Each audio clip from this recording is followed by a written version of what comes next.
Dude, I want you to be as smart as I am. Motherfucker, give me a...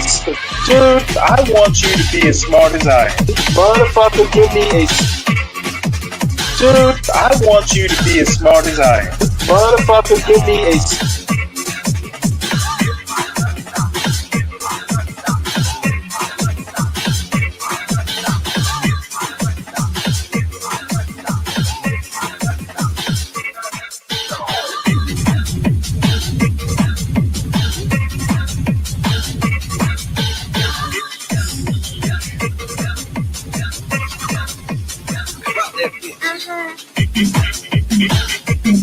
Dude, I want you to be as smart as I am.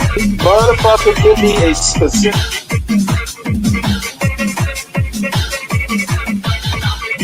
Dude, I want you to be as smart as I am. Motherfucker...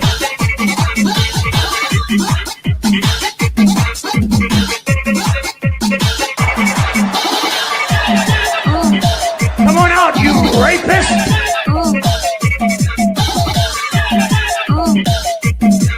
Dude, I want you to be as smart as I am. Family and fellow soldiers, I'm the Professor, and this is the moment of truth. There's been people who have been very scared about the fact that the Orange Man is going to be taking away people's citizenship. Oh, this is an unprecedented move, something that's never happened in American history. This from ABC News. The Department of Justice is prioritizing revoking citizenship from some naturalized Americans who commit certain crimes, according to a DOJ memo posted online. So they posted this online, which means they're not making a secret of it. And secondly, it applies to naturalized citizens. Those are people who apply for citizenship, foreigners. In the memo dated June 11th, Assistant Attorney General Brett Shumate is giving U.S. attorneys wide discretion to decide when to pursue the denaturalization process in order to advance the administration's policy objectives as the Trump administration pursues its ongoing immigration crackdown.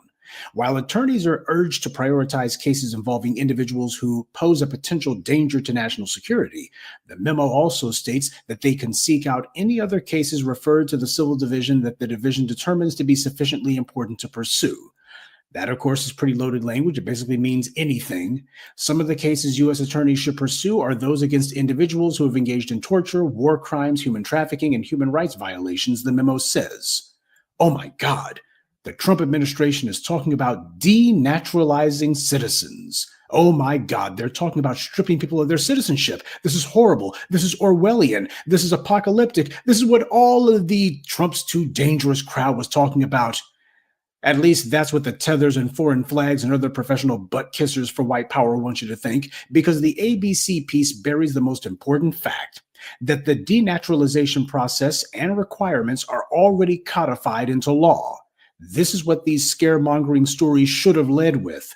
The denaturalization laws go all the way back to the Naturalization Act of 1906, which established the legal framework to denaturalize an immigrant. So the law has been on the books for almost 120 years. It's real old. It predates the First World War. And Trump isn't even the first president to use it. As NPR's website reported, denaturalization is a tactic that was heavily used during the McCarthy era of the 1940s and the early 50s, and one that was expanded during the Obama administration and grew further during President Trump's first term. Now, did you get that? You see how they buried that in the middle of the sentence? Denaturalization was expanded during Barack Obama's administration.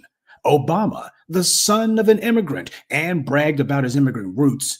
He was the one who expanded denaturalizing immigrants. He did that before Trump was even president, and yet none of these tethers and foreign flags were terrified then.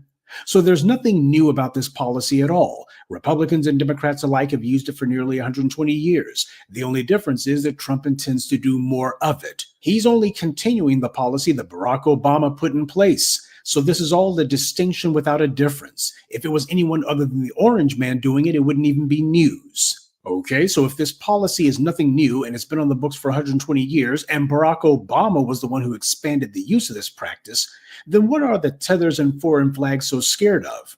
Perhaps it's because the memo clearly signals that the DOJ is going to pursue more of these cases, and not just against terrorist or war criminals. Even cases involving undisclosed criminal records or procedural errors during naturalization are now on the radar, as they should be, because most every other country does the exact same things. If you acquire citizenship through a paperwork process, these other countries reserve the right to take it away for criminal activity.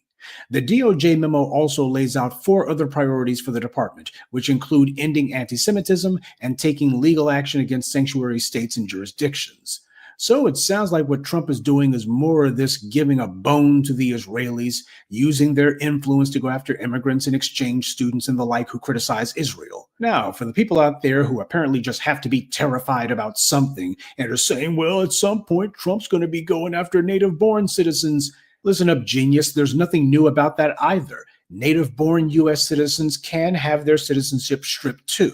The State Department's own website says if you enlist with a foreign army that's engaged in hostilities against the U.S., then you can become subject to having your citizenship stripped, or expatriation as they call it, because being part of an army engaged in hostilities against the U.S. qualifies as evidence that you intend to relinquish your U.S. nationality. Now, how many times have you heard about that one? And shouldn't you have heard about that before now? Even native-born U.S. citizens can be stripped of citizenship under the right circumstances, though I think we all know that Israeli dual nationals are probably exempt from this particular law. But for the people who stay online too much or listen to the wrong people and were scared that this might somehow include us, I would hope you'd look up what a naturalized citizen is as opposed to a native-born one. From the very beginning, immigration in the U.S. has only been used to engineer the political and economic suffocation of the Black community. It's been done as a political counter-lever to the electoral influence we had starting with the post-slavery period, and to undermine our claims of racism by bringing in a bunch of so-called people of color from countries that are racist and hostile toward Blacks, and then have those same people of color handpicked to be elevated into positions over us, and then those people of color would claim America isn't racist, why, look at us. So as far as I'm concerned, these were the people who fueled this machine. They turbocharged it. They didn't have a problem with denaturalization when Obama was doing it and had expanded it. So it's a bit late in the day now to be complaining. I hope now that the phony hysteria about it and the gullible people who weren't paying attention will calm down. And yes, just for the record, I have seen the internet gossip that Congressman Jim Jordan plans to introduce legislation that would make it where immigrants wouldn't be able to run for seats of office like the Congress. Now, as far as whether or not that's confirmed, I haven't seen any confirmation of that, just the usual online chatter. But I would say to consider this. Illegal aliens have already been running for office in the U.S. for many years now, and there's been a very well-funded and well-organized effort underway to make that happen. Back in 2018, during Trump's first term, ABC ran a story about how there was a big push to get as many so-called former undocumented immigrants into office as possible. Now, what's interesting about this story is that it was very specific about who they meant when they were talking about immigrants running for office. They specified only Latinos and Asians. There's no mention in the story at all of immigrants from Africa or the Caribbean. The story says organizations that promote the election of immigrants say it is important that the government better reflects the U.S. population. Well, apparently they don't think Black qualifies. Latinos and Asian Americans comprise over 22% of the population in the U.S., but hold fewer than 2% of more than 500,000 elected positions. So all the tethers and bootlicks from abroad who keep conning themselves into thinking that there's some kind of immigrant alliance, you're beyond stupid. As this story from 7 years ago illustrates, there never was an Afro-Asiatic Latino alliance any more than there was a Black-Brown one. You look at who all is featured in this story, and it's nothing but Asians and Latinos. That's no accident. They're not even making a pretense that they include Black people from anywhere. This is from 7 years ago. And it mentions that it's important that they be in office because they chose to come to the U.S. So choosing to come to the U.S. means an automatic right to hold political office. One immigrant mentioned in this piece was a woman named Farah Khan. She's an immigrant from Pakistan who came to the U.S. in 1974, along with her mother, both of whom were brought by her father because he sponsored bringing them over.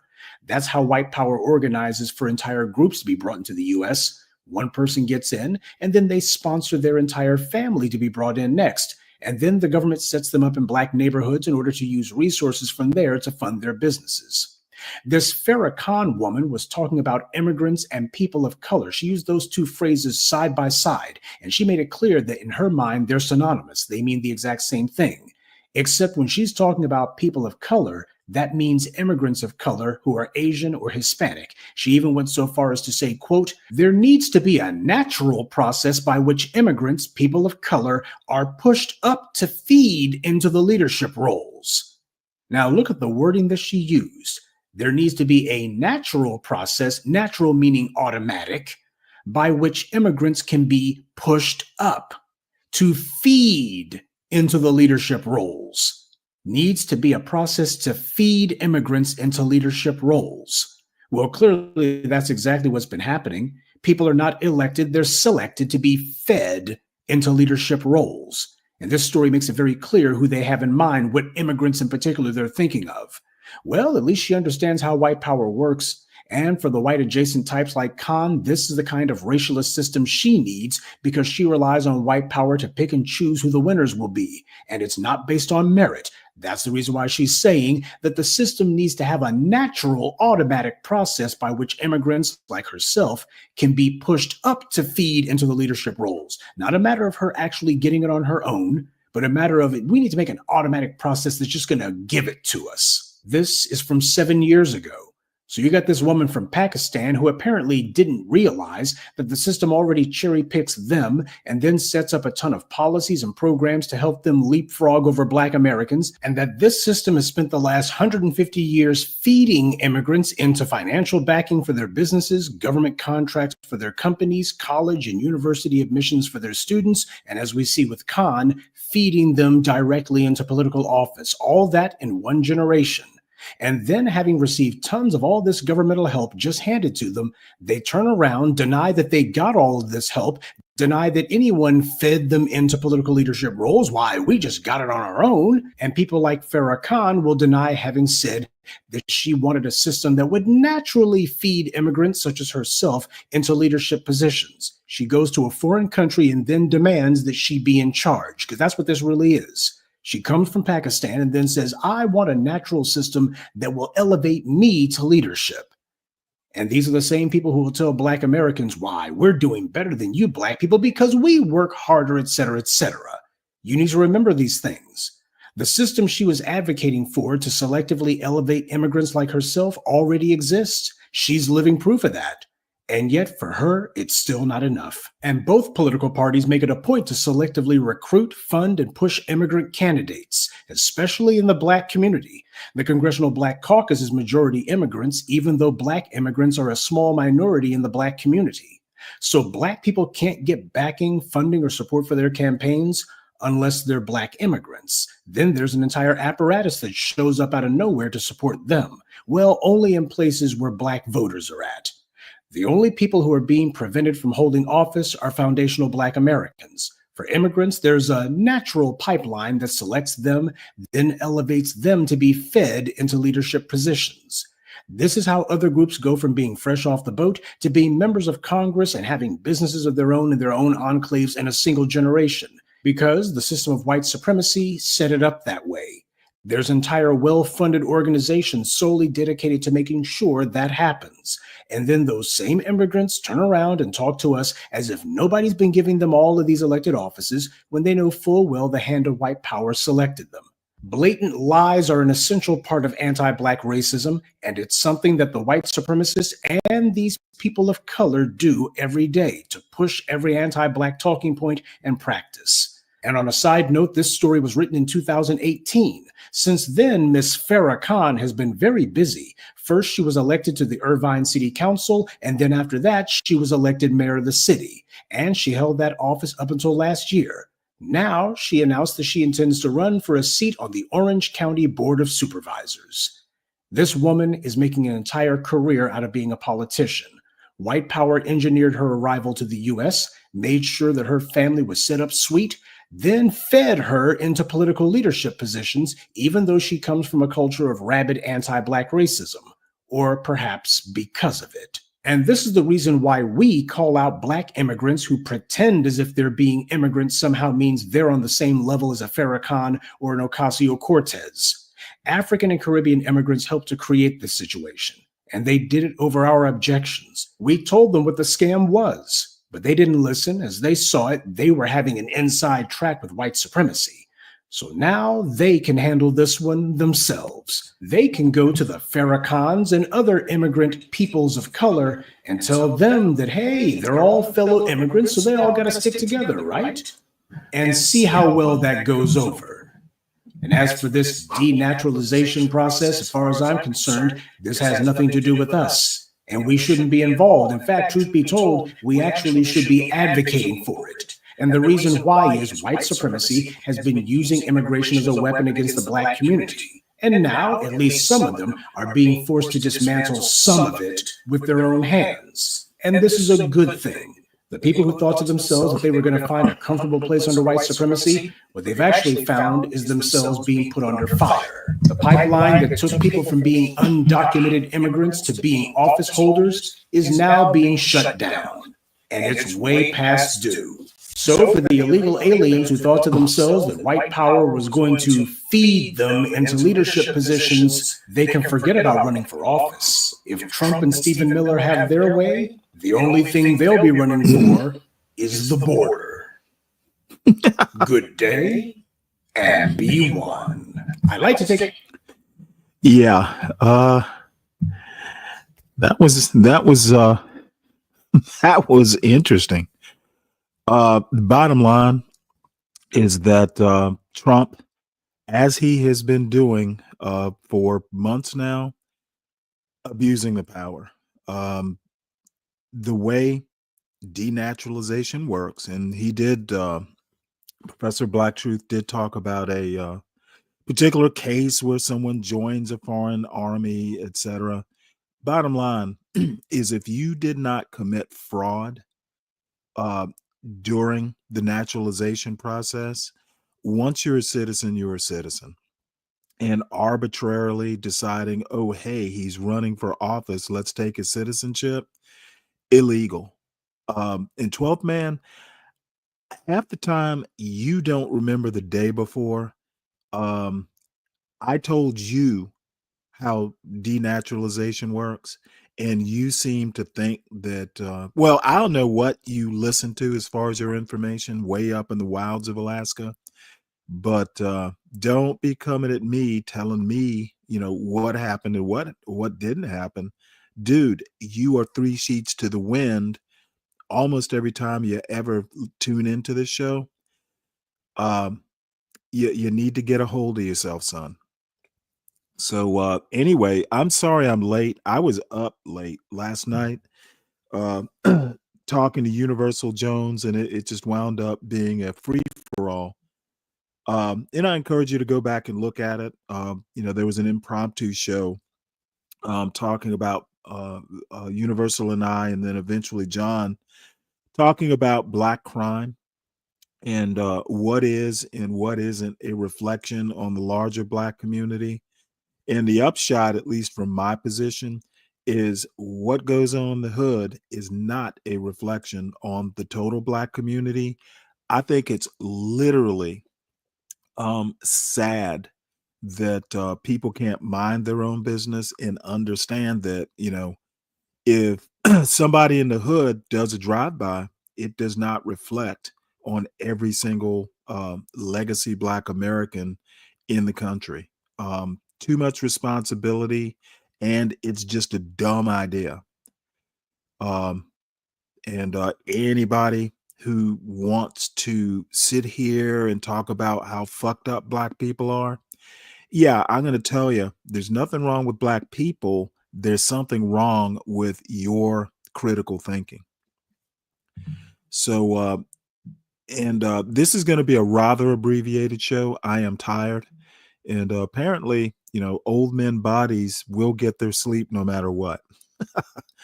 So major news, I think we all know by now, major floods in the hill country of Texas, and they've had some rough going. And apparently Trump is planning on visiting or something like that. Maybe he's going to take Benjamin Netanyahu with him. But Of course, there's going to be a brouhaha where, Texas officials want to blame the National Weather Service. And last I checked, I was surprised there still is a National Weather Service. It was gutted. So, if there's nobody there to work with local officials and issue warnings, well, can't blame something that doesn't exist anymore. But what do folks do but just make shit up as they go along? I have no idea why MAGA just makes shit up. We'll never understand that. So I was going to actually play this. This Substack letter is called "Everyone is Entitled to My Own Opinion." I thought it was a pretty funny name. And this reads, Texas flooded, people died. MAGA's reaction was predictably fucked up. So this basically says America used to get shit done. When disaster was impending, we had experts who could predict it. When disaster struck, we had experts who could deal with it. But that was then, this is now. Mad King Donnie has grabbed good old American know-how by the haunches and given it a vigorous clown fucking to the point where when shit goes sideways, we're lucky if there's anyone around to even answer the phone. This is what happens when you replace expertise with the worst people with the worst people in the world. The only thing worse than people in the world, the only thing the worst people in the world are good at is being the worst people in the world. Imagine being so far up your own ass you deny basic reality. Fake weather, fake hurricanes, fake flooding, fake. Yeah, this woman Candace Taylor is denying that there was even an emergency. So I literally don't quite understand how this stuff works. People literally are against reading books. They are literally anti-knowledge. These motherfuckers like 12th Man who want to talk about, something they don't know, something they probably heard, some fucking bear say in the middle of the woods, while high on peyote. That's the level of knowledge that seems to pass for reality these days. So let us move on. Immigration lawyers criticize Justice Department push to pull citizenship. And I don't even want to keep going on about, denaturalization in the process and all that. Because it just gets confused. Apparently, when I say something, I tend to be so complicated, normal people like 12th Man can't understand it. You're listening to Immigration Lawyers Criticize Justice Department Push to Pull Citizenship, a news story written by Mark Berman and Jeremy Roebuck and read by an AI-generated voice. The Justice Department's pledge to prioritize stripping citizenship from naturalized U.S. citizens in more cases is fueling apprehension, with some immigration experts and attorneys calling the directive from a department leader ominous and a threat to due process. Federal authorities have sparingly sought to rescind naturalized citizenships in recent decades, a process known as denaturalization, with a handful of cases each year. In a memo last month, Brett A. Shoemate, who leads the Justice Department's Civil Division, said it would now prioritize and maximally pursue court cases aimed at taking citizenship away from people accused of wrongdoing. Shoemate wrote that the agency would focus on several categories, including those involving people accused of being threats to national security, committing violent crimes, or failing to disclose felonies during their naturalization. Previous administrations have also sought to denaturalize citizens in similar cases. But immigration experts and attorneys expressed concerns that Shoemate's announcement, which involved a wider pool of people who could be targeted.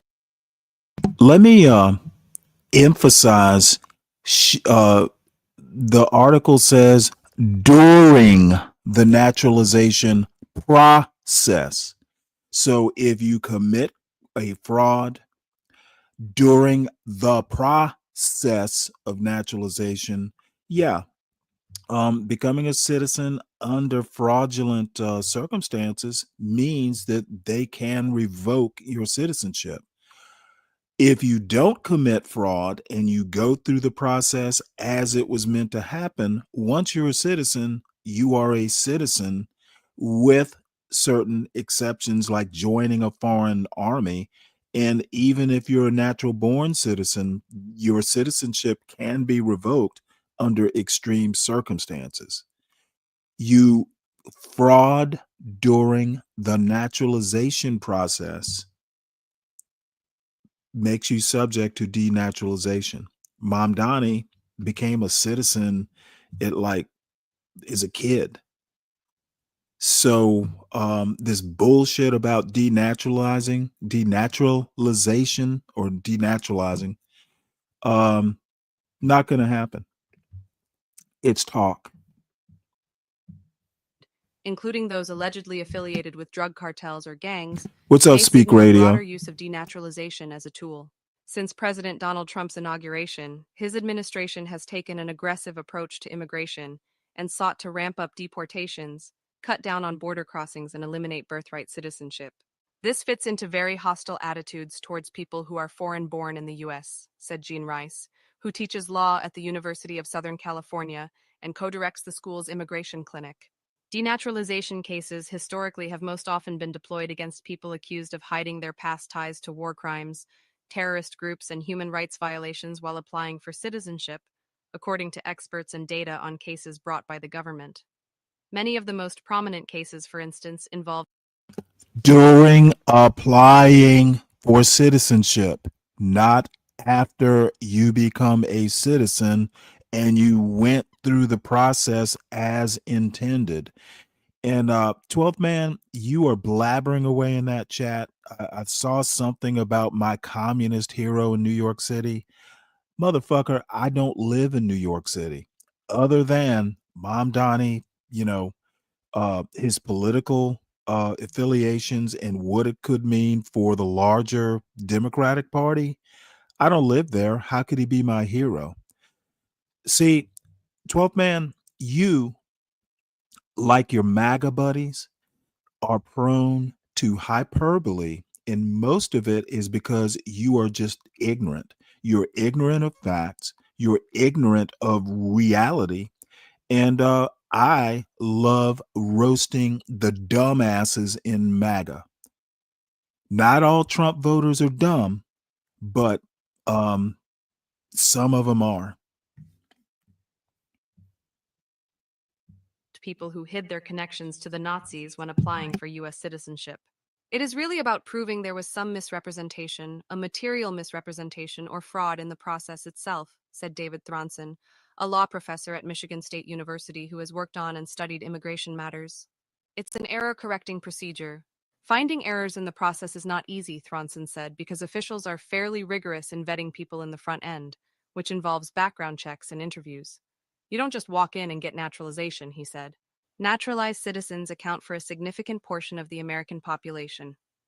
According to the Migration Policy Institute, in 2022, there were more than 24 million naturalized citizens living in the United States. From 1990 to 2017, the government filed an average of 11 denaturalization cases a year, according to research by the Immigration Legal Resource Center, though year-by-year numbers began to tick upward after the September 11th terrorist attacks, and again under an initiative launched by President Barack Obama. Trump's first administration, which began in 2017, sought to expand those efforts even further. His first Attorney General, Jeff Sessions, described denaturalization as a strategic objective for the Justice Department. In 2020, the department launched a section focused on denaturalization, with a specialized group of attorneys focused on pursuing criminal and civil denaturalization cases in court. Despite the resources focused on that effort, the administration did not produce a deluge of cases, said Matthew Hoppeck, a Kansas-based attorney who represents people in denaturalization cases. They didn't file thousands of cases, likely because these cases are so resource-heavy, and their attorneys were so tied up in court defending Trump's various other immigration policies, many of which were found to be unlawful, he said in an email. Irina Manta, a Hofstra University law professor, began compiling a database tracking denaturalization cases and found 168 in federal courts during Trump's first term in office. During President Joe Biden's term, the Justice Department filed another 64 cases, her research found. The department's Biden-era priorities emphasized denaturalizing alleged human rights violators, national security threats, and people with felony convictions who posed an ongoing public safety risk. Shumate's guidelines, issued in a memo dated June 11th, the day he was sworn in as an assistant attorney general, incorporated those priorities and expanded the pool of potential targets for denaturalization. The larger group of categories included people who further the unlawful enterprise of criminal gangs, transnational organizations, and drug cartels, those engaged in fraud against corporations or individual victims, and any other cases referred to Shumate's division that it deems sufficiently important to pursue. Shumate's memo is incredibly broad and open-ended, said Lori Nessel, a law professor at Seton Hall University and director of its Immigrants' Rights International Human Rights Clinic. Nessel said she was particularly concerned about the unspecified cases that might be deemed important enough to pursue. That is so broad, and that really leaves it open for this incredible politicization, just using this as a weapon, she said. Trump allies have in recent weeks publicly suggested rescinding naturalized citizenships of the administration's political opponents. Representative Andrew Ogles, Republican Tennessee, recently wrote to Attorney General Pam Bondi asking for an investigation into whether Zohran Mamdani, the Democratic nominee for New York mayor, should face denaturalization proceedings. Mamdani, who was born in Uganda, was naturalized in 2018. Attorneys and experts said the broader list of categories in Shumate's memo could open up more people to facing possible denaturalization if the administration disapproved of their actions. Many of the potential targets for denaturalization described in the memo have been long-standing priorities for Justice Department lawyers under both Democratic and Republican administrations, said Cesar Cuauhtemoc Garcia Hernandez, a professor at Ohio State University's Moritz College of Law. But the Trump administration has taken the view that there are people who are a threat to national security who historically presidential administrations would not have considered threats. Trump administration officials have labeled student demonstrators protesting Israel and advocating for Palestinians as threats to national security, most notably in its efforts to revoke the green card of Columbia University activist Mahmoud Khalil. Hoppeck noted that the Trump administration has already used allegations of gang activity to summarily deport hundreds of undocumented migrants based on evidence that courts later called into question. We have seen this administration use that designation to do bad things already, he said. Christopher Wellborn, president of the National Association of Criminal Defense Lawyers, said in a statement that Shumate's memo sends the message that those not born in the United States risk losing their citizenship for previous or future conduct, creating an unacceptable threat that a criminal charge could rip them from their communities. Attorneys raised other concerns, particularly about the issues being raised in civil cases, rather than criminal ones, where defendants are guaranteed a lawyer. Because they're civil, there's no right to a lawyer if the person can't afford to hire a lawyer on their own, Nessel said. I can picture situations where the government is putting incredible resources into this, she said, and facing off with someone who cannot hire an attorney. The Justice Department said in a statement that it was committed to maintaining the integrity of the naturalization program. As stated in the memo, denaturalization proceedings will only be pursued as permitted by law and supported by evidence against individuals who illegally procured or misrepresented facts in the naturalization process, a spokesperson said in the statement. Those who gain citizenship through unlawful means and endanger our national security will not maintain the benefits of being an American citizen. Immigration experts and attorneys said they doubted Shumate's memo would lead to a sudden flood of denaturalizations. These cases require resources and attorneys to work on them, they said, and the Justice Department would have to persuade federal judges to sign off on them. I think the district courts are going to be very skeptical when it comes to denaturalizing individuals, said Rise, the law professor, particularly when cases involve something less egregious than lying about your identity or lying about a criminal offense, if it's going to be extending to tax fraud or something that isn't clear-cut. Denaturalization cases are brought by the Justice Department's Office of Immigration Litigation, and they typically account for a small fraction of the office's work. Like many other parts of the Justice Department, the office has seen a significant number of departures during Trump's second term, and it is not clear how it would address any large uptick in denaturalization cases. The Justice Department did not respond to a question about whether it planned to dedicate more attorneys to denaturalization cases or how many.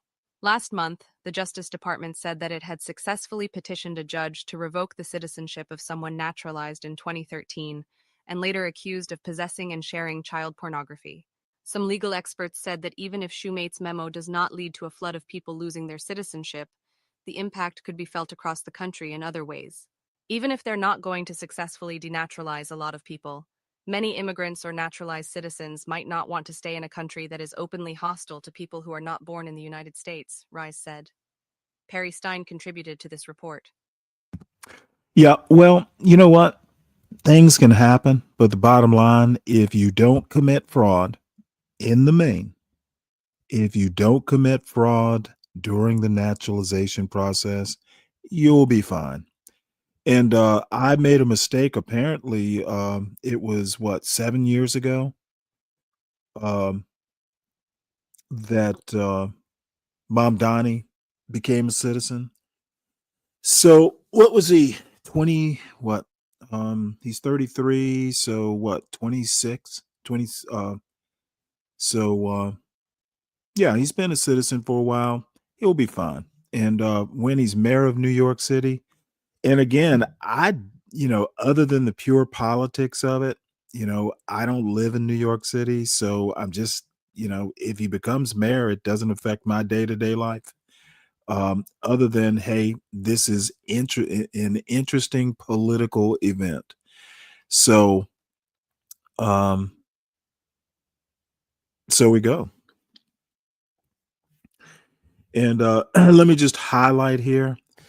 12th man, you're probably, I'm trying to figure out whether you're more ignorant than Donald Trump or as ignorant. You might have him beat. Your communist hero lied about his race. Hey, dumb fuck. He didn't lie about his race. You're just mad that someone who isn't, a Trump drone might win the New York City race. And why you care so much is beyond me. You don't even fucking live in the United States. Oh, wait, hold it. Alaska is part of the United States. You barely live in the United States. What the fuck do you care who becomes mayor of New York City? So anyway, I don't want to get too wrapped up. More immigration news. This is Orange County, California. Shock and disbelief. U.S. citizen says ICE arrested her during Santa Ana Park raid. They're motherfucking arresting citizens now. maybe she was a naturalized citizen. Heidi Plummer, a U.S. citizen and Orange County attorney, strolled through Centennial Regional Park in Santa Ana on June 14 to clear her mind after a family funeral when she suddenly encountered an immigration raid. They're raiding parks. The park with its vast grassy fields, playgrounds, and artificial lake usually bustles with families watching youth soccer games on weekends while pushcart vendors sell ice pops. Would you like an ice pop, 12th man? Would you like an ice pop? Let me enlarge this right quick. There were families picnicking and spending time together, Plummer said, but it was definitely a quiet day. At a view on the opposite end of the nearly 70-acre park, event organizers, city staffers, and vendors welcomed guests to the city-sponsored Juneteenth festival, which celebrated the end of chattel slavery. Did you celebrate Juneteenth, 12th man? Plummer recounted seeing several vans pull into the big parking lot near where she walked, sometime between noon and 1 p.m. Masked federal agents poured out of vans wearing tactical gear emblazoned with ICE and made their way through the park. They were just grabbing people that were close to them and handcuffing them, Plummer said. She stood only a few feet from the sweep, she said, when ICE agents approached and arrested her. Plummer said the federal agents didn't ask any questions before taking her personal belongings and leading her back to their vans. Plummer, who is half Ecuadorian, began advising people of their rights after agents handcuffed her. In Spanish, she told those arrested by ICE not to answer any questions and to ask for a lawyer. Her advice continued after vans transported Plummer and other detainees to an ICE detention facility in Santa Ana. Agents had separated men from women in different vans. Plummer said that at the center, she was held in a room without enough chairs for all the women detained. Agents called detainees up one by one. Plummer said she provided authorities with her identification. After about an hour and a half, they returned her ID, cell phone, and released her. A spokesperson for ICE did not respond to a Times OC request for comment. After the raid, which the Daily Journal first reported, Plummer retained legal representation. It's pretty clear that it's racial profiling. Ooh, racial profiling in America? That's unheard of. Jesse Rivera, an attorney representing Plummer, said of the raid, they're going in and just grabbing Latinos. It's a clear violation of these individuals' constitutional rights. And I'll just stop there. You know what? I would be like Professor Black Truth and just go, well, now Latinos know what it feels like to be black. But I will take the high road and just go, there's large overreach. There is a reason that Trump's approval ratings are at around 40%. Again, the goals are laudable. The methods are trash. And those like 12th Man who want to support Trump are trash. So let us move on. More immigration news. You're listening to 200 Marines sent to Florida to support ICE, U.S. Northern Command says. A news story written by Daniel Wu and read by an AI-generated voice. Around 200 Marines are heading to Florida to support Immigration and Customs Enforcement authorities, U.S. Northern Command said Thursday, noting that it was the first wave of the organization's planned support for ICE operations in several states. Service members from Marine Wing Support Squadron 272 will focus on administrative and logistical tasks and are specifically prohibited from direct contact with individuals in ICE custody or involvement in any aspect of the custody chain, the command said in a statement. The service members, who are coming from North Carolina, will perform case management duties, provide logistical support like vehicle maintenance, and help process detainees at ICE facilities, such as inputting biographical and detention data in Department of Homeland Security data systems, according to Becky Farmer, a Northern Command spokeswoman. They will undergo pre-mission training as required, Farmer said in an email. I do not have specifics on the training at this time. The deployment comes after President Donald Trump sent thousands of California National Guardsmen and a battalion of 700 Marines to Los Angeles last month amid anti-ICE protests in the city against the wishes of state and local officials. That sparked a contentious legal battle and led a federal judge to blast Trump's deployment as unlawful before an appeals court permitted him to keep troops deployed in the city for now.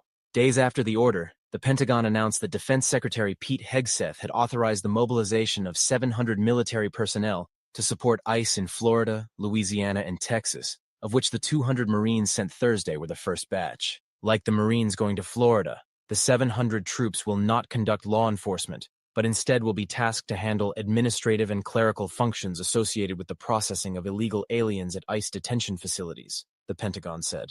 U.S. Northern Command said the federal troops were mobilized under Title 10, the same section of the U.S. Code Trump invoked to send the National Guard to Los Angeles. Trump doubled down on his administration's hardline immigration enforcement this week in Florida when he visited a new immigration detention center in the Everglades that he dubbed Alligator Alcatraz. The new detention center has drawn protesters who have raised human rights concerns about the makeshift facilities and concerns about its environmental impact. The first group of immigration detainees have arrived at the facility, the Associated Press reported Thursday. All right. Well, the the Marines deployment continues. This next story I found really interesting. Russia's anti-woke visa lures those fearing a moral decline in the West. A moral decline.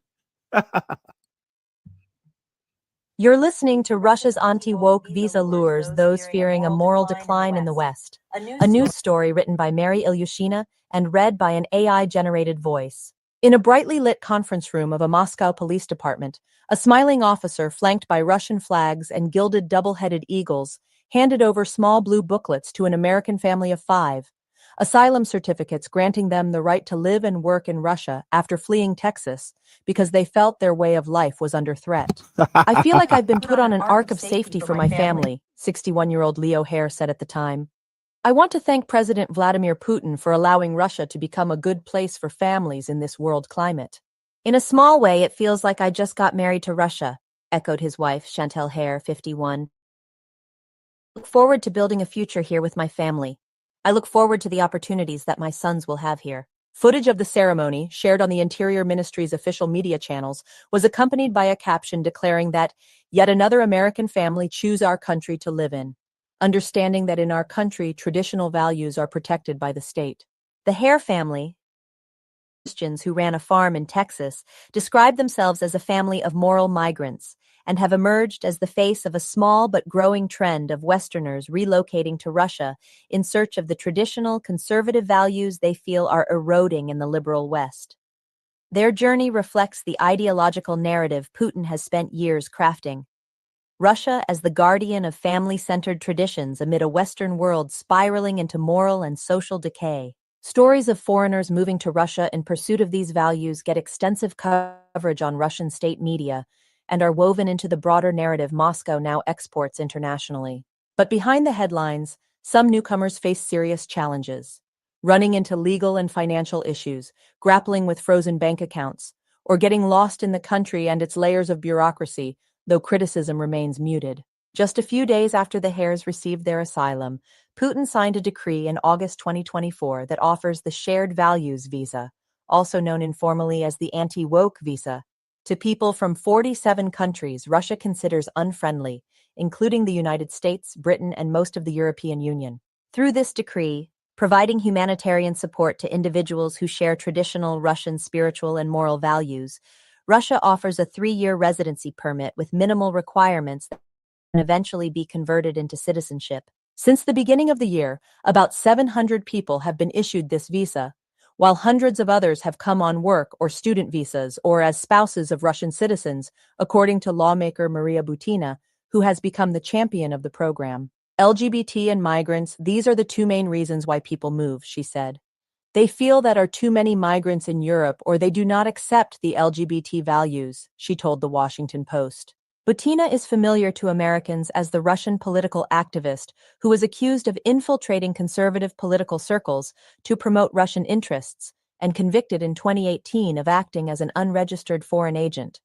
She was sentenced to 18 months in U.S. prison and later released and deported to Russia in October 2019. In addition to being a member of Russia's parliament, Butina also runs an organization called Welcome to Russia, where a team of about a dozen people helps foreigners obtain the Shared Values Visa. In 2024, Butina launched a new program on Russia's state network RT called Family Russia, focused on people who have chosen to leave the West and settle in Russia. Around the same time, RT introduced a multilingual website, Gateway to Russia, which provides information on relocation options and Russian language basics. Foreigners are expected to have enough funds to support themselves, but the Russian government has set up initiatives to help with housing and job placement. Those who obtain a residency permit become eligible for pension and child payments, along with getting access to universal health care. Spiritual asylum. Butina insists that Russia is not actively recruiting disillusioned Westerners. The Russian state views it as a humanitarian mission. Our job is not to attract people. Let's be honest, it is quite difficult, she said. You need to adapt these people, help them with work, find a school for their children. This is a very difficult process. It would probably be more correct to call it as a spiritual asylum visa, she added. People are moving because they are looking for Noah's Ark, not that Russia is seeking them. But the effort to attract disenchanted Westerns is a calculated one. A recent investigation by the Russian language outlet Important Stories revealed that the RT network, which is under both US and EU sanctions, funds a network of bloggers who produce videos featuring relocated foreigners, lavishing praise on Russia while criticizing the West. With titles like Russia Has No American Problems and The West is Trying to Demonize Russia, these videos are part of a larger soft power effort by Moscow to improve its image and portray the country as orderly, stable, and poised to thrive despite international isolation. The channels add to the existing cohort of conservative Western influencers who have settled in the country and publish Russia-friendly content. In 2019, an Australian family, coincidentally sharing the surname Hare, relocated to Russia in protest over the legalization of same-sex marriage in their home country. They established a farm in Altai, a scenic region in southern Siberia, and run a popular video blog about their life that was prominently featured in RT and other state media coverage. The messaging in these videos often dovetails with an established MAGA worldview. Trans and LGBTQ+ rights are cast as signs of moral decline and opposed under the guise of protecting the interests of children. Feminism is rejected as a leftist project to erode masculinity and dismantle family institutions. Coronavirus vaccine mandates, cited by Butina as another common reason Westerners have chosen to relocate to Russia, are viewed not as public health measures but as instruments of authoritarian control, wrapped in conspiracy-laden skepticism. Russia is portrayed as a haven for traditional values. Single men are shown idealized visions of submissive, family-oriented Russian women aligned with the trad wife aesthetic gaining traction in some American circles. The absence of gay pride events in Russia, thanks largely to severe anti-LGBTQ+ laws labeling the movement as extremist, is highlighted as a feature. One relocation service openly lists these laws as a key benefit, proudly advertising the country as family-focused.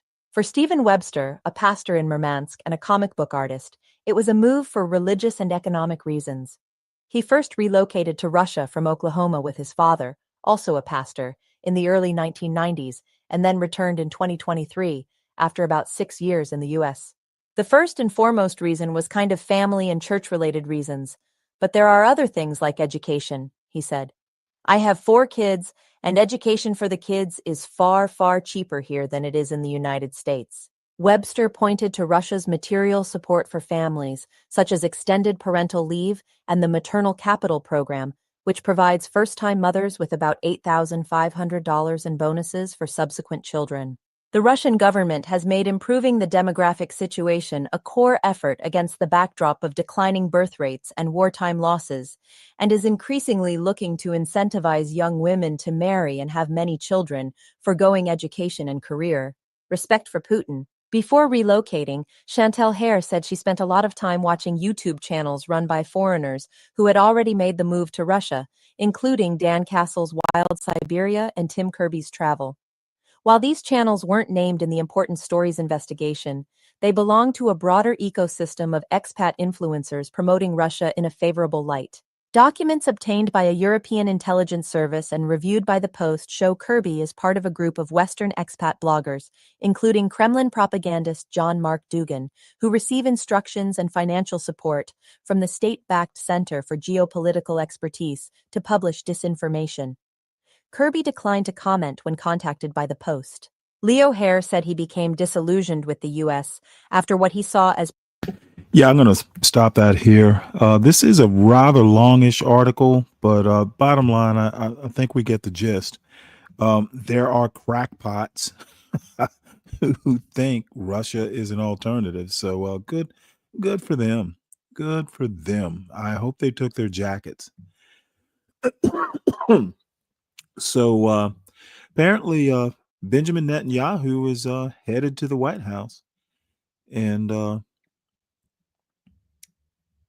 I guess I don't know what to say to this. You're listening to Live Updates. Trump hosting Netanyahu at White House as U.S. pushes for ceasefire deal in Gaza. A news story written by Patrick Svitek, Amy B. Wang, Brianna Tucker, and Mariana Alfaro, and read by an AI-generated voice. President Donald Trump is set to host Israeli Prime Minister Benjamin Netanyahu at the White House on Monday, as the United States pushes for a ceasefire deal in Gaza.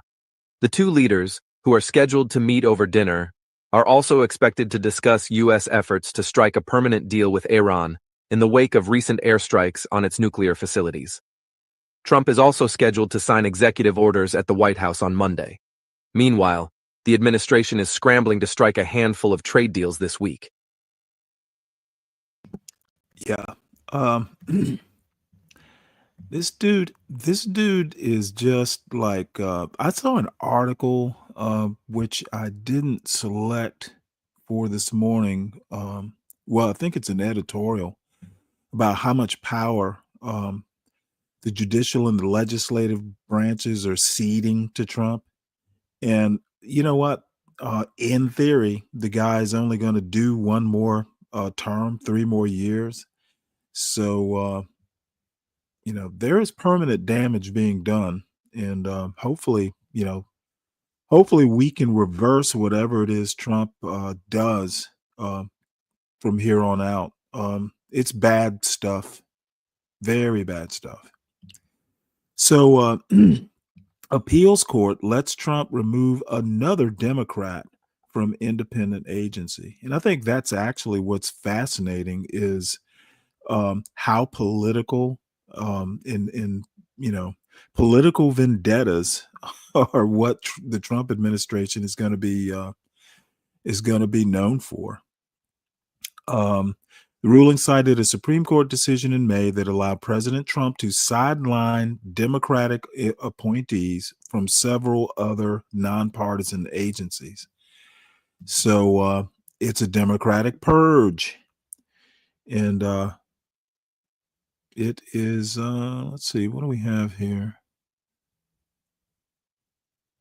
Yeah, it's pretty apparent. And fools like 12th Man, they're going to get what they voted for eventually. So Trump's $5 million gold card visa might never happen. I think I talked about this. It's like the president and his aides have exaggerated the likelihood that such a program can be legally implemented and have made no effort to introduce legislation that would be needed. You're listening to Trump's $5 million gold card visa might never happen. A news story written by Meryl Cornfield and Hannah Nathanson and read by an AI-generated voice. Since February, the Trump administration has been touting a $5 million visa to wealthy foreigners to get into the United States with lofty promises of an immediate rollout. Aboard Air Force One in April, President Donald Trump flashed a laminated golden prototype to reporters and announced that it would become available in about less than 2 weeks, while the White House launched a website in June to sign people up to join a waiting list. But in reality, any Trump gold visas are a long way off, if they can ever be implemented at all. Trump and his aides have repeatedly exaggerated the likelihood that such a program can be implemented under current law, and they have made no effort to introduce legislation to make it happen. Immigration and other legal experts say a president has no power to unilaterally create a new visa category, which would require an act of Congress. The gold card visa exemplifies a striking contrast in the Trump administration's immigration stance, which is focused primarily on championing aggressive deportations while proposing a fast track for the ultra-wealthy. Critics have argued that the proposal would turn access to the U.S. into a commodity for sale and reflects a transactional approach to immigration out of step with American values. Commerce Secretary Howard Lutnick, who is leading the rollout, has suggested that the gold card visa would replace an investor visa, called EB-5, that has a long queue. But any effort to give wealthy people a visa ahead of people who have been waiting in line is bound to lead to legal challenges, attorneys say.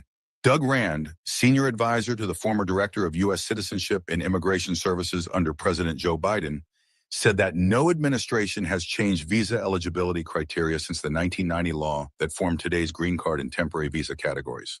There's no lawful basis to do this, and if they do anyway, they're going to get sued and they're almost certainly going to lose, Rand said. In response to questions about the future of the visa program, Commerce Department spokeswoman Kristen Eakham said in a statement that Secretary Lutnick is determined to follow through on President Trump's vision to create a gold card visa program that will raise unprecedented revenues for the United States. The White House and Department of Homeland Security did not respond to requests for comment. The Supreme Court has established that Congress has plenary power over immigration and has suggested in multiple instances that Congress has supremacy over the executive branch in establishing immigration policy, said George Fishman, senior legal fellow at the Center for Immigration Studies and a deputy general counsel at the Department of Homeland Security in the first Trump administration. However, Fishman added that in one 1950 decision, the court also said that when Congress prescribes a procedure concerning the admissibility of aliens, it is not dealing alone with the legislative power. It is implementing an inherent executive power. The decision also didn't specifically say the executive branch could act without congressional authorization. Very dubious it can be done without an act of Congress, Fishman said. Congress hasn't changed in 35 years and has at times pushed back when previous administrations took steps that they thought impeded their powers. Republicans in Congress argued that the executive branch had overstepped its authority when President Barack Obama sought to give legal status to children brought to the U.S. and when Homeland Security Secretary Alejandro Mayorkas expanded parole programs without congressional approval under Biden. It would be hard to reconcile those views of the administration to create a new green card, Fishman said. Cato Institute's Alex Norastis said the current Republican-held Congress is especially resistant to creating pathways for residency or citizenship. Norasta was a witness at a June 25th House Judiciary Subcommittee hearing, restoring integrity and security to the visa process, where the gold card didn't come up and Republicans called for further scrutiny of the existing visa process. There's zero appetite for people in Congress to consider this right now, Noresta said. The legality issues have led to immigration attorneys warning clients to steer clear of the gold card. Philadelphia-based immigration attorney Ron Klasko said he has had some clients from Canada and Europe express interest in the visa, but he has told them there is little use in even signing up for the waiting list until the path becomes clearer. Why would I want to do that before I know if it's a law, what the law says, what the requirements are, what information the form is going to ask me for, what documents I have to produce, what the terms and conditions are, Klasko said. Klasko also warned that more needs to be done to clarify how these wealthy people would be taxed under this new form of residency. Buffalo-based immigration attorney Rosanna Berardi said she was among the tens of thousands who have signed up on the website to learn more. However, she was dubious that any more would come from signing up after the administration has not provided clarity on the plan for creating a new visa category. She added that the White House has also not specified whether this would be a new visa category or replace an existing visa for foreign investors. Yeah, let's just go ahead and stop that there. Basically, Trump is just making shit up as he goes along, and people like 12th Man are just buying the bullshit, hook, line, and sinker. Look at him. This motherfucker is typing a mile a minute, and let's see what he has to say here. Apparently he needs attention with his lonely ass up there in Alaska. Yes, boo hoo, all your illegal immigrants are getting deported. Why? But you never cried under Obama. I'm sure that must make sense to someone. I don't own any illegal immigrants. And yes, Obama was a better president than Donald Trump. So maybe that's what you're looking for me to say. I think we all know that. Rule number one, Democrats are hypocrites. Well, it doesn't really matter whether we're hypocrites or not. It is all Republicans in office now. So this is the problem with you fucking half-witted MAGA types. Not all MAGA's half-witted, but 12th Man is. All you want to talk about is Democrats. You're living in the past, son. Republicans are in office now. MAGA is running the show, and all you fucking want to do is see, you can't talk about any good shit that Trump's doing. That's why you keep having to go back to Obama and Biden, because Trump is motherfucking wrecking the country, and you like Trump, want to distract from the obvious. So stay your dumb ass in the chat, typing away about Democrats when, like Democrats who aren't in power, you have no power. Dude, you're just sitting there sounding like a dummy talking about the Democrats. The fucking Democrats don't control the country right now, 12th man. Talk about all the glory that Trump is bringing to the country. Dude, if you only knew how lame you sound, you wouldn't be doing what you're doing, that's for sure. So, more in Trump news. From food aid to dog chow, how Trump's cuts hurt Kansas farmers. He's hurting them. He's hurting them. The farmers in Kansas are hurting. You hear that, 12th man? They're hurting. From food aid to dog chow, how Trump's cuts hurt Kansas farmers. This article is by Elizabeth Williamson and read by an automated voice. Wheat grows so prodigiously here on the Kansas High Plains. Can you spell prodigious, 12th man? The surplus birthed one of the Cold War's big ideas. Food for Peace, a federal government program that delivered the excess bounty to a hungry post-war world. Conceived by a Kansas farmer and created by President Dwight D. Eisenhower, Food for Peace has sent burlap sacks of grain stamped from the American people to more than 4 billion people in 150 countries around the world. Now it is effectively dead. The program was administered by the U.S. Agency for International Development, which Elon Musk fed into the wood chipper on a weekend in February. Kansas's Republican lawmakers tried to save it, but failed to persuade President Trump, who last month proposed cutting the entire 2026 budget for Food for Peace, as well as another food aid program dear to Kansans, the McGovern-Dole International Food for Education and Child Nutrition Program. The Trump administration said the programs were inefficient and wasteful, with dubious results. It was the latest blow to farmers, particularly in Kansas, where about 80% of those on the High Plains voted for Mr. Sorry. This made me laugh. Brian Nichols says the left controls the social narrative. What the fuck is a social narrative? Now you folks are just making up shit? The social narrative. All right. All right.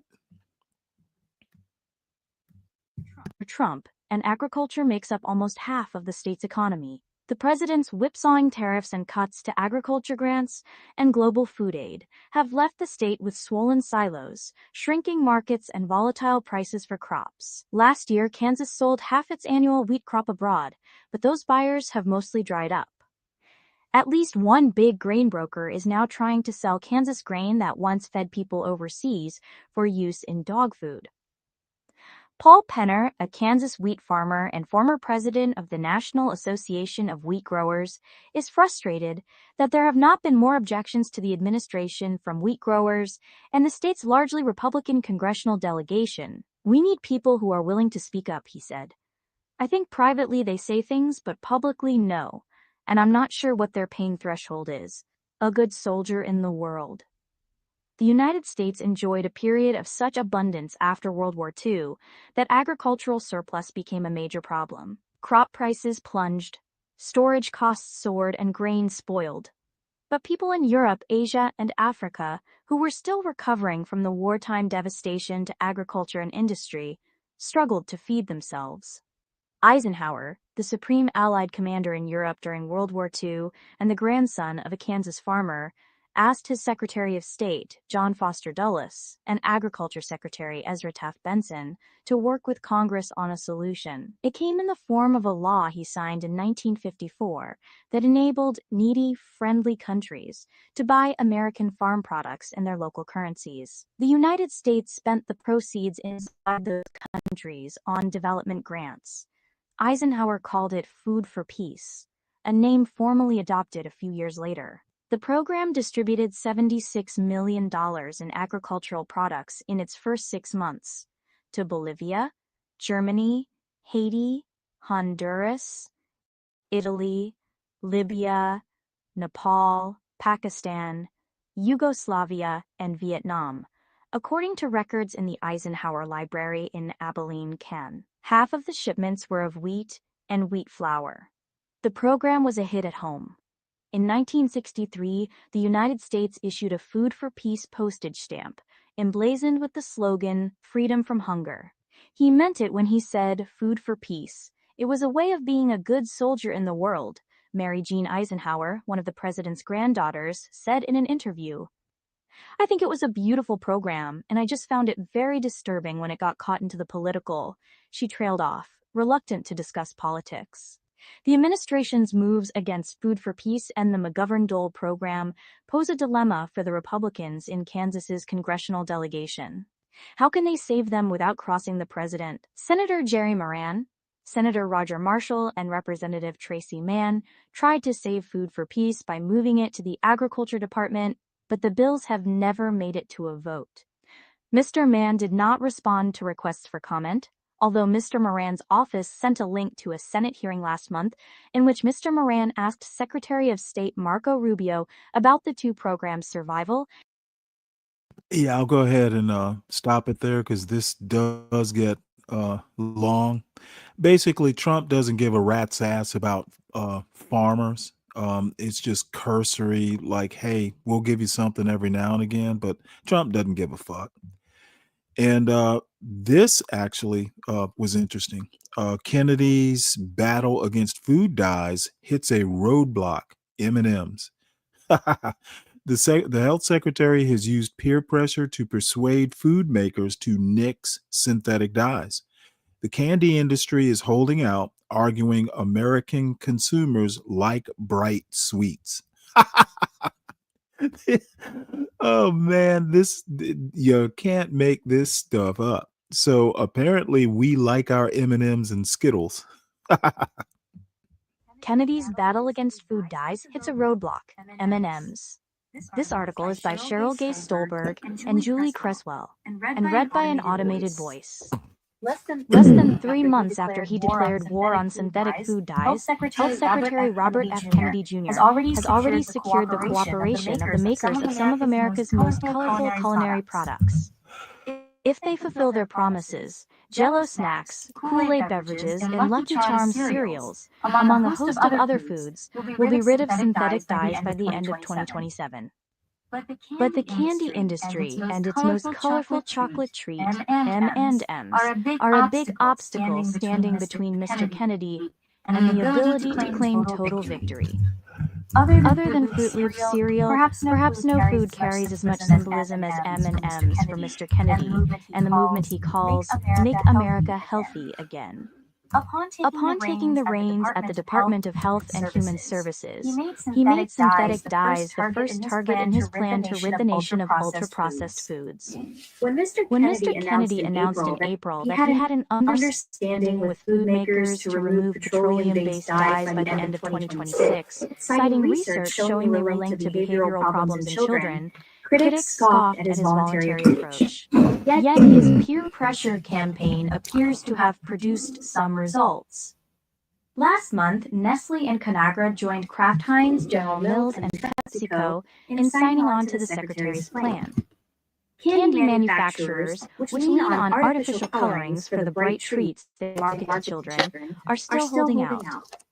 I think RFK and his team are learning the limits of their power to persuade, said Scott Faber, an attorney with the Environmental Working Group, an advocacy organization. As much as 19% of processed foods include synthetic dyes, and confectionery companies have the most products containing them, according to a study published in late June in the Journal of the Academy of Nutrition and Dietetics.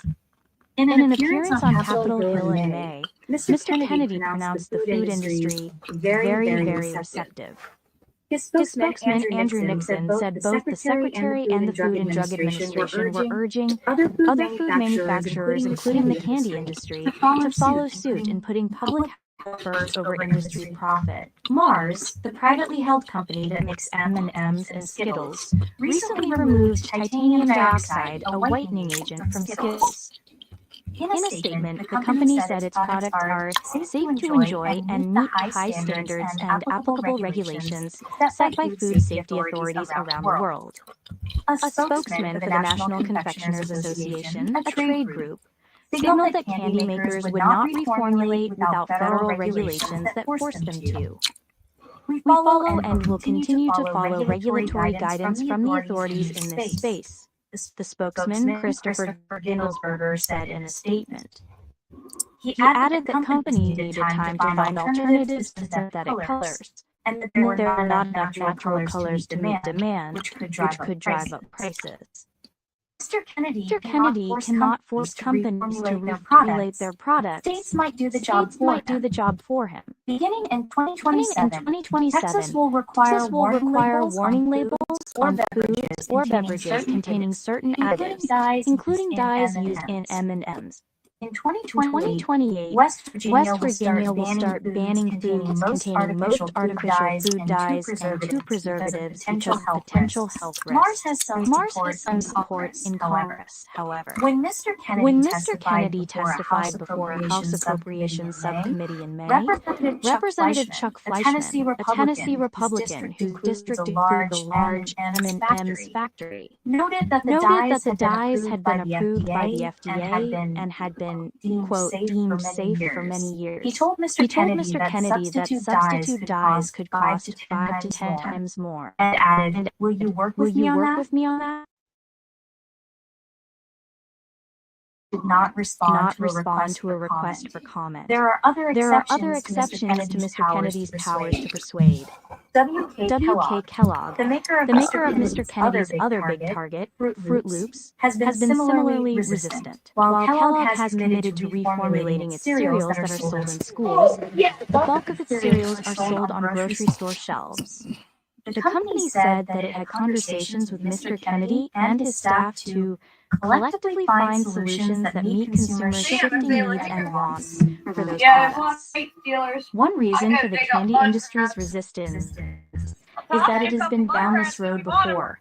Mars already tried and abandoned a plan to remove synthetic food dyes.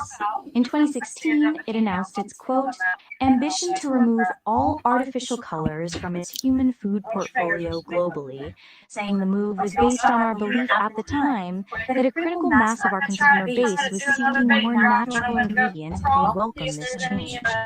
Mars later said in a statement that a team inside the family-owned company discovered that while consumers wanted artificial colors removed from food artificials, there was split attitudes about candy. European consumers wanted the dyes removed, but American consumers preferred the artificially colored treats. Mars snacks sold in the United States, therefore, remained unchanged. Marion Nestle, a nutritionist and professor emerita at New York University, said research shows that consumers think bright colors add flavor. The cereal makers Kellogg and General Mills promised in 2015 to get rid of dyes, but backed away from their pledges with the exception of some chocolate-flavored cereals, whose colors, she said, are not as noticeable as those in brightly colored ones. It's a perception issue that's been very, very well studied, Dr. Nestle said. You can give people, especially kids, two different kinds of things that are exactly the same,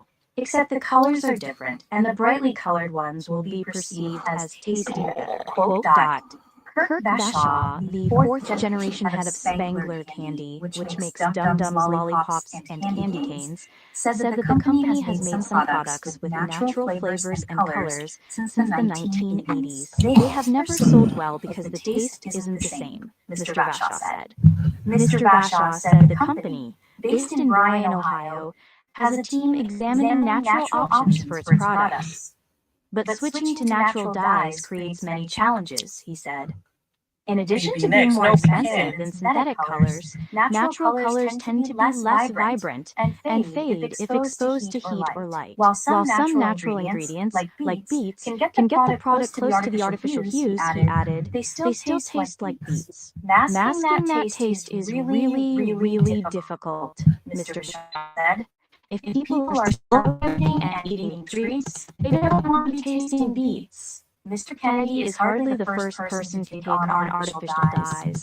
In 2008, the Center for Science and the Public Interest, an advocacy group in Washington, petitioned the FDA to ban all artificial dyes. In 2011, an FDA advisory committee examined the association between dyes and attention deficit hyperactivity disorder, or ADHD, concluding there was no connection. 10 years later, in 2021, the California Office of Environmental Health Hazard Assessment published a review of medical literature that came to the opposite conclusion. It found that synthetic dyes can cause or exacerbate neurobehavioral problems in some children. In 2022, the Center for Science and Public Interest asked the FDA to ban red dye number 3, which had been declared an animal carcinogen in 1990. All right, kids.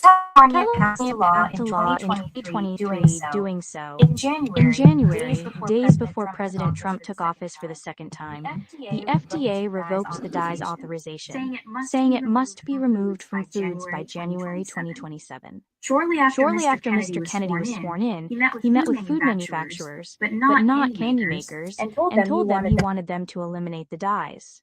When the secretary made his announcement in April, Dr. Marty Makary, the FDA commissioner, said compliance would be voluntary, at least at first.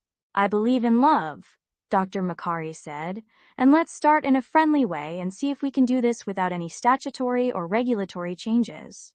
The FDA announced at the time that it was initiating a process to revoke the... Hey, the sis that don't miss.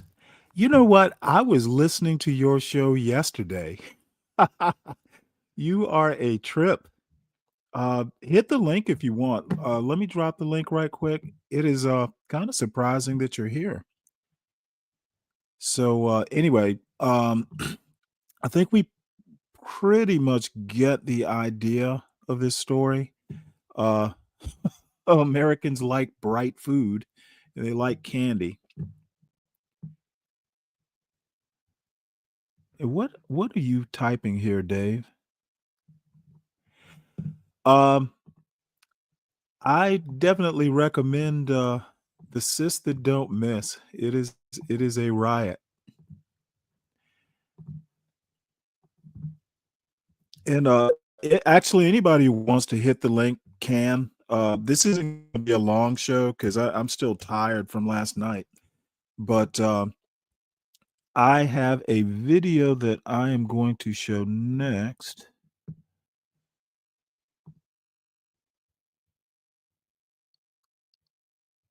Let's see if I can find it.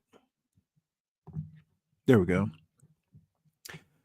This is actually, I haven't watched this video, but the YouTube page is called "We Gonna Be All Right." To the black men who want this country to be ran like a business. And I've talked about this a lot of times. Countries, nation states aren't businesses. Businessmen don't necessarily make good economists, and vice versa. So let's hear what he has to say. And this is actually fairly old, but I've been meaning to show it. All right, kids. Earlier this month, Nike increased prices on apparel, equipment, and footwear for adults. Back in April, it was reported that grown-up clothing and equipment prices will increase between $2 and $10, with shoes originally costing $150 and up also increasing by $10. However, stuff costing under $100 will remain the same. So will Jordan clothing and accessories, along with Air Force Ones. So these white ends who voted for Trump can still get to stomping in them if they were old enough to understand that reference. Probably not. And now that I think about it, black conservatives are the type of dudes who casually wear Hey Dudes and Hokas and Under Armours. It's fine. That's fine. That Nike news was going to be my whole... Okay. Already need a review.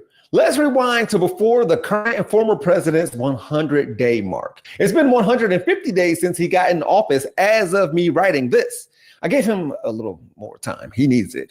We got to go back before his first term to when he may have been a Democrat. You say on the verge of bankruptcy, Barbara, and you talk on the verge, and you listen to what people are saying. I talk to your bankers. Well, that's fine. And what do they say? I mean, depending on which banker you're talking to, what do they say? That was current President Donald J. Trump being interviewed by Barbara Walters in 1990 when George Daddy Bush was in the Oval Office. There was something like an economic downturn when that Republican was in charge. Weird. At that time, Trump was around $3 billion in debt. Quote, being on the verge of bankruptcy, being bailed out by the banks, skating on thin ice, and almost drowning.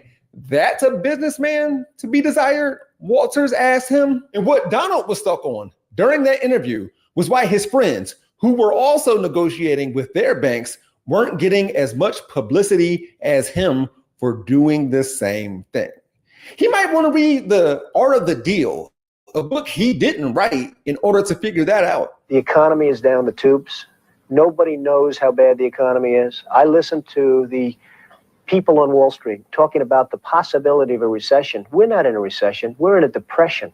Now, when you're in a depression, you have to sort of go with the punches. You have to go see your banks. You have to deal with people. You have to work things out. And there are a lot of people. Unfortunately, I'm the only one people write about. Today, we're going to talk about groceries, gas prices, and the cost of goods. I don't even need to focus on tariffs and tax cuts. I'll just show these black men who voted for Trump because they think that this country should be run by a businessman, what that man and his peoples have said themselves. Is it okay in the short term to have a recession? Look, everything's okay. What we are, I said, this is a transition period. I think we're going to do fantastically. Now, voters overall claim that the economy and jobs were the most important issues the country faced right before the 2024 election. That was true for Black and Hispanic voters as well, says the Associated Press. It's been a long time since the Democrats ever really kept their promises to what they're going to do for the minority communities.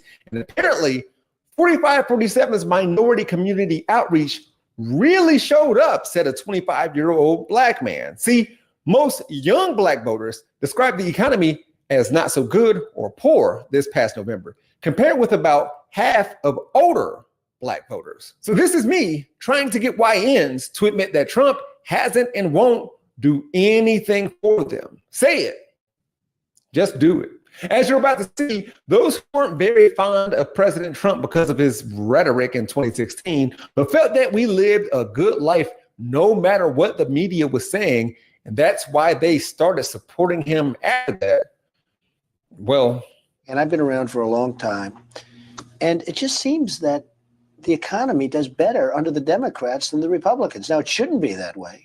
But if you go back, I mean, it just seems that the economy does better under the Democrats. As I've shown previously, a person you would think that Republicans trust have said that the Democrats are better for the economy. And it's here where I want to remind folks, make them tell you what Donald did to create this economy that they boast about all the time.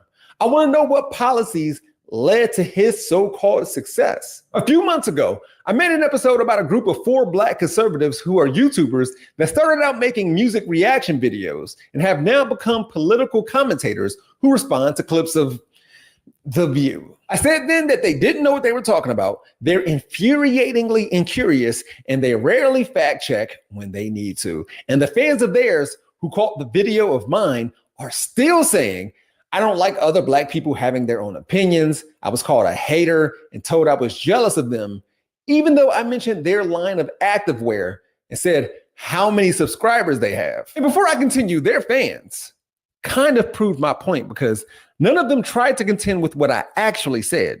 They're incurious too, and they don't fact check neither. Anyways, that group was actually a jumping off point for me to bring up the economy, where I discussed the concept of a response lag, which is the 2 to 4 to 6 year period it takes for fiscal, budgetary, monetary, and economic policies to kick in. Remember, in his first term, Trump was only in office for 3 years before COVID came. How did he achieve such a great economy in such a short period of time? Did he inherit it? Is that a thing? Look, don't just take my word for it. 4 years, no inflation. I had 4 years, no inflation. But that was when you had much. I had 4 years. It's better than that. And Biden, who has no idea where the hell he is, okay? Biden went 2 years with no inflation because he inherited from It's I think if they win, I should get all the credit, and if they lose, I should not be blamed at all of it all. With that said, when Fox News reported that not only had America's gross domestic product decreased 0.3% in the first quarter of 2025, but it was a sharp reversal from the 2.4% growth seen in quarter four of 2024, this is what Donald had to say. You probably saw some numbers today. And I have to start off by saying that's Biden. That's not Trump, because we came in on January, this is quarterly numbers.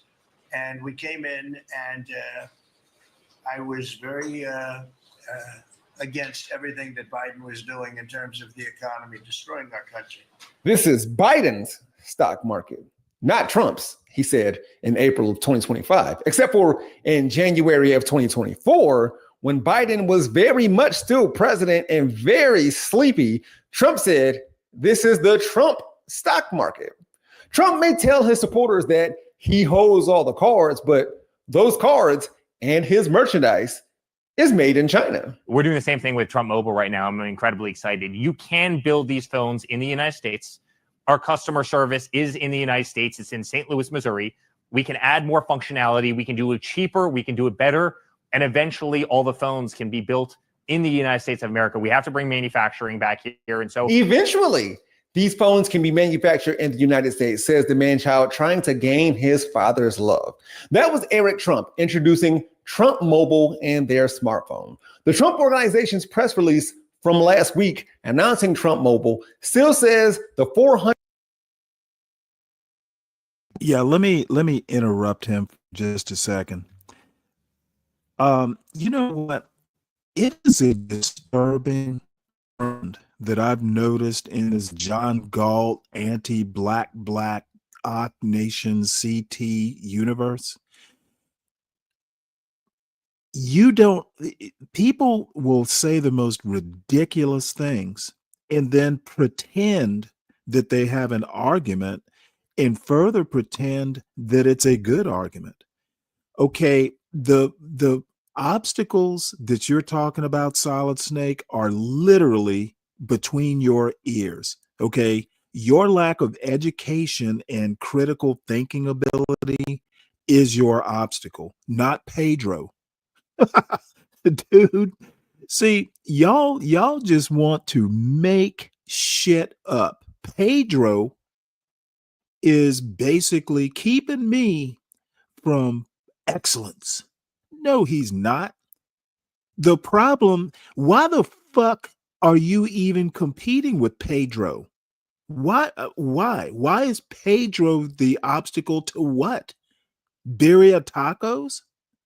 Dude, get a fucking grip and remember who you're talking to. Dude, I don't accept the bullshit that the anti-black blacks want to talk about. All you're doing is you all are a poor imitation of the worst of the white community. Because Trump told them Pedro bad. Pedro no bueno. $199 gold-colored phone will be, quote, proudly designed and built in the United States. You should know that Trump Mobile switched up language on its website on or around June 22nd to drop the Made in USA claim. As of June 25th, the company says the T1 8002 phone was designed with American values in mind. CNN noted that this phone's specifications resembled a phone made by a Chinese manufacturer. That T1 8002, the Trump sneakers of the face, the Trump steaks of the stomach, the Trump University of the mind, is clearly trying to get at that Apple aura. That's what Solid Snake has. Tim Cook wouldn't. Solid Snake has Trump University of the mind. Oh, Solid Snake, you have made my day. I was kind of tired and kind of watching this video, and then all of a sudden you started going on about the obstacles. Motherfucker, if legacy Black Americans have been here for 400 years, if you are competing with Pedro Pedro, that's a you problem. That's not even an American problem. Why the fuck are you caring about whether Pedro's here or not? Why aren't you too busy working or reading or doing something? Stop worrying about Pedro and worry about yourself, Solid Snake. These mother Trump has y'all sounding silly. Make iPhones in America. I mean, why would he? What is Trump thinking? He just tells us what he's thinking as soon as it occurs to him. This shit sounds nuts. I'm gonna go to China and I'm gonna get those jobs from China and bring them back here to America. For what, nigga? So iPhones can be $9,000? Leave that job in China where it belongs. None of us want to work that hard. I want to wear Nikes. I don't want to make them shits. What the fuck are you doing? And the world knows that. Then comes Trump's on-again, off-again trade war with China. Things have gotten so bad that Nike returned to selling on Amazon after a more than 5-year break. Although they aren't blaming Trump's tariffs on their higher prices. Wall Street investors started calling Donald Taco, that's Trump always chickens out, a term coined by Robert Armstrong of the Financial Times. And Donald may have acted like he didn't know what it meant, but he also asked, because I reduced China from 145%, that I set down to 100 and then to another number? Yeah. Before then, Chinese internet began making anti-American propaganda with AI as a result of the tariff war. Chinese people were creating AI-generated videos mocking Americans because of the tariff war. And China wasn't just winning the trade war, they're winning the troll war too. Peep the craftsmanship. And I bet this was inexpensive. Do you want to buy laundry pots? Do you want laundry capsule? Do you want laundry beads? One pot costs only 5 cents. You can get 20 pots for just $1. iPhone 15 Pro should be the best-selling model in China. Hello, bosses. Let me introduce our new goods to you. This batch is the iPhone 15 Pro iPhone Pi Vision. All of them are 1990. Do you know who are the suppliers of Nike in China? First of all, the production of AG and Air Force series are taking charge of the Samona in Longchuan City, Guangdong province. Cute. You must know the Dunk series. They're made by the Xiefeng shoe factories. The factory is actually from Putian, the city that's famous for the... Did you hear them refer to us Americans as their bosses while showing us what we could buy directly from them, in addition to how much it really costs to produce those products? Oh, and that custom-made jersey that I introduced last week and I'm wearing right now? It's made in China. While some of us are like, personally, would like to see every store show what part of the price increase is due to tariffs, because if these tariffs ever come down, I need to see that price go right back down. And when Amazon considered the idea of listing import charges on certain products at its ultra low cost Amazon haul store that was never approved and, quote, is not going to happen, and was never a consideration for the main Amazon site, this is how the Trump administration responded. This is a hostile and political act by Amazon. Why did Amazon do this when the Biden administration hiked inflation to the highest level in 40 years? Soft take. Almost as soft as that Chinese-made garment she's wearing. Yet, let's play that why didn't Amazon do this when Biden hiked the inflation game? And yo, China trolled White House Press Secretary Caroline Leavitt too for wearing a dress made in China. So let's go back to the Trump campaign. Of course, Trump has promised an economic boom on day one. So when I win, I will immediately bring prices down starting on day one. Starting on day one of my new administration, we will end inflation. Okay. wait, hold it. An internship? John is offering you an internship? Motherfucker, what is a 47-year-old man doing working at an internship? You know what? The eternal sunshine of the spotless mind. That's what I'm seeing here. Motherfucker. Oh man, these Trump maniacs are an endless source of joy. Dude, John offered you an internship? And we will make America affordable again because the prices are too high. Starting on day one, unless Donald was joking there. His supporters could say he was kidding, even though he said he doesn't kid, but maybe he was kidding when he said he doesn't kid. 40 chess move that we shouldn't hold him to. King him. According to CBS News, despite promises to cut spending during the campaign and his first few months in office, President Donald Trump's federal government has spent more than $200 billion more in his first 100 days compared to that same time period last year.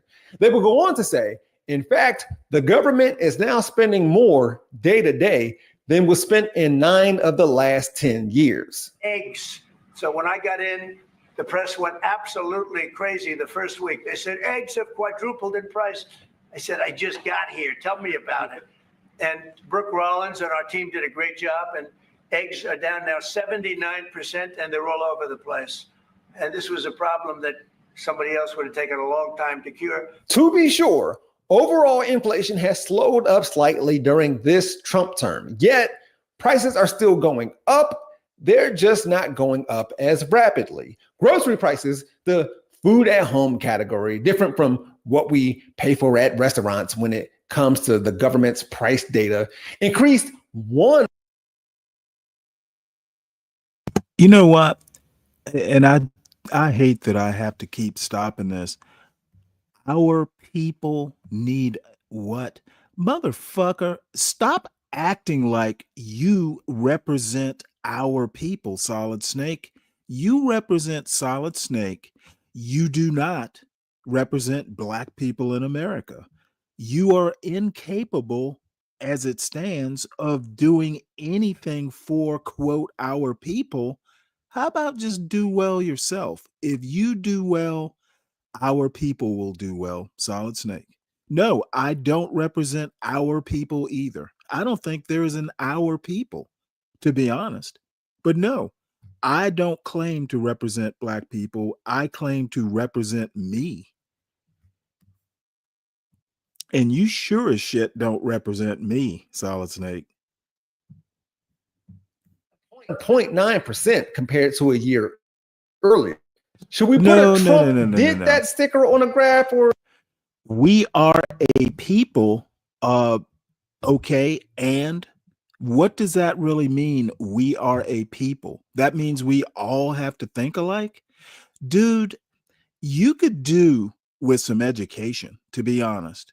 Okay, this notion that we are a people and we have to do everything in lockstep is retarded. Yeah, motherfucker, I'm actually pro-Black in that I think Black people don't have to all be Solid Snakes. You're an anti-Black Black. If Black people don't do what Solid Snake wants them to do, then they are just bad people. or something? In March, egg prices soared 60% higher than a year prior. A lot of that was due to bird flu decimating the egg supply. Since then, the price of a carton of eggs has decreased as national egg inventory has grown by over 4%, and major retailers are now seeing stabilized supply. This is another thing that, all this egg talk, people, all you had to do was read a newspaper and you would know why egg prices went up. It wasn't because of a politician. It's because they had to cull a bunch of birds because of some avian flu epidemic. So y'all, just the misinformed people that I come across daily in this John Galt anti-Black universe, it's astounding. It is truly astounding. And if anybody happened to watch the show last night,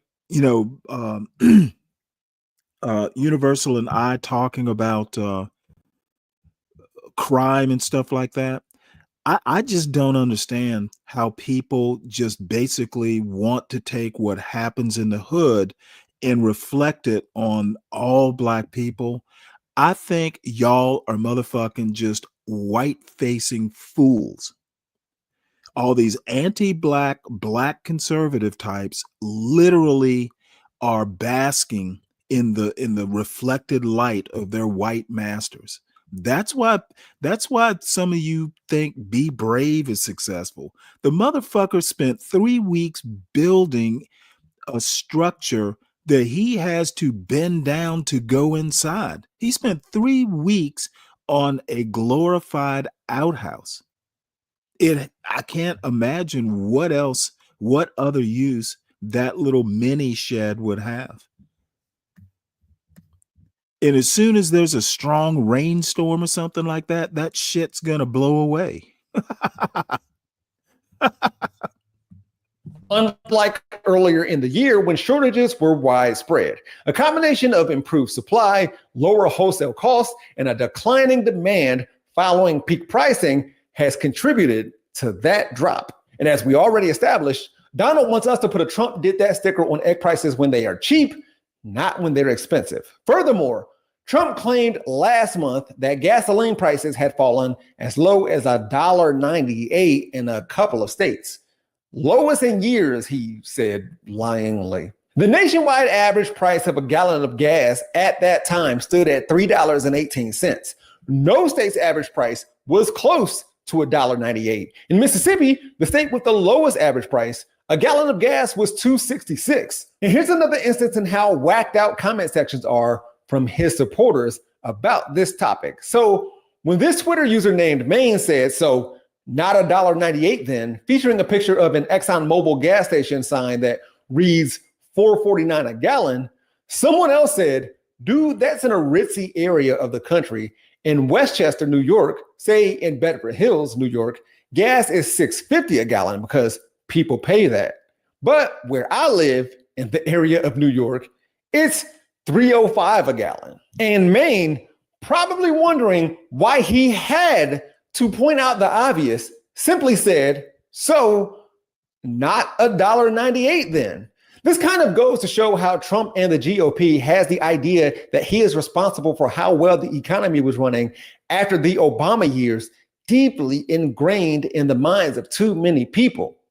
And black men and women were about twice as likely as in 2020 to describe Trump as a strong leader. Is paying more for Tide Pods and iPhones and Nikes worth not voting for a black brown woman who married a Jewish guy? Then there's this dude. "I wasn't pulling for Trump or Kamala, but I did not want a woman in that position," he said. "And if it were to be a woman, I'd rather have a really strong and smart woman. For example, like Judge Judy." Judge Judy? I know exactly what you mean, my brother.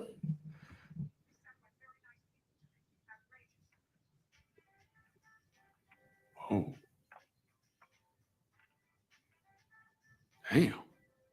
Damn. Do black conservative men like them thick?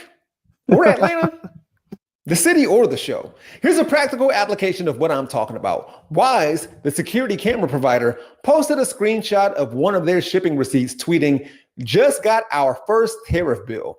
We imported $167,000 of floodlights and then paid $255,000 in tariffs.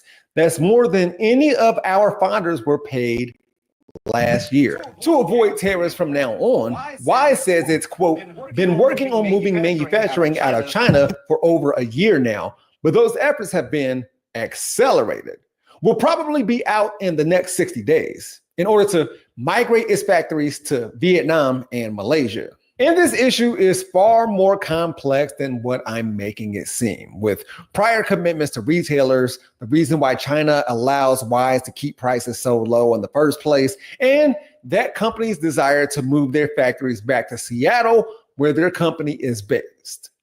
The point is, there are some, no matter what their skin color is, who are under the impression that tariffs are working to bring manufacturing back to America and don't mind that it hurts the wallets and pockets of Americans. But if you have a problem with the Wise of the world buying Chinese products exclusively, quote, I hope you don't use an iPhone, use a computer, wear Nikes, or buy Legos, because if you do, I have bad news for you.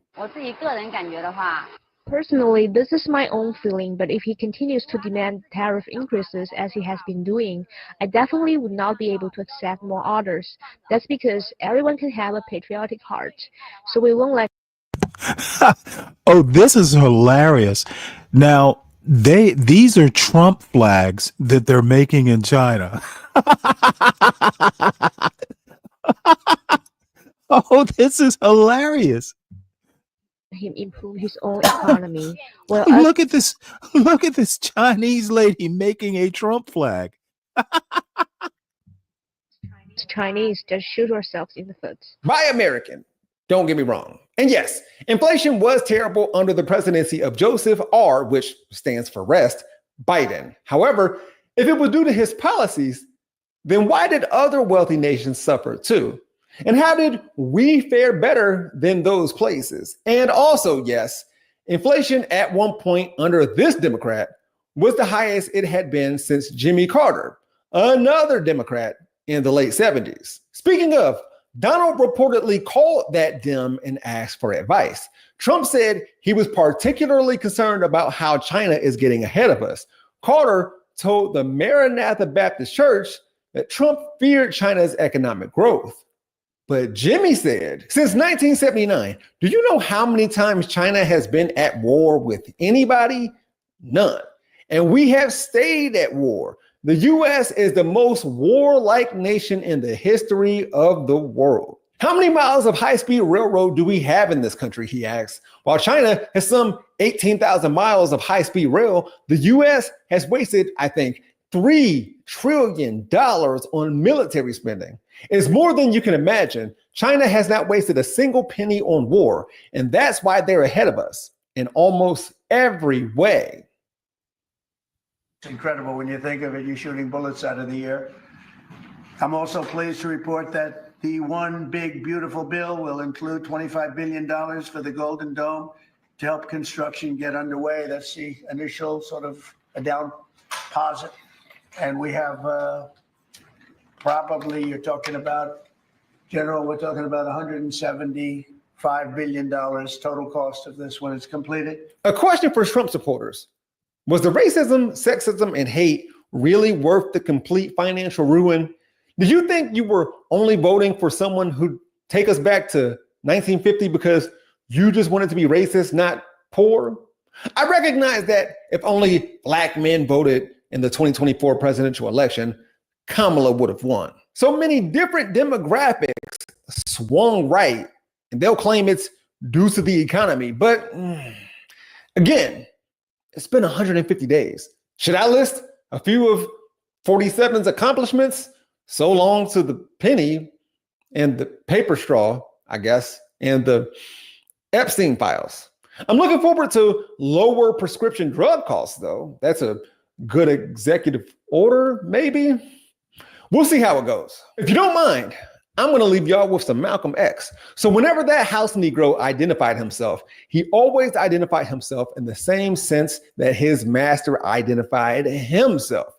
When his master said, "We have good food," the house Negro would say, "Yes, we have plenty of good food. We have plenty of good food." When the master said, "We have a fine home here," the house Negro said, "Yes, we have a fine home here." When the master would be sick, the house Negro identified himself so much with his master, he'd say, "What's the matter, boss? We sick?" His master's pain was his pain, and it hurt him more for his master to be sick than for him to be sick himself. When the house started burning down, that type of Negro would fight harder to put the master's house out than the master himself would. And now that the Nikes that they don't buy or wear are more expensive, I hope they're saying, we did that. Because over here, we gonna be all right.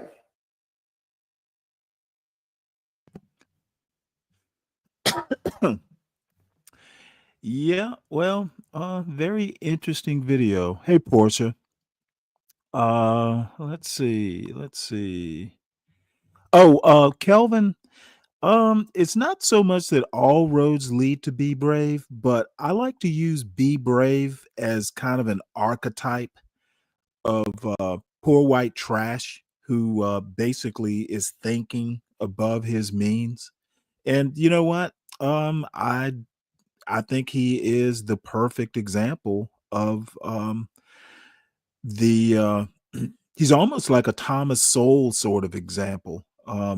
People for some reason or another seem to think that be brave is like and people like him are like worth listening to, and it's endlessly fascinating. So yes, I'm guaranteeing you, dirty dude, that Solid Snake's probably gone over to oh wait, you're still here. You're playing the long game? What the fuck are you talking about? What long game are you talking about? Dude, you speak in sound bites. So let's see, what else do we have here? Uh like I said, this isn't gonna be a long show because I'm kinda tired. Let's see, what else do I have here? I've got a bunch of videos that I've been meaning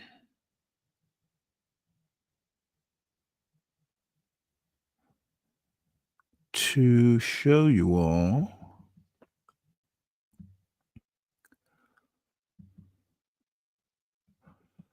Let's see, boring history videos.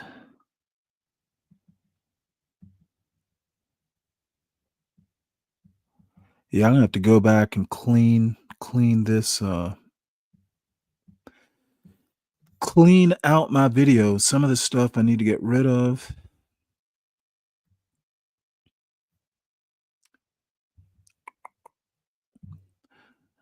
I was hoping actually SKC would drop by because I've got the that philosophy lecture series ready to go, but I'm gonna wait for him to drop by.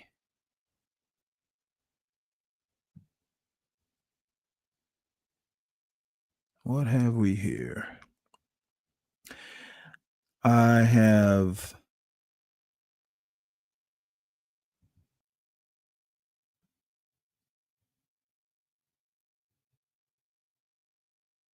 you know what? Let's just go full anti-MAGA.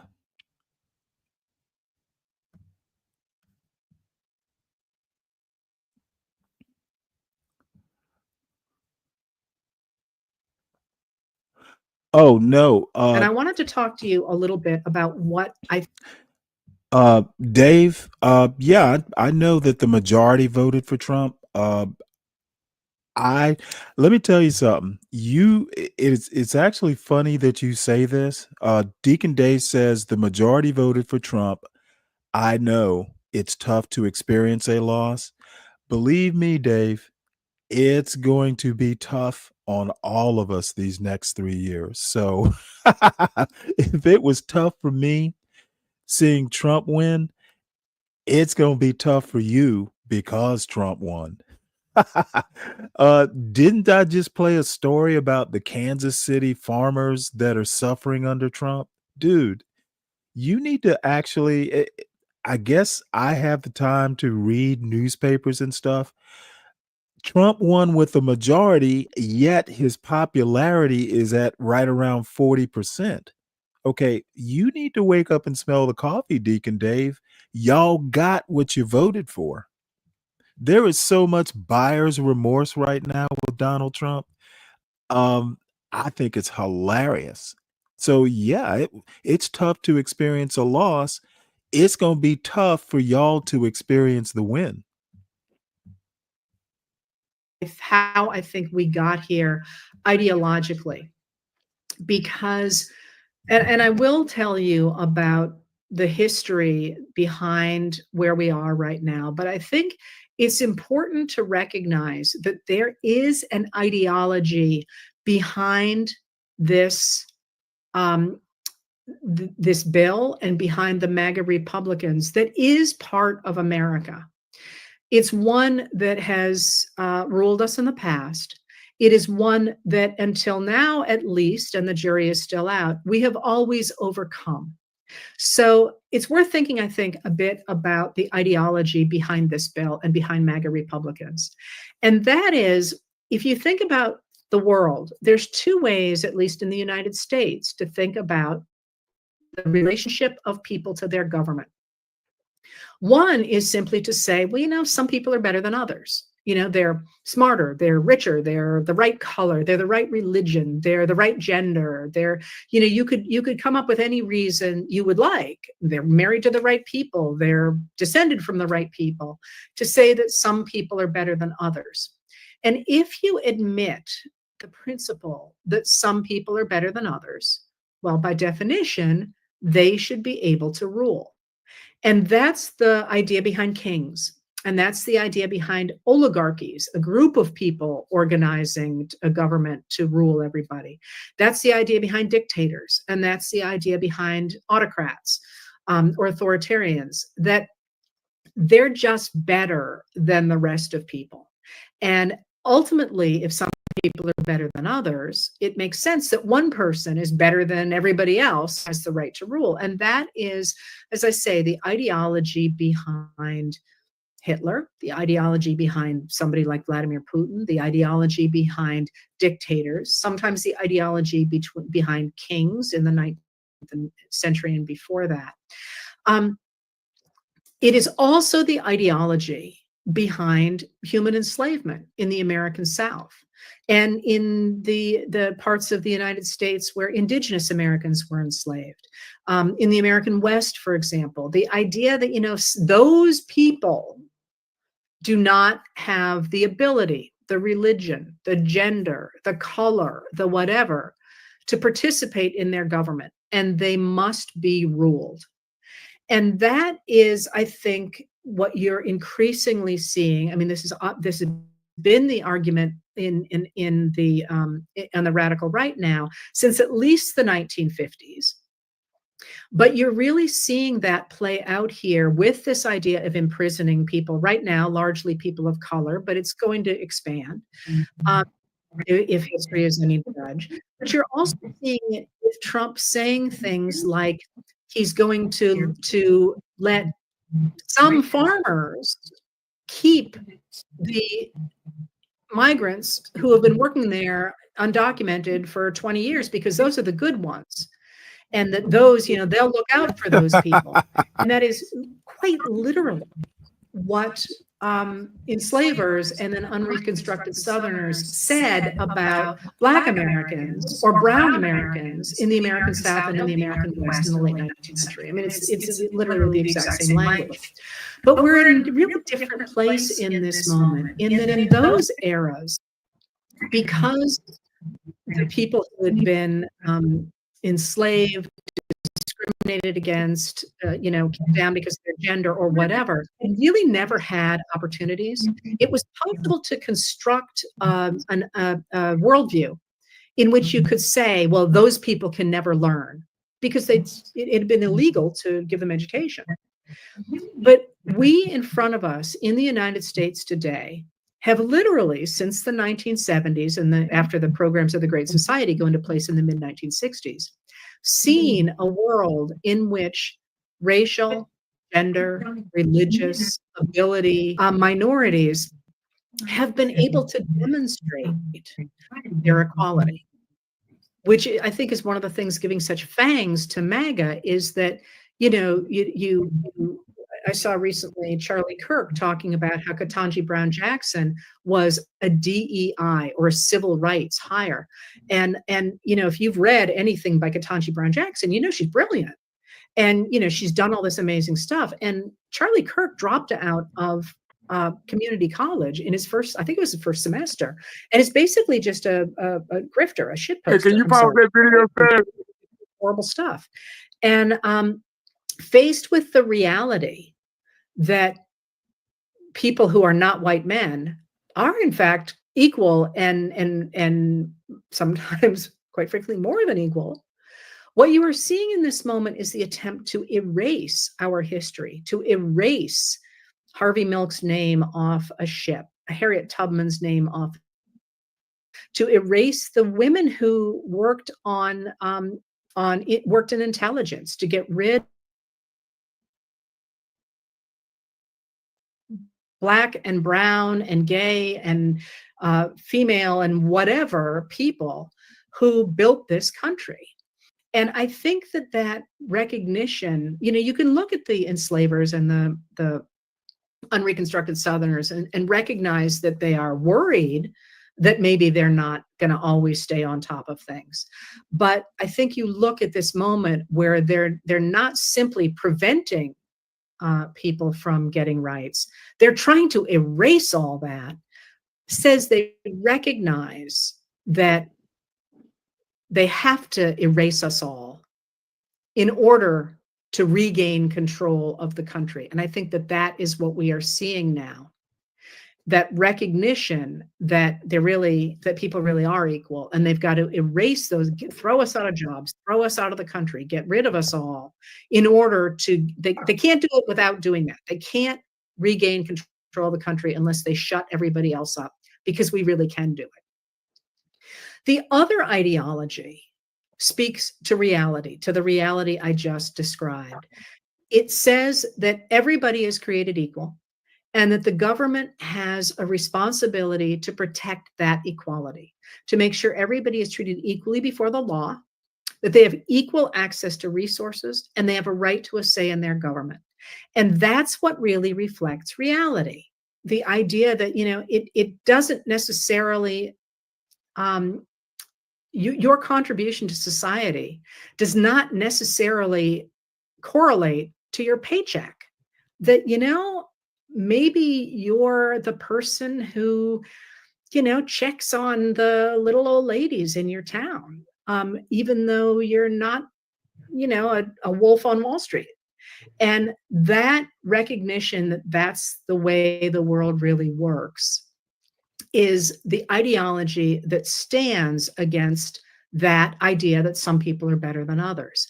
And the reality is the vast majority of people in the United States believe that. And what's more, we have proof that this country does best when the government acts on it. Quite literally, this is what the U.S. government did after 1933, when President Franklin Delano Roosevelt was elected and took office. And it's the world that we have lived in since the 1935 Social Security Act, which provided the basics of a social safety net for those people who were destroyed in our trade-based economy if they were injured, or if they were widowed, or if they were children who didn't have parents, and so on. So if you look at how the United States functioned under that system from 1933 to 1981, it had a booming economy. It had the difference in poverty rates was declining. The opportunities were increasing. People were getting education, and so on and so forth. And that's what the Reagan Revolution stopped. And we are now seeing, with this measure, the ultimate attempt to destroy that government and take us back to a world where a very few people will rule. But we have added in this moment this extraordinary deficit spending, which, in the 1920s, they never would have done when they were living like this. The Republicans simply would have balanced the budget. I mean, the crazy thing here is what you're seeing is not a return to the 20s even. What you're seeing is essentially open looting. So you should be angry about this bill. You should be incredibly sad about this bill, as I am.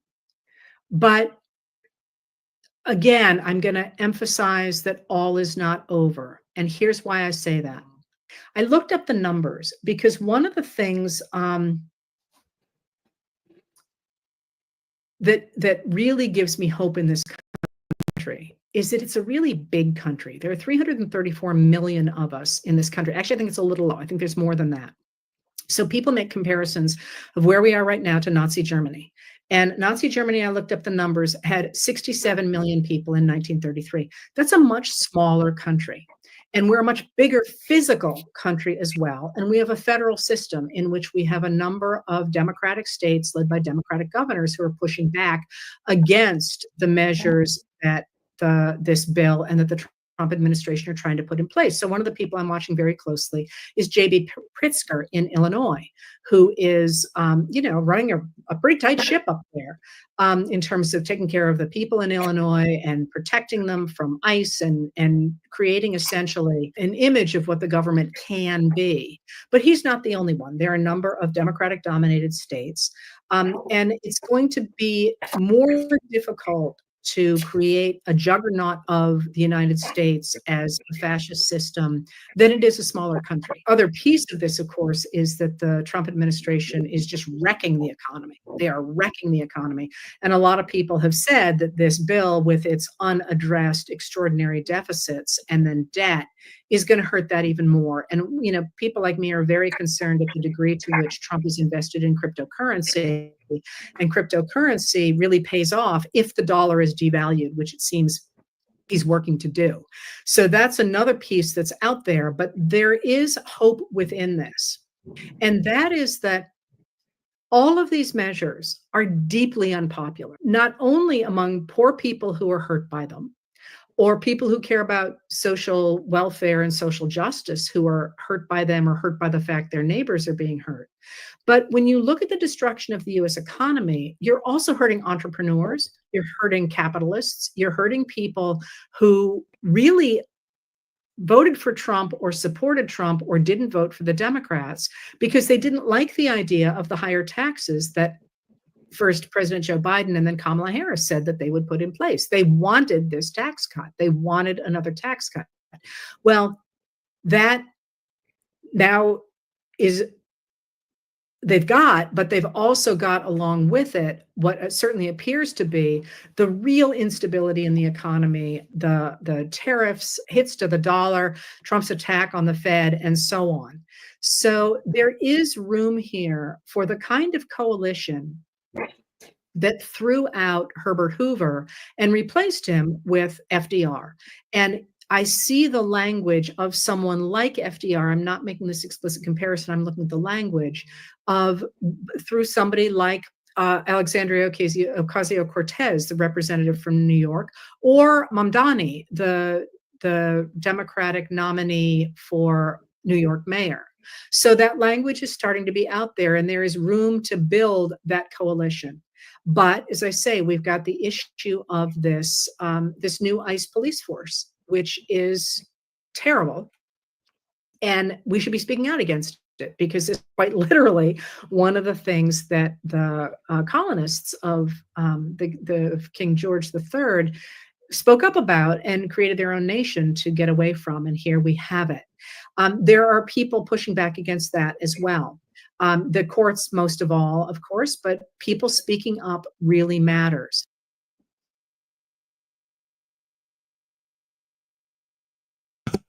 Any comments there?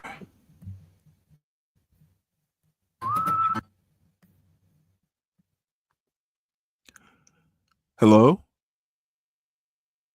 Hello, Stanley. You all came up on the panel and have nothing to say. Interesting. You can't hear me?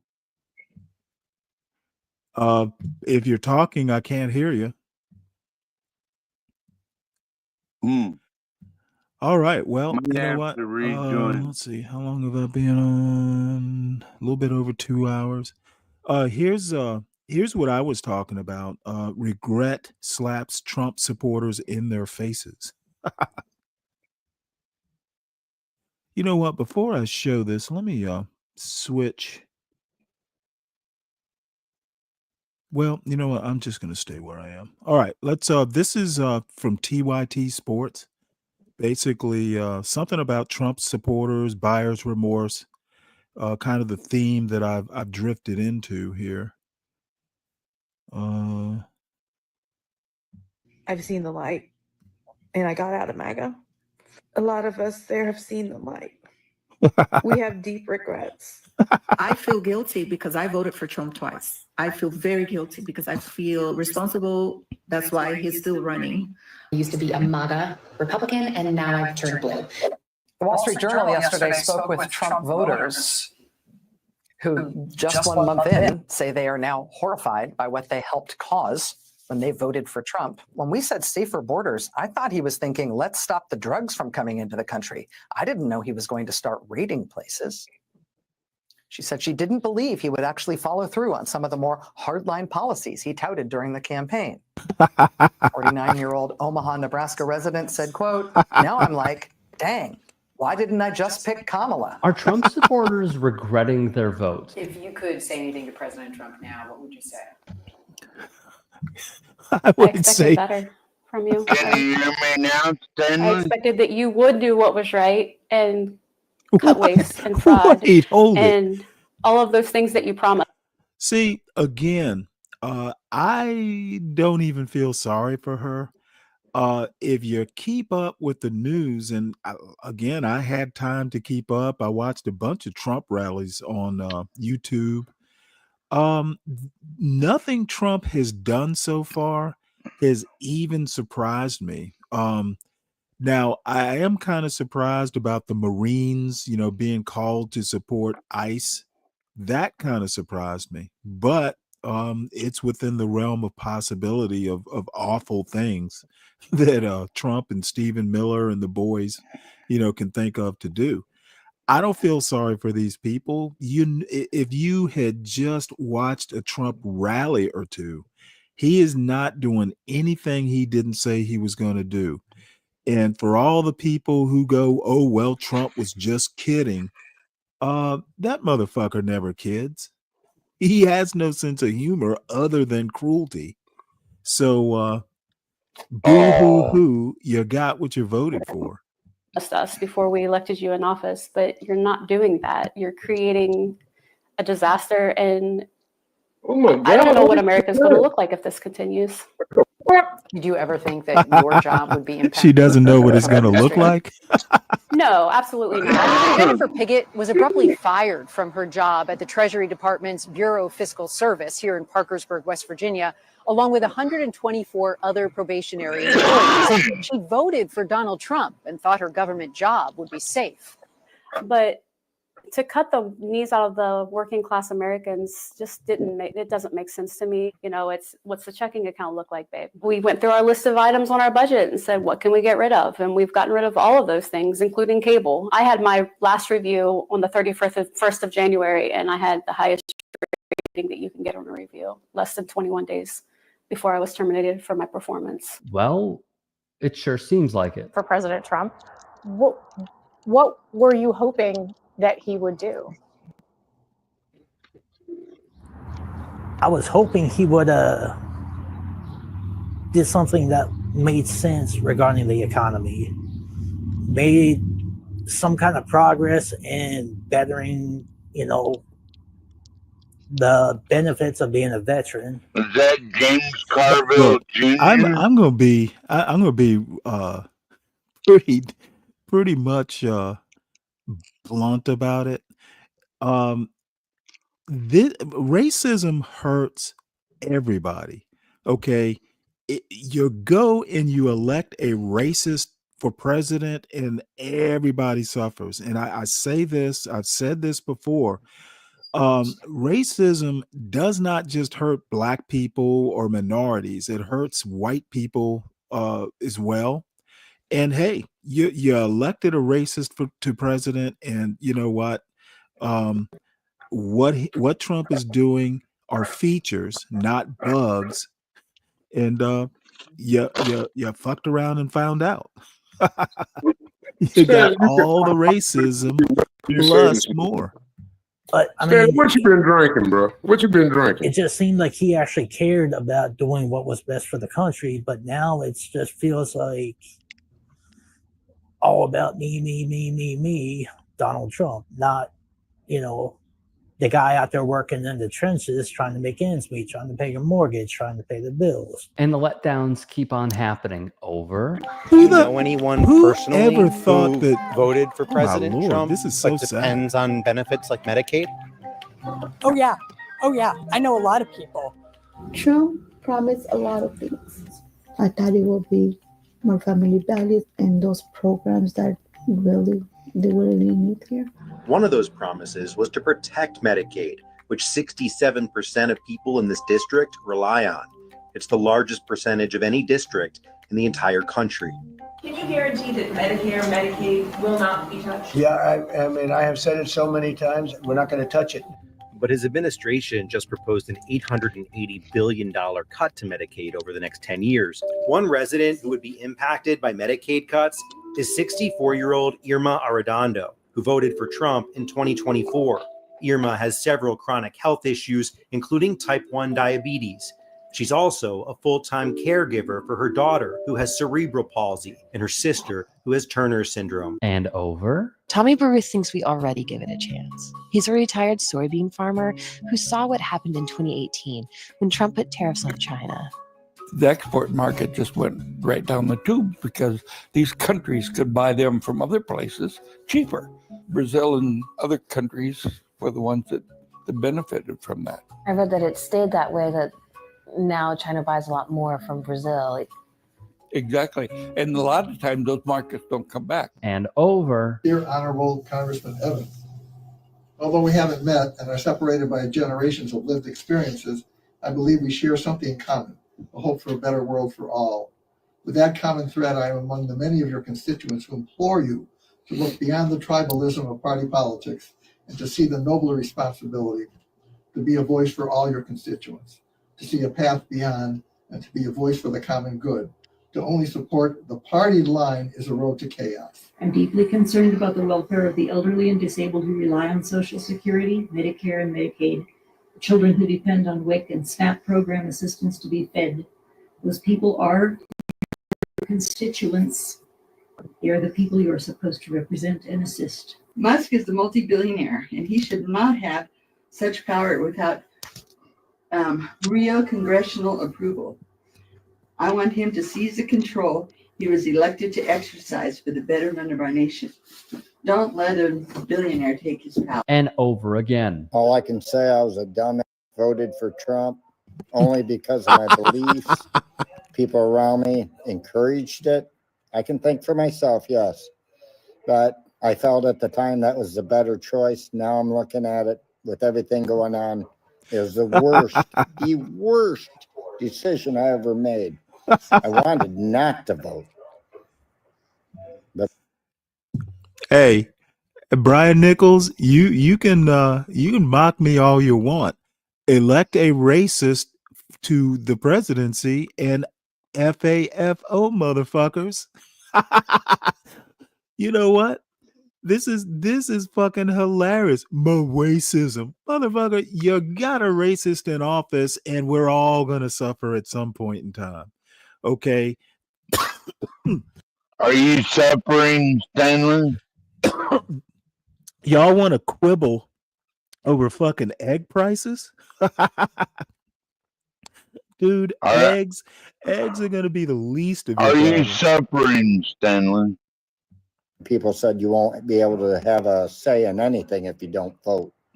I totally regret this. It's pretty normal to hear so. Are you suffering, Stanley? You're absolutely right. We have been electing racists for president forever. However, Trump is like openly racist. So at least other presidents might have hit it better. Motherfucker, ignorant, you know what the fuck I'm talking about. Trump is a goddamn racist, and America will suffer because it elected another racist to the presidency. What's the difference? Dude, you know what? I don't have time to sit here and educate a grown-ass man. Fuck around and find out. Many supporters of the man they voted for say, well, I didn't vote for this. I didn't Hell support yeah, you this, did. or I didn't think it would affect me. Federal data shows last year vets made up 28% of the federal workforce. Vets like James Diaz. James is an Army veteran who served during the first Gulf War. He voted for President Trump 3 times. He was fired last month from his job as a fuel compliance officer with the IRS at one of their field offices in Illinois. His termination letter implied that his job performance was a factor, but Diaz disputes this claim, saying all his performance reviews were positive. You say you were treated like garbage. Walk us through what happened to you last month. On the 20th of February, I received a phone call from my supervisor and then a email shortly thereafter about how I was going to be terminated. And it basically cited my performance issues. But you provided us with a performance review, and it said you were a good worker with a good knowledge of tax law. So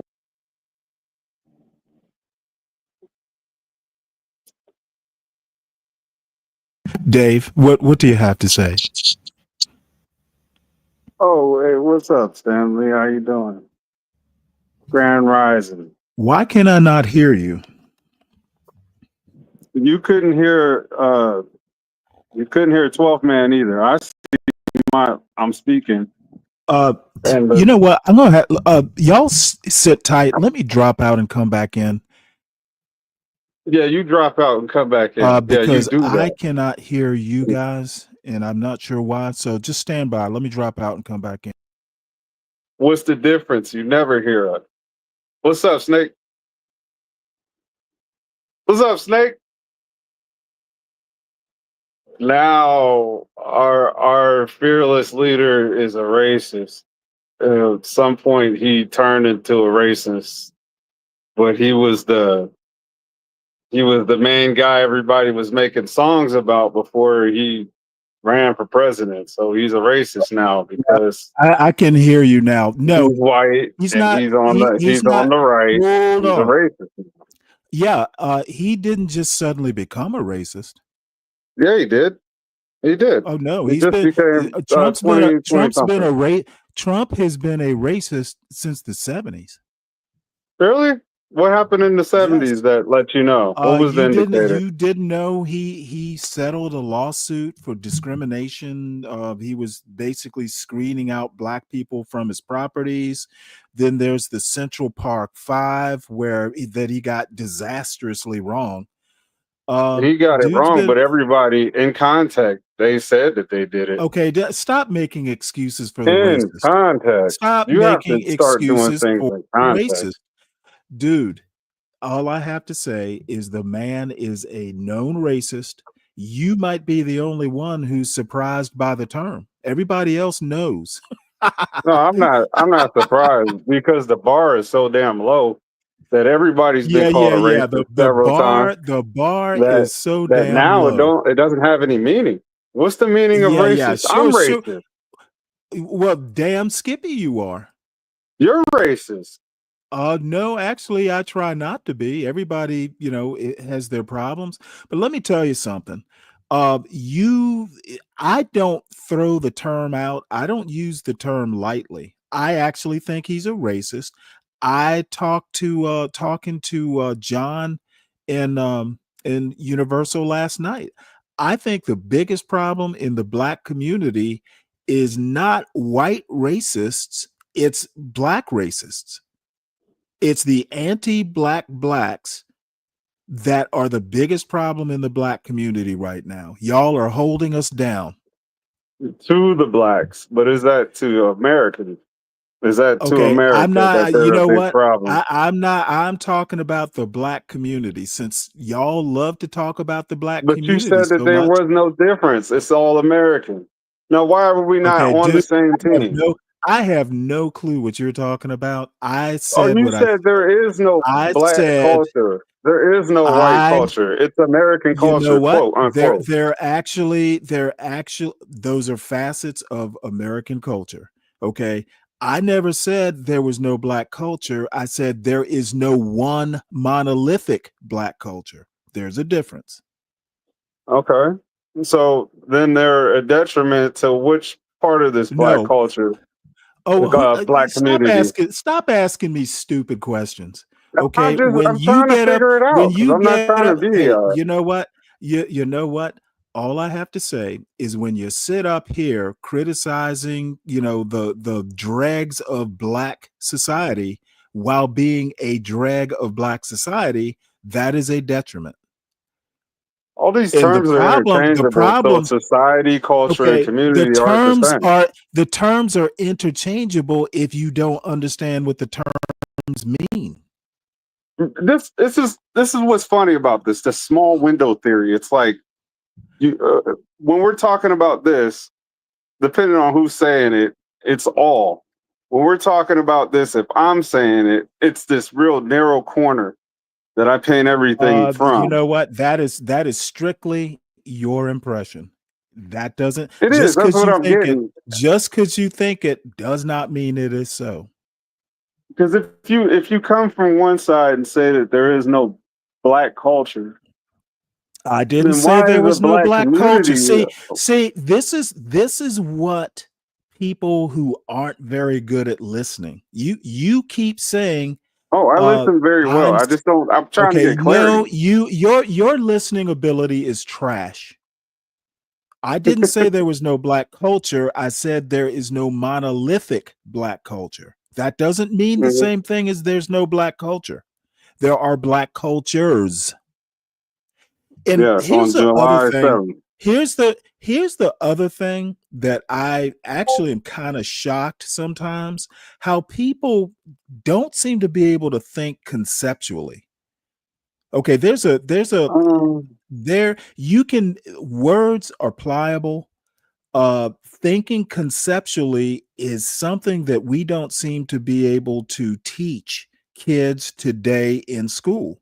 Okay, culture is a concept. It's not something that's, you can reach out and touch. Culture exists in the ether. Okay, when I say there's no monolithic black culture, I've also said there are black cultures. There are many facets to the quote black culture. We don't all think the same. We don't all like the same things. And you're absolutely right. There are white cultures. Okay. Even within America, I've talked about Colin Woodard before. There are, about 11 different types of quote white culture in the United States. Dude, to keep up, you got to be able to think conceptually. Okay, everything isn't a nail, and everything isn't turning a screw or fixing a leak or hammering a nail. And that's fine if you don't like doing the conceptual stuff. If you don't like the conceptual stuff, most everything. But let me restate this argument here. You have said that there is no black community. There is black communities with that S. Correct. Then you say that the anti-black blacks are the biggest problem of the black community. Which one are you talking about? Okay, well, you know what? Let me lump them all together. Let me help you think. No, see, you can't do that. Let me help you think. That's the problem. Let me help you think conceptually. I'm making a broad generalization. I'm going to take all the black communities. I'm going to lump them together and call them one big community. Anti-black blacks are literally the biggest problem facing legacy black Americans today and have been probably since slavery days. So, and it's just my opinion. Hey, can you play a Facebook video? There was a point I wanted to make to you. If I drop the link in the back chat. Yeah. I think you're not gonna like it. It's not anti-black, but she glazes over a point that I made to you, and you said it never happened. Let me just get the link. You'll see. Okay. Hold on. Hopefully I don't fall off here, but hold on. Fall off of where? Why would they cite that as an issue? I think it was just basically a cookie cutter email to send out. I don't think they thought it through very well at all. When it's deeply frustrating, because granted, we focus on this stuff. Our audience focuses on this stuff network wide. Man, this is weird. Specifically focuses on this You stuff there? Okay, I'm hyperactively. Yeah. And the warning signs were there, and we tried. Hold on one sec here. Man, this StreamYard and Bluetooth are not playing well this morning. And I got out of MAGA. Man. All right, so let's have a look at your link. Now, before you play it, there's a lot to ignore, but she's going to say something that I said that you vehemently disagree with. And I wonder where she got this. Okay, well, let me ask you a question. Does this lady saying it make it any more true? No, yeah, actually it does, because you act like you've never heard it before. But it seems to be a cohort of people who know this, but you don't. Just play it. You'll see what I'm saying. But you gotta start from the for top. so long. All right. And I have a whole Let me start it over. Black men have been angry and bitter at Black women for so long. All right. And I have a whole historical None of truck that about matters. this. Okay, so I told y'all I was gonna come on here and talk about Black men's dislike, discontent, disdain for Black women and why they are flat out. I think that and SKC and I kind of talked about it. I'm bored with this, war between the No, it's sexes. not about that. There's a secondary Oh, point. there's more? Well, the point is hidden in the rest of the stuff we don't care about, because I don't care about that either. Okay. So she's about to say it, and you'll be like, oh. I have studied Black people and the Black diaspora with all of my college dollars, and I also have a master's degree from one of the top radio, television, and film schools in this country that I went to on scholarship. Let's move on, babes. Now, the short answer to this is that Black men became economically irrelevant to Black women, which eventually led to the rebellion of the leadership of the Black man.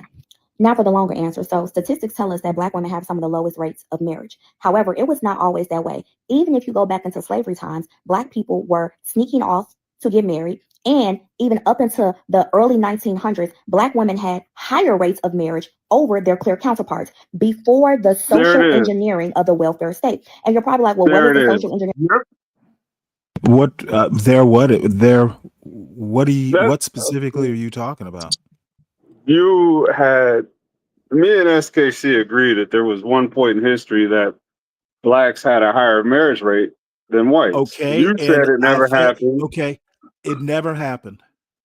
Right. But she also says that it happened. Okay, I just wanted to get a dash hold on. so that way you would hear it. Where in this did she say marriage rates were higher than whites? No. Just go back. You said never. You said never. That includes all. And I will continue to say never.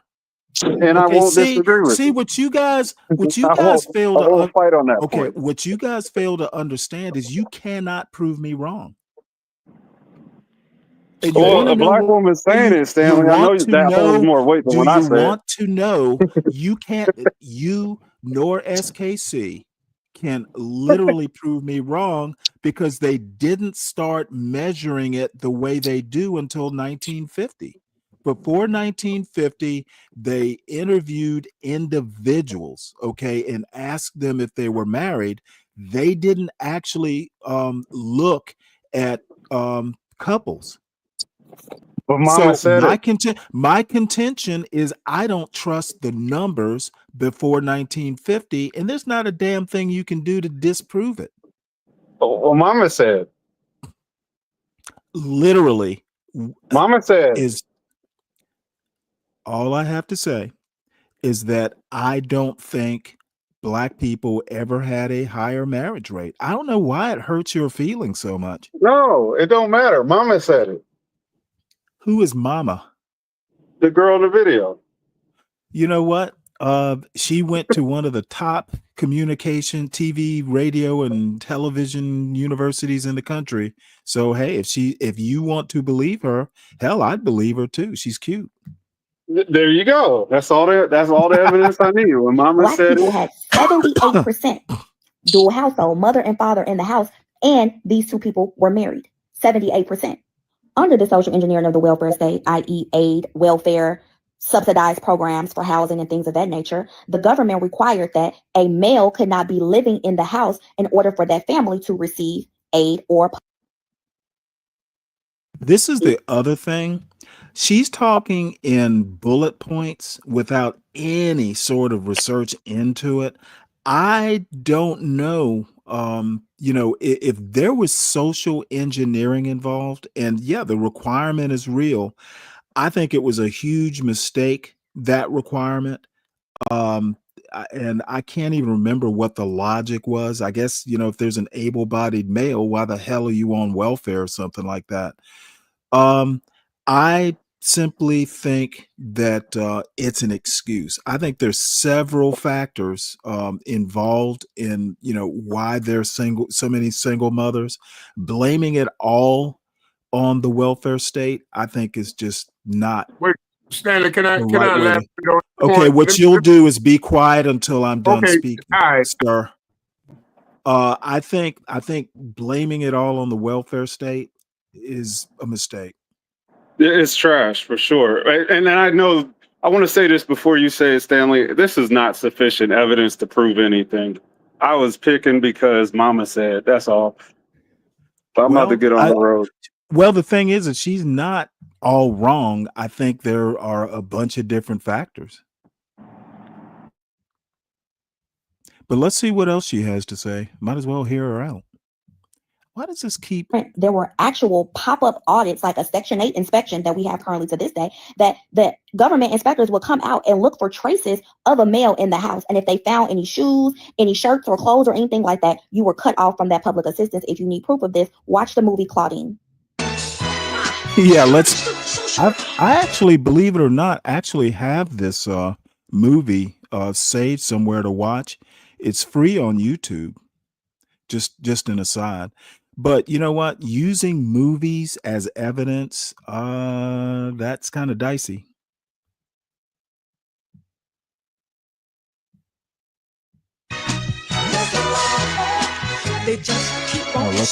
This is right simultaneously in alignment with Nixon's war on drugs, which took the U.S. prison system from 300,000 people incarcerated to 2.3 million people incarcerated, and 2/3 of those people were people of color. So there you have Black men being removed from the home. Then you have a war on drug, which is disproportionately incarcerating Black males in particular. And now what do Black women have to do? Make it work and figure it out. Then that births a generation of struggling mothers teaching their daughters to go to school, get a degree, and don't depend on a man for nothing. Like and follow for part 2, where we will talk about the Black male athlete, the birth of the hip hop generation, the over-sexualization of Black. Yeah, well, you know what? She's a cutie pie. What can I say? I knew that would soften the blow. No, I think that there are a lot of talking points that she put out. Some valid, some probably need some development. The thing is that life in the United States is so difficult, convoluted, that blaming a social phenomenon on one thing, I don't know. It could even be mostly the welfare state, but I think there are a combination of factors that have kind of led to where we are today. But I will say this, I think, and this is kind of going back to what we were talking about the other day, this back and forth every day. It's like I can go on some of these shows and, it's always going to come back to one or two things. It's going to be Black men ain't shit, Black women ain't shit. And, from there, it'll be Diddy. It'll be Diddy or Carmelo Anthony. Those are the 4 topics that, in the past month or two, I can reliably say are going to come up.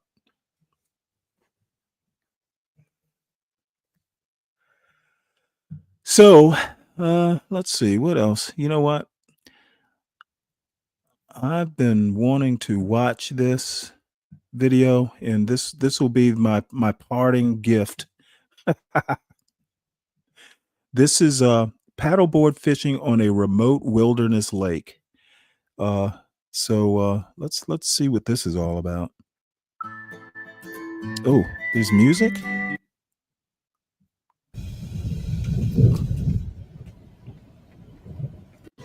The last time I went to this lake, I actually caught my personal best smallmouth, and I don't have any record or any photos of that because Smallmouth? I dropped the Is she phone Canadian? that I used to take all the pictures in the same lake that day. It was like a great day and a terrible day all at the same time. There's our lake. Ta-da! Born on a tiny remote island and raised on a horse farm, I grew up without any social media until 2022 and I've never been to public school. These videos are a journal and I don't know what'll happen next, so let's enjoy the ride and I'll see you on the next adventure.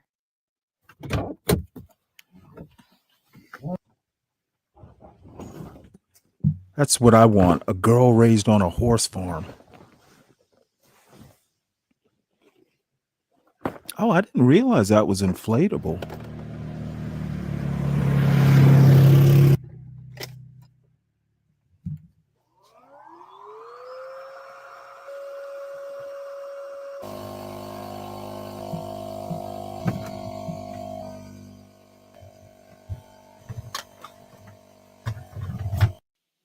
That means our paddleboard is full.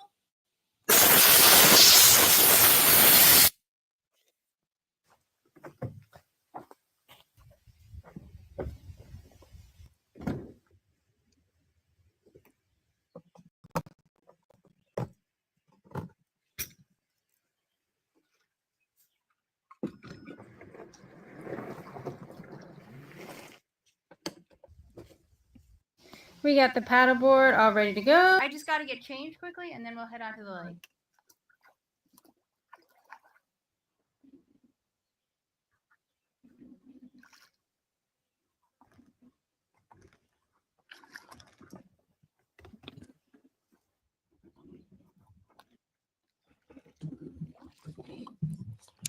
Yeah, dirty snake bounced.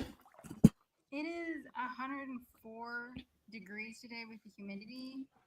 So luckily we can go swimming. Is it me or is that volume low? Yeah, finding a woman to go fishing is so rare. Like she's not afraid to touch the worm. It's not that rare. My wife liked to fish. Oh, I'm talking about in the black communities, the pockets of And communities. 83 degrees. This lake is super shallow is it? and it's about that same depth throughout the whole lake. I don't know. We're gonna look. I There's really a couple don't of even deep shop beds there. here, kind of in the middle of the lake. We're gonna try fishing those. I'm gonna put the anchor down because we're just on the weeds now.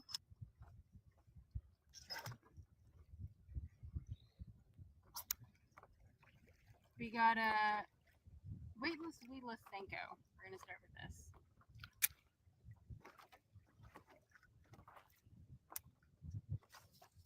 You know, Stanley, if you show more soon-to-be half-naked white women fishing, I'd come to your channel more often. Switch it up. Yeah, what up? What else, Snowman? What's up, D? I think she's more or less Native American. I don't care. She white as fuck, man. Yeah, okay. Yeah, she's pigment impaired, Stanley. I can't really say it. Pigment See it. impaired. Her skin look whiter than mine. Does it? Yeah, it really does. I wasn't really paying attention to, how pale her skin is. I think she's Give her pretty- another half an hour on this water. She'll be golden brown. I'm attracted to paleness.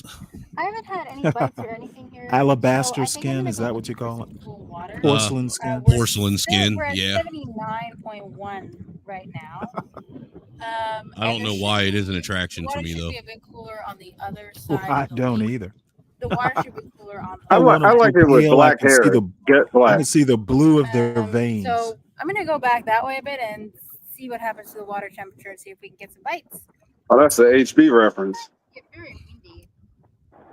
Oh, okay.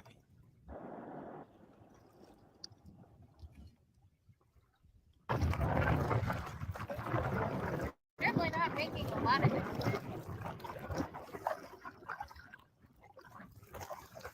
It is getting rarer and rarer to find women that'll go out fishing with you, though. Okay, well, we're not really Yeah. on the other I side guess of the I lake, could. And the water is not any cooler here, but we're at this shore. If And I'm you gonna say try so, I casting mean, into I these really shouldn't be shadows under the talking about it. trees I by haven't the been in rock, that and we're gonna market see in a if there's while. anything in there. Well, I haven't either. I can't. I probably shouldn't talk about it either. Then Stanley, since you pointed out that way. Yeah, leave it to the guys who are allowed to. I'm allowed to. Is that like something to be proud of? Nah, I'm just allowed to. Not that I really have to. I'm pretty satisfied. Well, good for you. I'm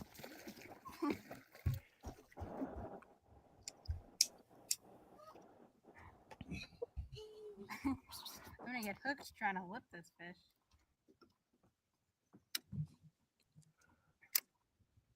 I do have a new Tiffany Silver video. Nice. That's not bad. First fish. Nah, she's actually catching fish. This is nice. I will definitely take this. That's a big largemouth. Yeah, it is.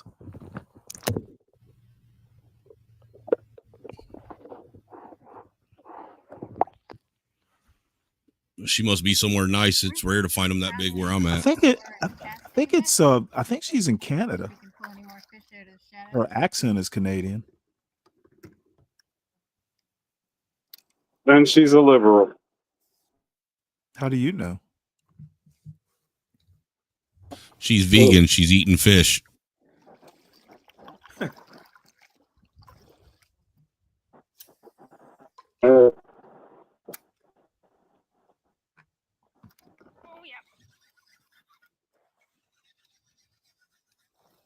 It's another largemouth.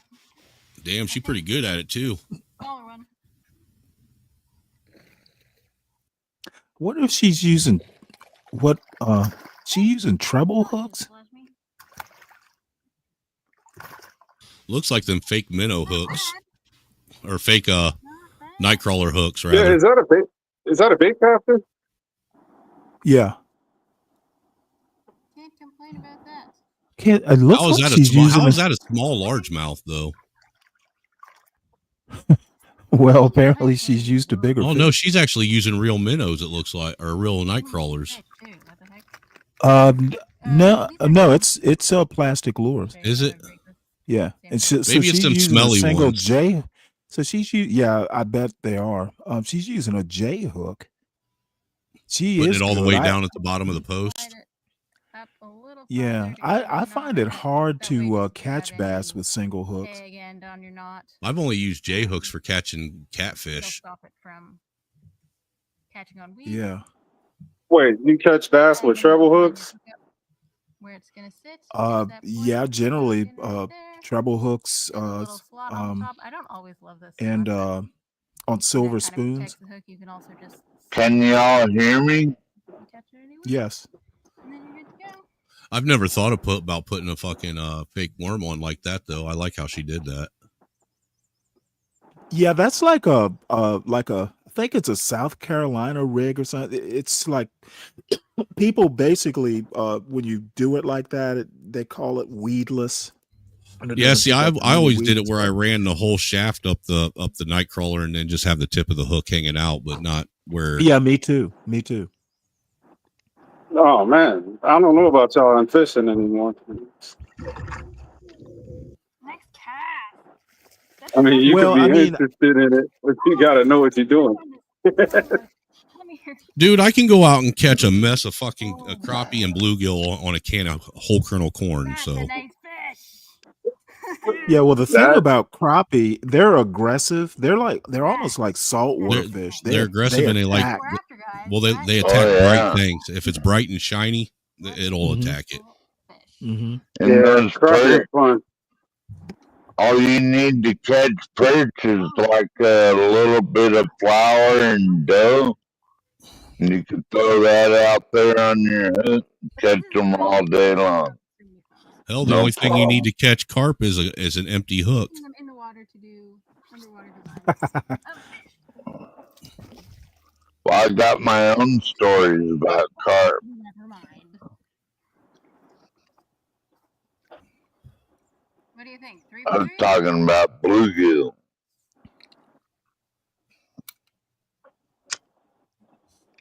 Have you ever caught a snapping turtle while tightline fishing? No. No, but I ran over a snapping turtle one time. Me and my stepdad caught one tightline fishing, man. It was like dragging a fucking rock across the fucking lake. Really? Did you keep it? Yeah, we took it home and we cut its head off, bled it out, and froze it to make turtle soup out of. Yeah, I was looking at a video the other day where this I think it was a couple. They basically went through the process of dressing one out. Yeah, it's pretty easy, really. The biggest part is getting knowing how to chop the head off of one of the motherfuckers, because that's how you bleed them out. Mm-hmm. Okay, I don't know if you saw me catch that. I don't know if I'd eat a turtle soup. It's good if it's made right. And turned off the camera. But anyway, It was pretty common where I grew up, though. I grew up around a lot of lakes, so eating snapping turtle was pretty regular. Same with eating frog legs and shit. Yeah, I've never had turtle. I've had frog's legs. Hell, yeah, frog legs are decent. We even used to eat crawdads, man. Yeah. Crawdads are good. I can stomach that. Okay, this one we're gonna do a slow-mo goodbye. I'm gonna hang on a little tighter. No.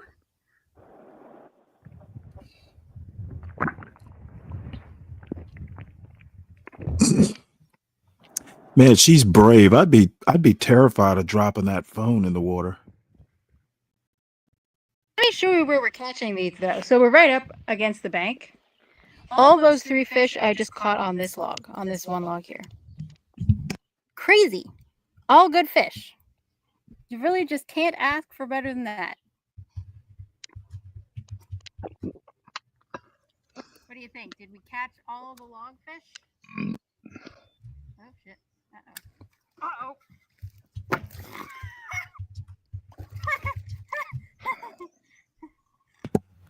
Damn. A lot happened there. You'll have to excuse me. Okay, just chill. What is he talking about? Cave beasts. He's talking about the white man on the panel, or white men on the panel. That's what he's talking about. Being an ignorant, stunned person. Ignorance in a snit this morning. Because I hooked it because I saw something eat it, but I'm pretty sure it wasn't that I saw eat it.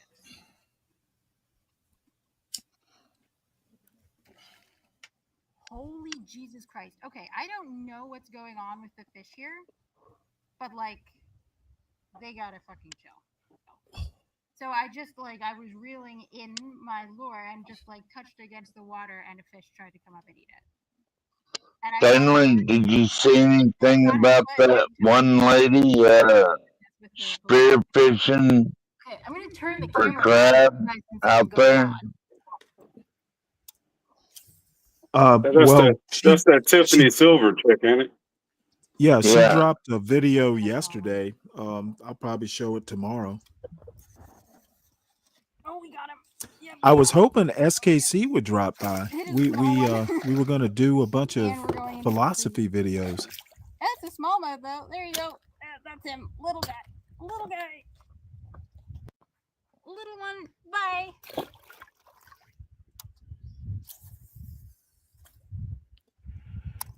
Oh, I hurt Solid Snake's feelings. You can come on up, Solid Snake. I'll let you speak.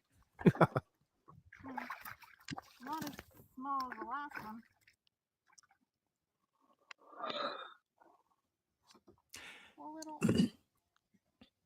She should keep a couple fish for dinner.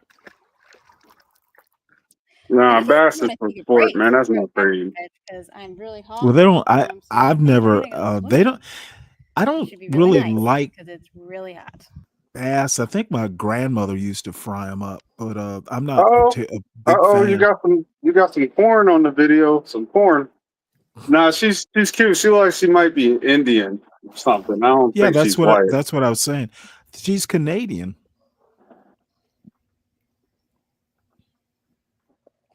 Is that one of yours? Oh, Snowman left.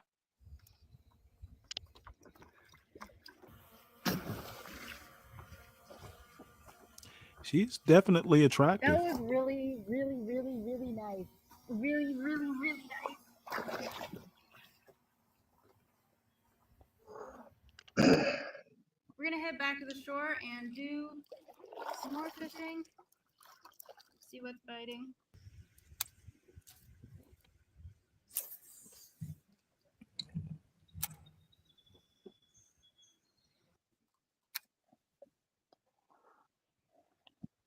Fucking small one. Oh man, she don't know how to set a hook. It's not a big one, but it's not a small one.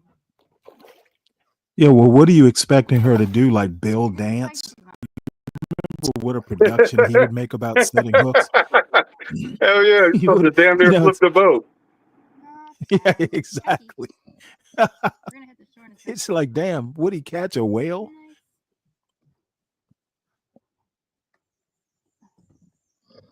I don't think they have bass in Canada, do they? Sure they do. And She's catching a bunch of them.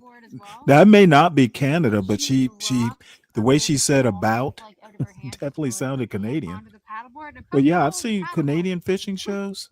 Yeah. I think most of Bass what is a warm water fish. it might not be, but you can tell by the trees. It's somewhere up north. It's not the South. But bass are all over North America.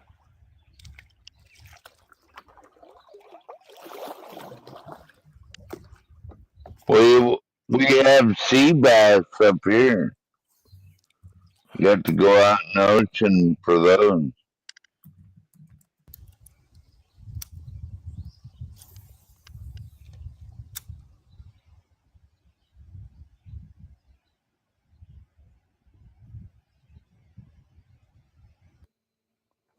I don't think we have no freshwater bass up here.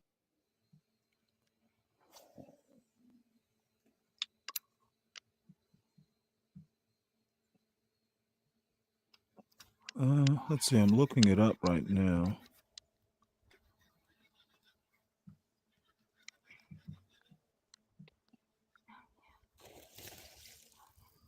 No, they might in the Ontario area. Places around there. It says the range of largemouth bass within North America extends from the St. Lawrence River, the Great Lakes, Hudson Bay, Probably the biggest fish and into the Mississippi River. It's not quite as long as the smallmouth, but I think it's probably heavier. So, I mean, they're up around Toronto and places like that. Well, she's even got a drone on board. Look at that.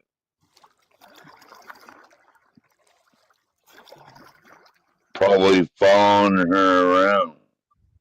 Let's see if there's anything in here. We've got a couple good largemouths.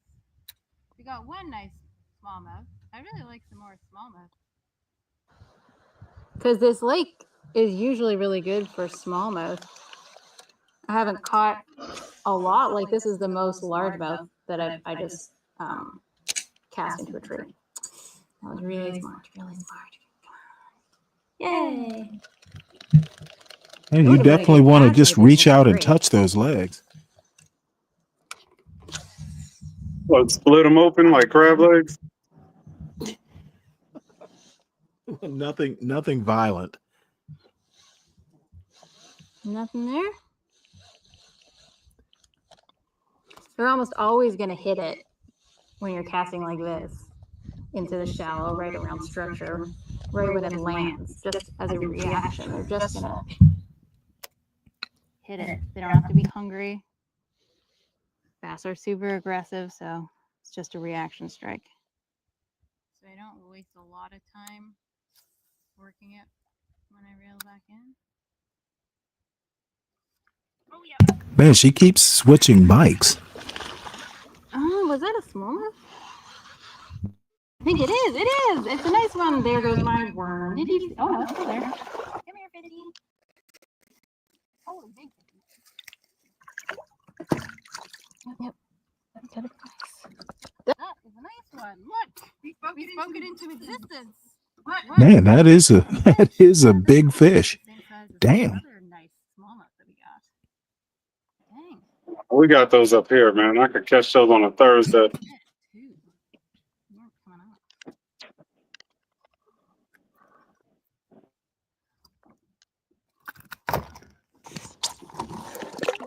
Well, we spoke that into existence. That was pretty cool. Well, we got one of the worms we've been using left. And it shouldn't matter too much for this type of fishing. They'll probably hit just about anything that drops on their head that's nice and soft and chewy. I can see another submerged log.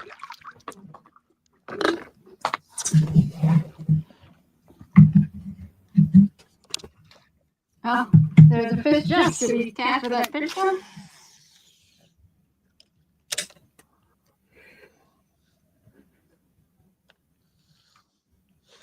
Oh yeah. Oh shit. Oh, I can't fish. Okay, we still got it. I think it's small-ish. Oh, it came off. It wasn't small though.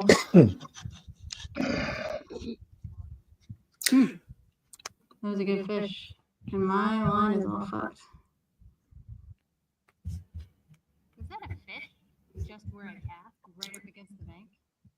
It did not eat my lure? What the heck? Oops.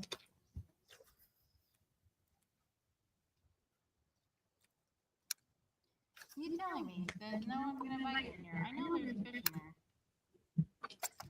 Oh, he was there. He was there. He was there. Do I still have a worm? No, fuck. Okay. Let's see what else we can use. We've got a different color worm. Maybe we'll just go with that.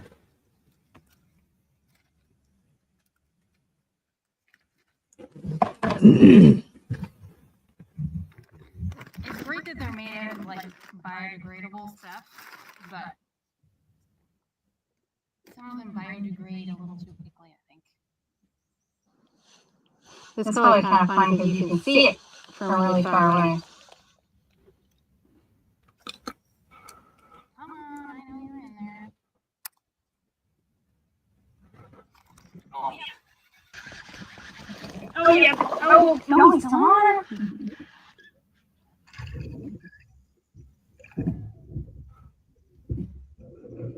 That's a small one too. You're a fighter. Man, she is a one-woman filming crew. She's got like cameras and phones and. You gotta be like that.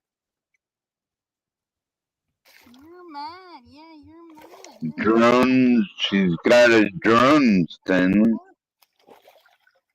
Yeah, it's pretty amazing. I've never watched her channel before. Not quite as big as the last one, but a nice fish, fat fish. I've been thinking about getting a drone. Also hooked really good. Bertland's Backcountry. She's got 23,000 subscribers. Ever since Lara had that one smallmouth here poke her hole in her paddleboard, if they ever get on the deck, they're just going back in the water. I'm surprised this worm survived that. My phone die? I guess so. Oh, maybe. I wonder how many of her subscribers are women. Oh no, Guys can't wait to pay a woman's bill. I'm gonna shut it off. It's okay. I have another phone. We're back. Like, I don't They sit can't around wait. at home and watch women on YouTube, bro. That's like a time waste. It is. I think so. What are we watching it for? I just like seeing people fish, I guess. Yeah, we're visual creatures. I got something I could look at home, you know. I get it. Well, I mean, I don't. Nice.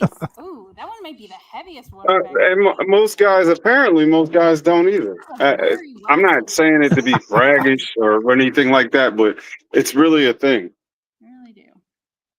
They don't have to do Well, much enough. apparently, Just put a camera on. black males have a really small, low marriage rate. Yeah, according to that video we just watched. Well, no, I've seen numbers recently. I mean, there's just all kinds of fertility problems we're having right now. Got him off. He's going back. I think this is the last fish of the day. Ready? I wonder if that has anything to do with the Well, jab. we had some awesome fishing today. We caught some really nice fish, largemouth and smallmouth. I think I just figured out where the smallmouth are right now, and they just started biting. But we're going to be down for the day. We have a long paddle back, and then we have a long drive home. And we've caught a lot of fish already, so I'm going to pack it in. That's it for this video, guys, and I'll see you on the next adventure.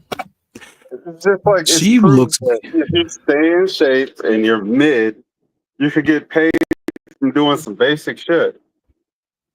Do you think she's mid?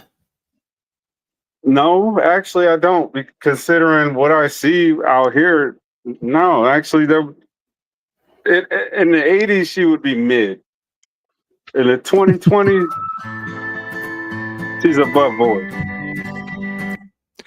I mean, if you like kind of, that outdoorsy type, I think she's pretty decent. Some guys don't She's like decent for today, outdoorsy no women. matter what scale you go by. She's decent for today. But like I said, most of them are overweight, and that's statistically proven. Do I got to get Universal up here to pull out his stat book? You know what? Universal has had enough of me. It looked like that's where it was going. I only got about an hour in on that last string. What else she does? Milling oak stair treads for massive log cabin. She is just an outdoor person.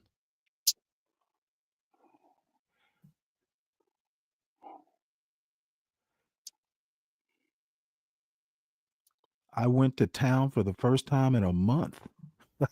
Oh, this is the same girl? So she does kayak fishing, paddleboard fishing, survival and bushcraft, horseback adventures, hammock camping, hunting with hounds, primitive archery, and bow making are some of the backcountry adventures we like to get up to on the burnt lands. So she's into there was a show years ago, the Fighting Fitzgeralds, and I forget what they called their style of bow hunting. It was basically what she's doing. She says it's primitive bow hunting, or primitive archery. They called it instinctive or something like that. Basically, they use these long bows, no sights, no nothing. They were just, good at archery. You're And kind of they do bow hunting. You're a financier. Kind of like I'm good with a shotgun. Who isn't good with a shotgun? If you watch the video, you're financing it. Sound like a hater. That's fine. Yeah, you do. You know what? Y'all are talking. She's a 6.5 in the 70s. She's a 5. Like, what? You know what? Yeah, None of y'all motherfuckers. that's None of true. y'all. You know what? She's Stanley, a 10. I like that. That sounds about right. I think you're about to go off the deep end. She's a 10 for Brian Nichols. She'd be a 10 for me. If she's a 10 today, she was a 4 in the 80s. I don't know about all that. Yeah, because everybody was shaped like that, and you actually had to compete Wait, at that dude, level. I was in high school in the 80s. She would And have been, she would have, what did you see in the 80s? You act like you forgot what you used to see. Or maybe you don't have a well, reference of no, what it was like in the 80s. I think that obesity has kind of gotten out of control in young people, but I think she would have, if she were like as she is today, if she were back in the 80s, she'd be attracting some guys. Yeah, I'm not saying that she wouldn't, but don't you think that if you had to grade her from 1 to 10 in the 80s, it would be a lower grade than what it is in 2025? I can't say that. I think There's she, less whatever she is, competition at that weight level in that weight class. dude, you know what? I don't get all into, I don't do No, detailed studies. You're a it's womanologist, not a study. apparently. It's logic. Yeah, okay. Okay, if there's 100, but Rating women is logical. this is logical. What I'm saying to you is logical. It If you was is. in a room with 100 women and it's just you and you had no competition and they want a man, your chances of scoring is high. But if there's 100 guys and 100 women, your chances of scoring is going to be lower. That doesn't mean it's zero. But in the weight class, there's not enough competition for her to get looked over. You look at her because Well, there's nobody in that weight class. I That's don't get logic. hung up. I'll give you a good example. I don't know if y'all remember Belinda Carlisle. Back in the 80s, there was a band called the Go-Go's, and she was kind of plump. She was the lead singer, and then she lost a bunch of weight. Um, I as remember Hollywood the stars do. Go-Go's, Stanley. And I swear she looked better with a little more weight on her than she did once she got skinny. I just thought, some women look better. I'm not, just because you weigh, just because you're kind of pudgy or plump or whatever you want to call it. I tend to like women who are not like rail thin. Now, this girl here looks athletic. I don't think she's skinny. She's pretty decent, but I don't know. These misogynists of today, these red pill dudes of today, they will rate someone like her a 6 or a 5 or something like that. Dude, you couldn't get her. You could not get her. She's a 10. She is a 10 for guys like you, because she probably wouldn't look twice at you. If you want to rate these women, well, what would they rate you? That's actually, it's more important what women would rate you than you rating women.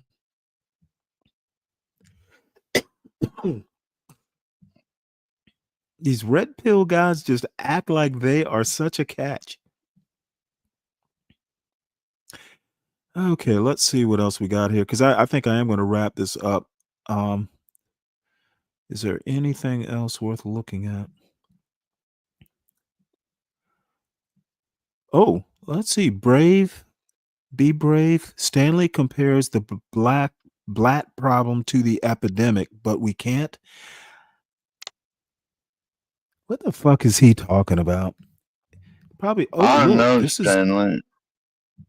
I very much disagree with Be Brave that it's a black problem, because you were right. It's a city problem. It's It not is. a She doesn't like. epidemic, because all kinds of black people choose not to live in the city. So he's full of Well, you know shit. what? I would even say for me, it wasn't a choice. I just never did. So, Yeah. it's it's a racist point of view. Okay. And like I told, um, um, uh, Universal last night, the reason crime doesn't get solved is we just want to racialize it. Okay. It's not crime, it's black crime. Okay. And as long as you're looking at it that way, there's no real impetus to get the problem solved. You just basically go, oh, hey, it's a black people problem. Let them solve it. And we're just not, I don't think we're that serious about solving crime. Damn, this girl is nice. She's kind of skinny, but this is Gobi Recon Overlanding, and that is one whale of a truck. So escape the heat to the Blue Ridge Mountains. Leaving me already. Is she even wearing clothes? Yeah, she is skinny. All right. We're back in camping yet again. All right. Well, I don't know how much longer I'm going to go. I'll save this and watch it later. Yeah, you said that shit when I was out of here. What are you talking about? I don't even remember what I said. Oh, These something about it's red more pill important. guys. That's right. It's more important how women rate you than how you rate women. I just think that all That's these an American people, statement. I agree with you. yeah, That's I a mean, very all these American people. statement. Oh, sorry, go Well, ahead. I mean, women get attracted to, just because you're attracted to some girl doesn't mean she's attracted to you. It's more important that she be attracted to you, I would think. Yes, in America. That's why it's an American statement. Okay, well, A apparently traveler in your knows. A traveler knows that he can transcend his own level anywhere outside of America. So that it's well, like yeah, nothing. If I wanted to tell them you're American, of course you're going to be attractive. That's exactly. So it's not like guys don't get with women who look better than this. Here, this is like a convenience store. It costs more because it's local. If you go further, it's cheaper and it's probably better quality, more than likely. That's been the case studies results. You're going to get a different kind of culture. You can read up on any culture that you're fascinated with and go and experience it. You might actually like it. There's more than one market to pull from. And to say that is like, I don't know, it sounds like a limited mentality. Okay, well, you know what? I'm not on the passport bros level. You know, the world is your oyster, apparently. But no, I'm not either. I have a passport, but I know what I've experienced abroad. It had nothing to do with these black men who do travel experience, because my experience wasn't even, I was doing it when it wasn't popular. And nowadays it became popular. It's like, I don't want nothing to do with that. This black first ideology where they still let mama tell them what it is. That's why I brought up the whole example of mama saying something that I said. I don't really agree with nothing she said, but when mama says it, seems to have more weight to it. yeah, well, mama lost me when she started bragging about going to one of the best television and radio schools. Yeah, exactly. That just I shut down after that too. That just tells me she talks too much. Exactly. And I sat down. I sat down. Your mama like that, Stanley. That's terrible. Well, no, I was talking about that girl who we were looking at earlier with that fake hair. Was that her TV wig? Look, my point is, what you're experiencing in the West is not a global experience. Your global experience is going to be better than your experience in the West. And what's funny is you can see a beautiful woman from a different country. It's narrow. What's narrow. better It's not about the holistic. global experience than the West? What? Because you don't realize what you like. It's like being broke and then coming into some money or seeing somebody else with some money. You'll be like, oh, I didn't realize I was broke. It's the same kind of effect. Same effect. It depends on what you define broke as.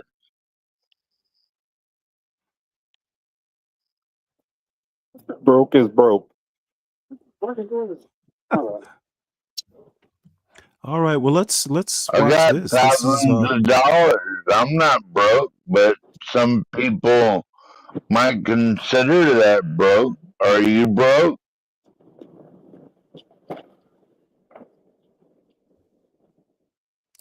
well, let's watch these black I campers. don't Black agree with campers. that definition. Black campers chasing joy. Oh, bad. Hold on. I'm at work. Hold on. Where are we going camping? Yeah, so we headed to, western North Carolina mountains. And we'll be fishing off of the Can you turn the volume up, Stanley? It is all the way up. Let me get a country ham biscuit. Sure. May I get you anything else? A sausage biscuit. May I get you anything else? A medium coffee. Any creamer or sugar? Where is this? 2 creams, 2 sugars. May I get you anything else? That'll be all. It sounds like an 8. Coffee Your total is stand. $15.14. Thank you. We'll see you at the window. Oh, this is Bojangles. Bojangles Baby, chicken. 2 sandwiches. You about to exert a lot of energy. So I know they're in the South. Y'all, whenever I get more food than she does, goodness. You stop in the camera. I didn't stop it. Talk your shit. Nah, we eating good. Whenever you get more food than me, what? Something in you, it doesn't. Because I was literally like, hey, I should get a bacon, egg, and cheese I too. knew you wanted 2 damn biscuits. She don't like feeling like she missing out on something.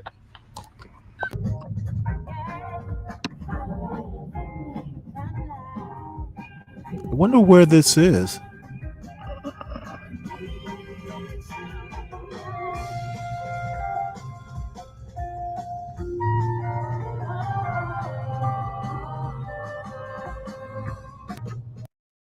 Sir, so we about to go see if somebody already got it or not.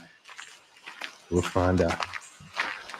First time me camping, and he wants to take me this first camping. How do you feel about that? We don't need no campsite. We don't need no campground. We don't need no campground. We do it the real way. Oh, Pisgah. This Pisgah, is that North Carolina? Carolina? It's crazy how much food there is already. Or Tennessee?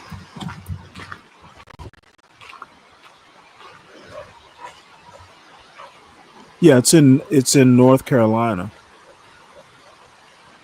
I know I've seen it.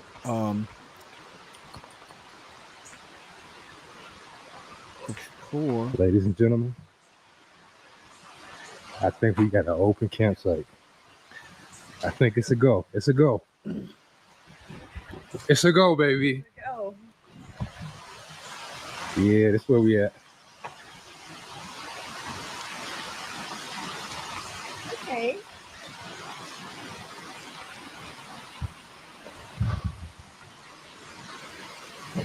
Come on. Hey.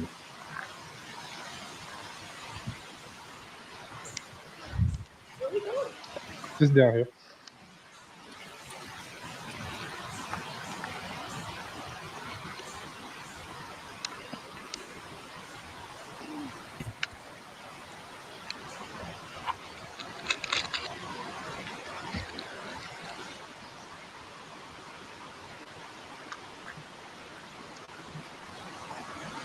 Watch your step.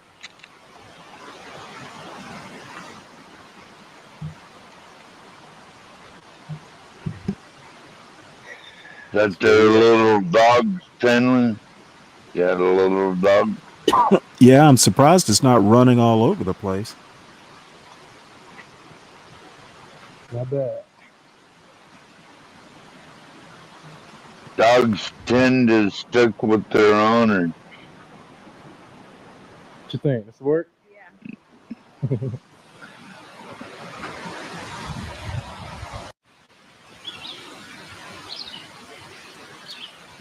And my camera's so much attention too. Oh.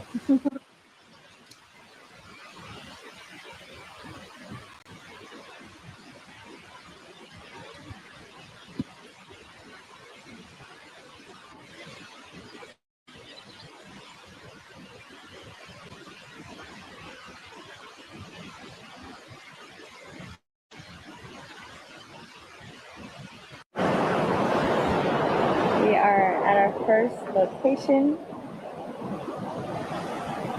We are really praying for some trout catches today. It's beautiful. Trout. I got my little chair, but I'm gonna She get after to my trout. little camera. Yeah, they're up.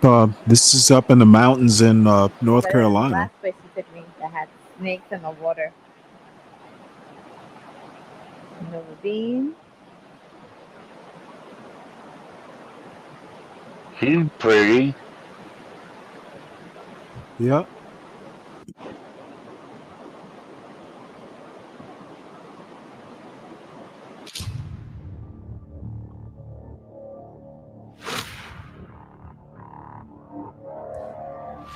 Nothing like a good black country girl. Well, this is her first time camping, so I don't know that she's exactly a country girl. Maybe you got excited.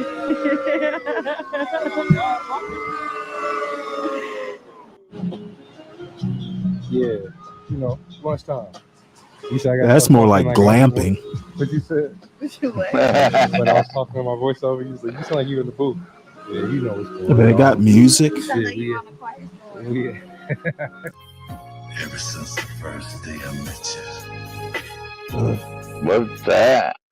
Oh Lord. I don't know. You know what? I wish people. I find those little cut scenes that they like to do. I hate it when people do that.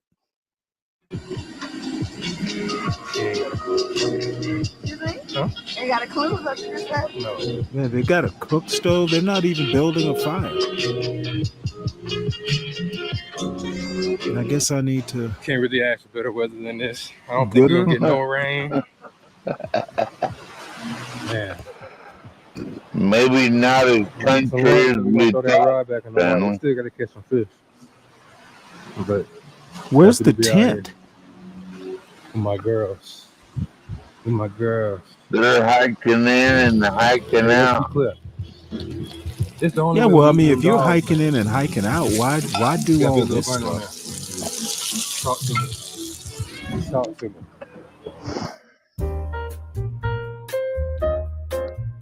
There's a dog.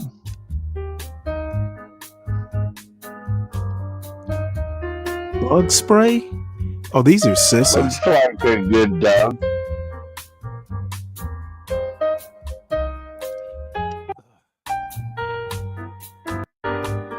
Here, and there's a house attack.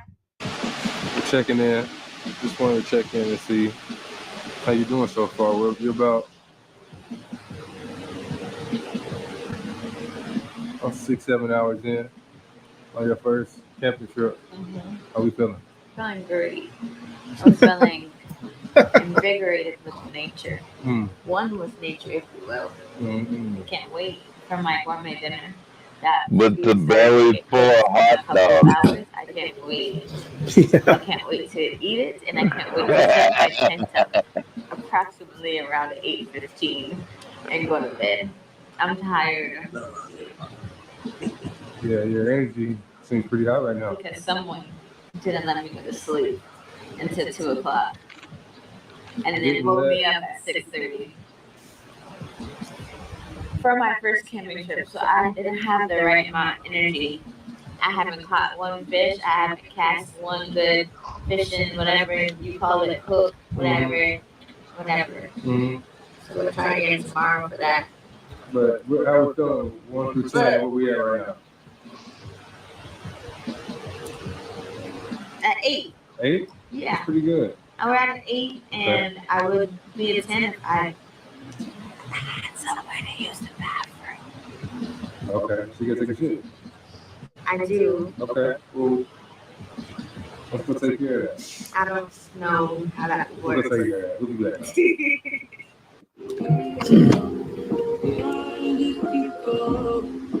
Okay, so finally there's some semblance of a fire. Wonder where they got the wood from. Did they haul that wood into?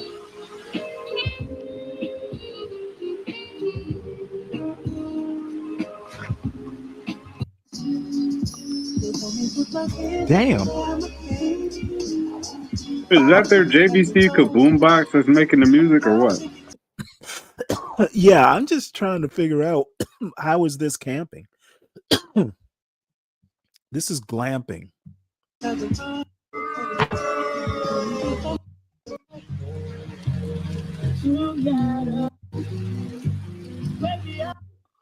What does she do? He's doing all the work. Like she could at least cook. Well, it's her first camping trip, so I guess he's trying to, make it seem attractive. So Do they you can see do it all that again. mountain climbing he's doing? That's what I'm saying. Done. Everything. Well, I can tell you right now, instead of just hiking in and doing this, I mean, I guess I could see, it's her first time camping, that sort of thing. So, you want to take it easy, but I mean, what you do is like hike or, have some purpose besides just fucking cooking. They did fish, I guess, but I'm saying that, if you're not hiking, there should be some exercise involved, not just stuff in your face. Well, at least they got some roasted asparagus there. Bread, Stanley. Yeah, I guess. Let's see. And I guess they finally got the tent put No up. bites. No, didn't see no fish. It's pretty high for that. But good day. Good day. It's still, I was going to say it's still daylight out there, but that's the lantern. Right? Who made it 10? Fish? Yeah. I'm going to be honest with you. Being in a public campground in that tent where you can't see out of it, you can't see what the hell is going on in your surroundings would kind of creep me out. I'd have to I'd have to sleep outside the tent or something. So I don't know. I guess I'm kind of paranoid. What's tomorrow? I don't think she's freezing, roller skater. It's summertime. This happened, I think, in June, like June 14th, up in North Carolina. So it shouldn't be too cold, even up in the mountains. So, how do you feel? Have your anxieties been calmed down, or what do you feel About so this far? location, yes. About camping with you, yes. Do you solo camp? Do you see yourself being a solo camp? I can be a solo camper if I'm actually on my own. With so many people. You could go 10 up and then go to sleep.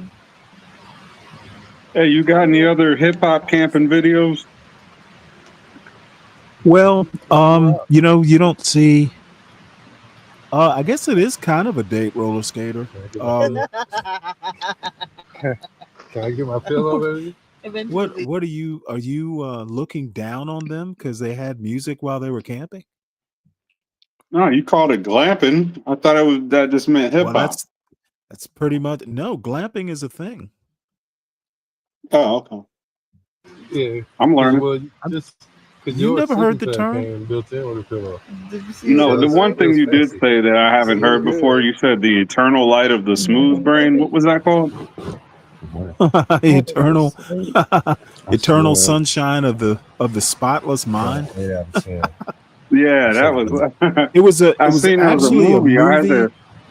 to. Yeah, I'm gonna watch that. Yeah, it's kind of a weird movie. You want to know how I slept? Barely. But no, But glamping is a thing. it wasn't bad. First night in the tent went bad. No. Not bad at all. I wonder if they're going to be filming a porno. But there is such a thing as glamping.com.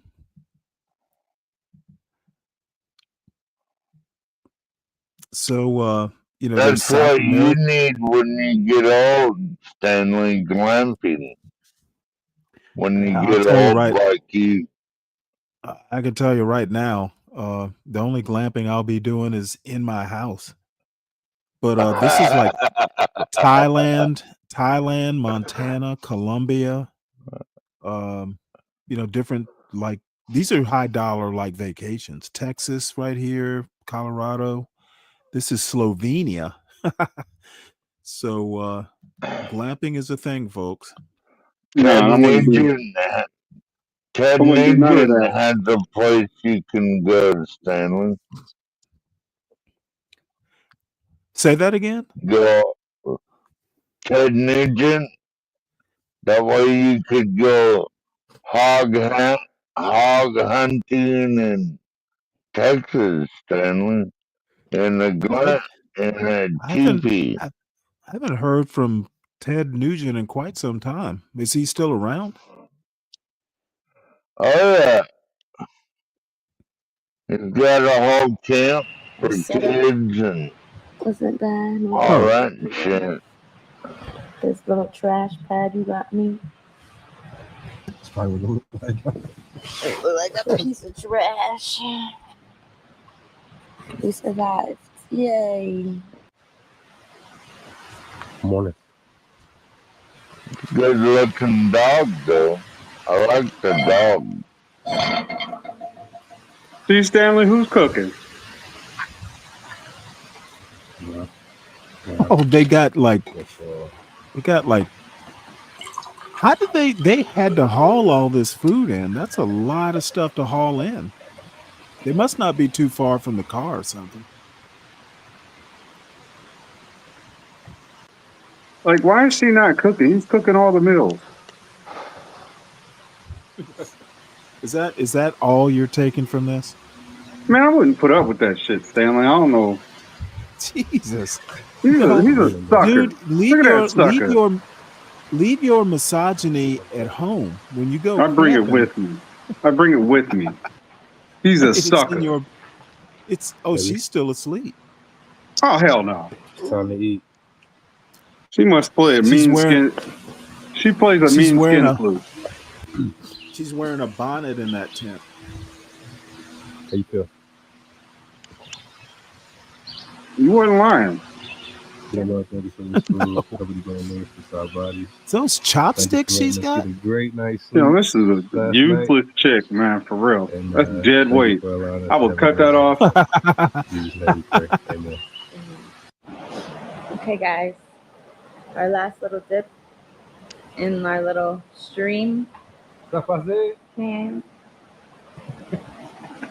do you say? Stop say? What is he, Haitian? Had a great time. I guess. I don't Now know. we're gonna go catch some trout, right, baby? He's a Haitian simp. Look at him. DJ out. He's a tether? You're saying he's a tether? Sorry, Skitty. Oh, okay. Is he a tether or no? I have no idea. Yeah, I think that's a behavior. What, the cooking? Being a tether is a behavior. I don't know. I don't get into all that shit. Spot of the day. Caught 3 trout. Put the 2 back. So we only have 1 in the cooler. He wants to get at least 1 more. It's like being black but off code, and then you're not from this country original. So then you get the title of tether. It's like The black immigrant niggas. Really. Seriously. Jesus. They're not inward. They're We tethered. can't even watch a camping video without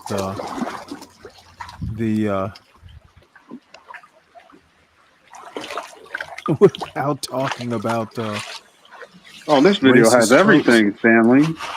It has everything in it. The bonnet, the useless woman, the guy willing to do everything for her. It has everything.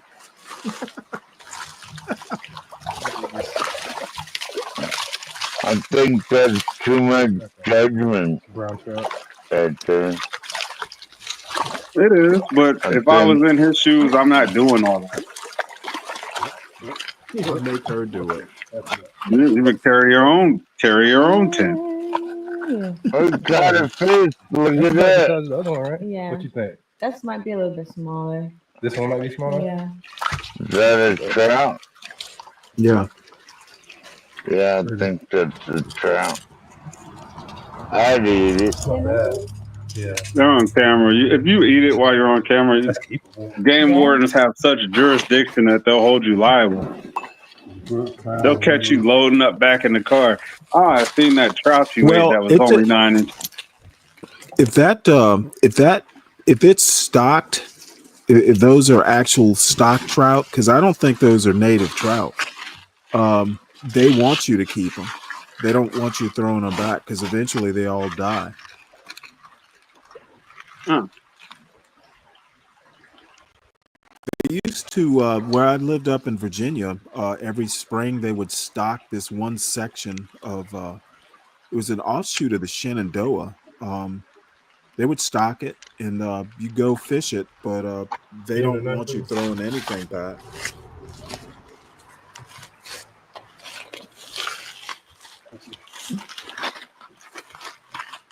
And more specifically, those were spotted trout. They look like some sort. I can't tell. They might have been brown trout. I couldn't tell. I'd have to look it up. It's been a while since I've actually caught any trout, and I don't know the trout species as well as I do, the regular freshwater species. That's what his dressing was saying. They see his head was like, Ricky! But I don't think those are actual native. I think they're farm raised and stocked. I'm guessing. Yeah. Because I mean, I don't know. So we didn't record. I have to go back and look it up. Like cold water We got in the streams car. don't really exist Just headed home. We have been fishing much like 5 south of o'clock places on a like Sunday, West Virginia. and we had work the next day. So this is You the got to outro. work the next day. Yeah, this is the outro. Thank you for watching. Thank you for tuning in. Whoever that is. Yeah. Only thing it was missing was a fight. Damn, dude.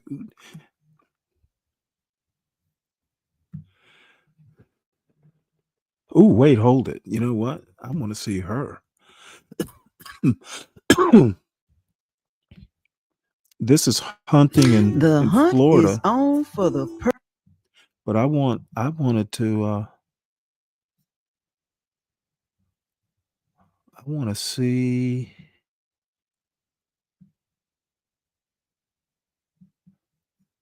Damn. Let me go back one.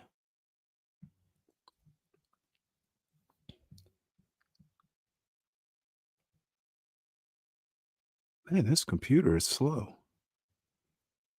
Morning. Damn it. Where are we going camping? Yeah. There was one. Damn it. I sent you one in the back about trout fishing around here, Stanley. Okay. It's a stock lake. Well, Oh, you got go that same forward, couple again? I wish you could just skim through it and see if he was No, cooking. no. again. No, I went back. There was a video that I saw after I'd clicked on this one. This is 2 weeks ago. The hunt is on for the perfect Traveling RV, with the and it Ricks. begins in central So they've got an North RV Florida. here of some sort. Can I find the right class seat before the road trip of a lifetime?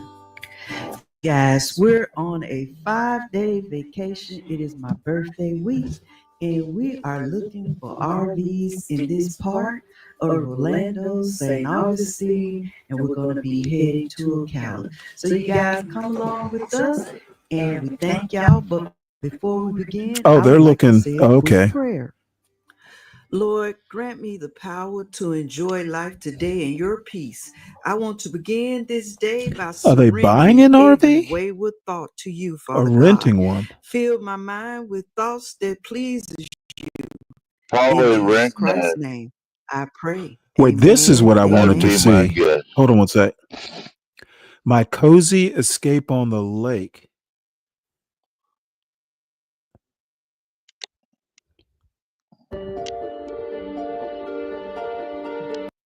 Hey, skip ahead until we see some skin.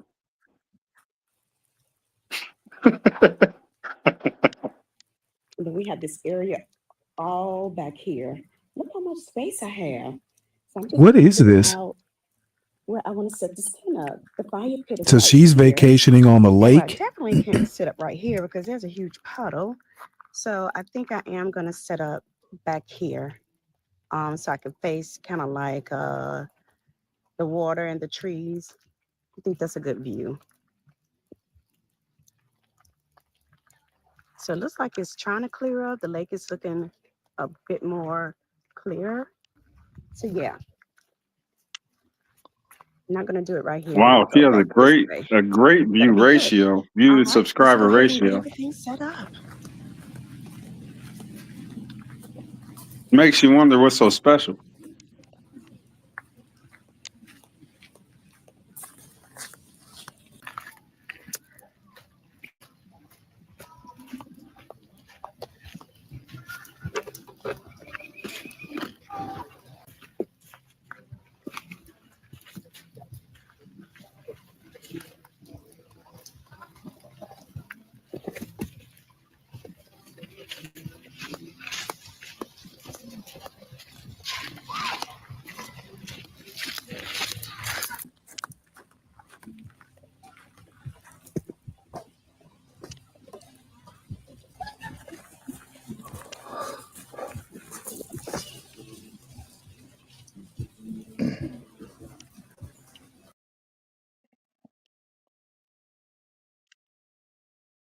Black Girl in the Woods. You remember her, Dave?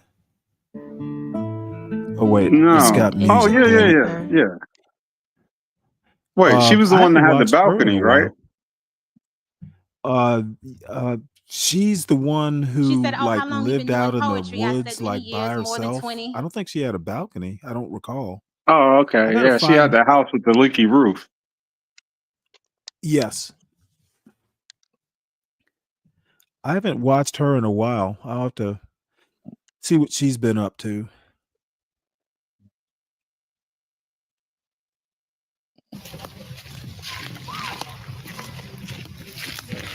But I don't know. I don't Look, plan on watching this all the way through. wait a minute. I don't understand how they do the camera like that. That's pretty cool. So they set the Well, it's on a camera up. tripod, I guess. I wonder if it's got follow mode.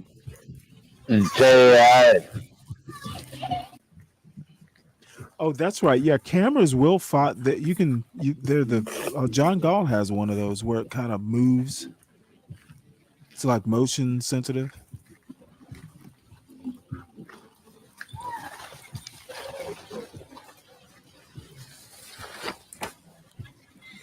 But I don't like the view on it. It seems like it's got a bowl view.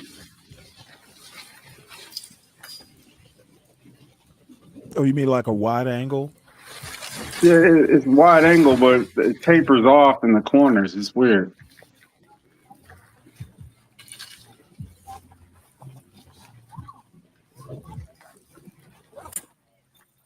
What you do is you draw, like you drag your finger across something, like a face or whatever it is you're focusing on, and it'll keep it square on it. It'll follow it wherever.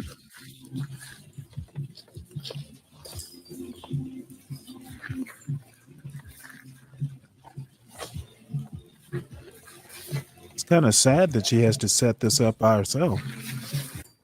See? Guess we know That's who will probably be why doing she the gets the cooking. views. Because she's alone? Yeah, she's doing it by herself. It's like more authentic than some chick being dragged along to the woods to eat sausage out of a skillet off a stove.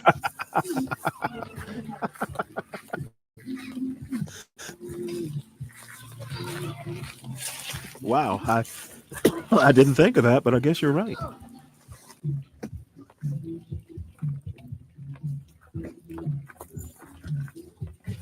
CT show today. Carnival Cruise bands rap music. I mean, not to mention, that's part of the reason why I won't take a cruise. The ratchery. The ratchery.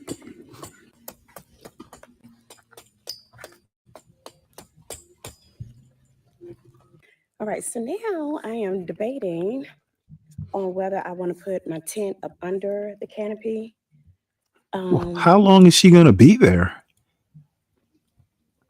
Yeah, I'm trying to figure that out now. What do I want to do? Because I don't think. Oh man, where'd 12 Man go? He probably wanted you to play his video.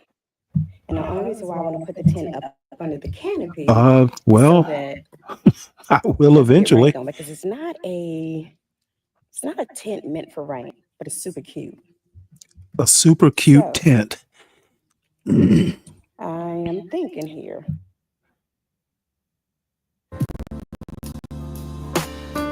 Well. As far as like sleeping at night, it'll make it feel a lot more cooler than a regular. I'll be honest with you. I don't really get what the attraction to this video is. You know, having somebody camping by themselves. I don't get it. I was trying to see that too with that view ratio. She got more views than subscribers, and I'm trying to figure out why. There's some people who say some pretty crazy stuff and do crazy things. They don't get that kind of ratio, kind of motion on their YouTube. Apparently, well, I mean, she may be some sort of celebrity or something. It says Gaia's A Beauty. tarot card reader or something like that. I believe that. Well, let's see here. Well, I'm gonna watch this video. Oh, wait, hold it. Oh, this is just ice fishing.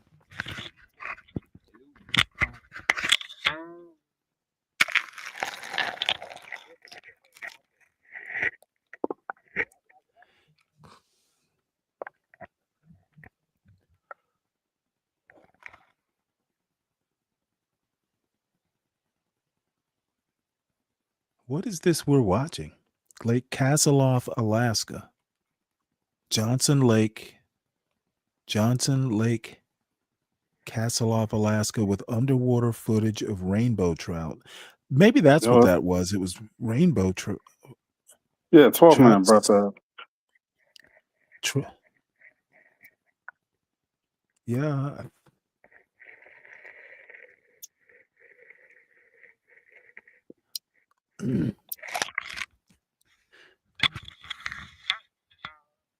Oh, that's 12 Man. I don't think that's 12 Man. It's called Gulf Hake.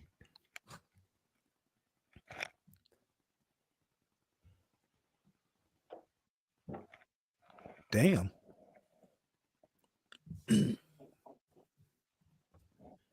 Can't quite get the attraction of this.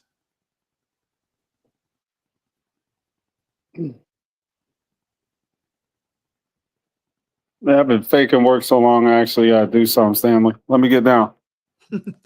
Yeah, I'm going to actually wrap it up. Oh, that's a trout, and they have no interest in my bait. Oh, that's well, cool. I mean, Yeah, but I mean, if the water is cold, they're probably not that hungry. Their metabolism goes way down. But yeah, I'm gonna hop down myself. This is probably longer than I should have been going. Shit, I'm down to 5 viewers. Where is everybody? That's me. All 5 That's of you? no. That's you letting me get my funky off. Is making people run up out of here. No, it comes and goes. Mondays are actually kind of a slow day. I've never been able to figure out why. Now, we're back to work. Nobody wants to go to work. I guess not. Or listen to this show. So That's what. I guess everybody make sure you hit the like button on the way out. I'm gonna terminate this broadcast.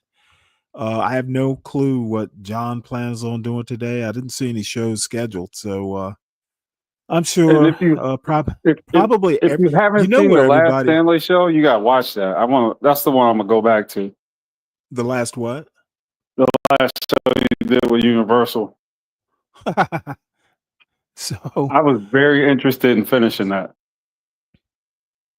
Oh, it just devolves. Overnight Can't wait to see fishing, it. overnight camping with my bro and 2 random girls. Mr. Uncut Outdoors. Might have to preview that one. And this is We Said We Wouldn't, We Did. Something fishy about this place.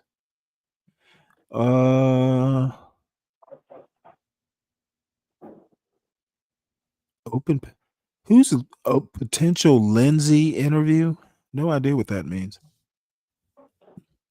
Never heard I of know, right? Yep. Okay. Well, anyway, it was a pretty entertaining show.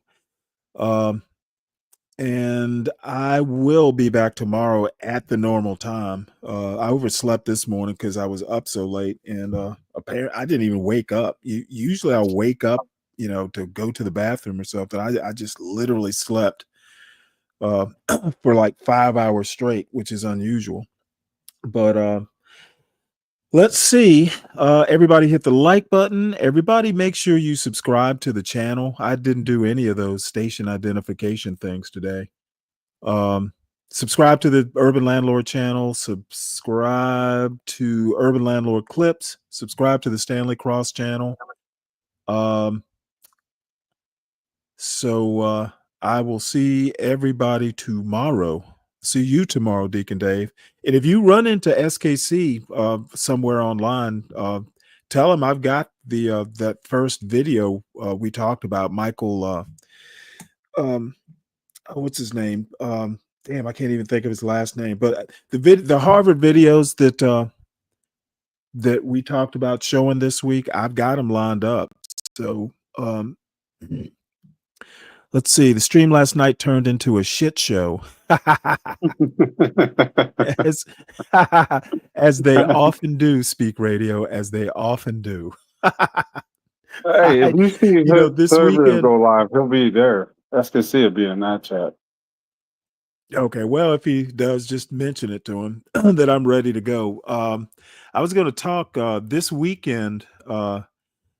People sent me money. I went out and I went out in the donated money. I went out and instead of getting Bud Light, I got Guinness Stout, and so Yeah, upgrade. I had a good old time drinking Guinness Stout and talking shit last night.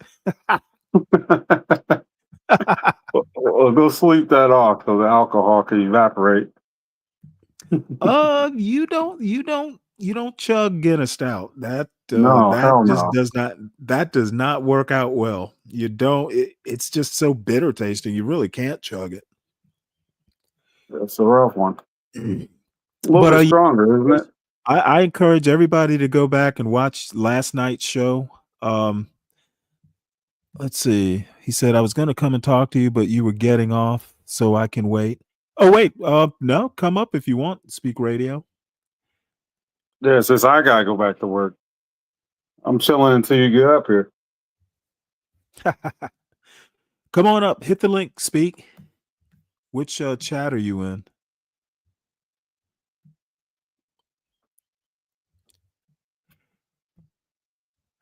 Yeah, I just, I really do. I really get so annoyed at this anti-blackness that just, and then when you call them on it, they want to go, well, you know what I'm talking about. I'm only talking about, this, that, or the other. I'm like, no, you're not. No, you're not. You're basically, when you say black people have a problem, that's a very broad statement, and you're basing it on something that happened in Minneapolis. There are not even a lot of black people in Minnesota. So how can, such a small percentage of a population represent the broader population? I don't get that. What's up, Don't Speak? kill the argument to his curiosity. I would love to see what he has to say. Because you do like to preface a lot of things before they get out their point. Just like our marriage argument where you paint the small window. It has to be after 1950. I'm joking, Stanley, but I'm Well, serious. the thing is that people, I don't know, the devil's in the details, and people like just want to make these broad statements, but never get into the details. I mean, I don't even want to, if you talk to me about marriage numbers before 1950, they changed the way they actually measured marriage or married couples 1950 and beyond. And I think that you're making up, you're kind of giving the numbers a narrative. And to be honest, I don't really trust numbers before like the 1960s. Now that's And a personal that's thing valid. on me. Well, That's he kind of a probably has a person. reason I that don't makes think it we valid. got, like, in the black community, I don't think the black community was taken seriously enough to really care about accurate numbers.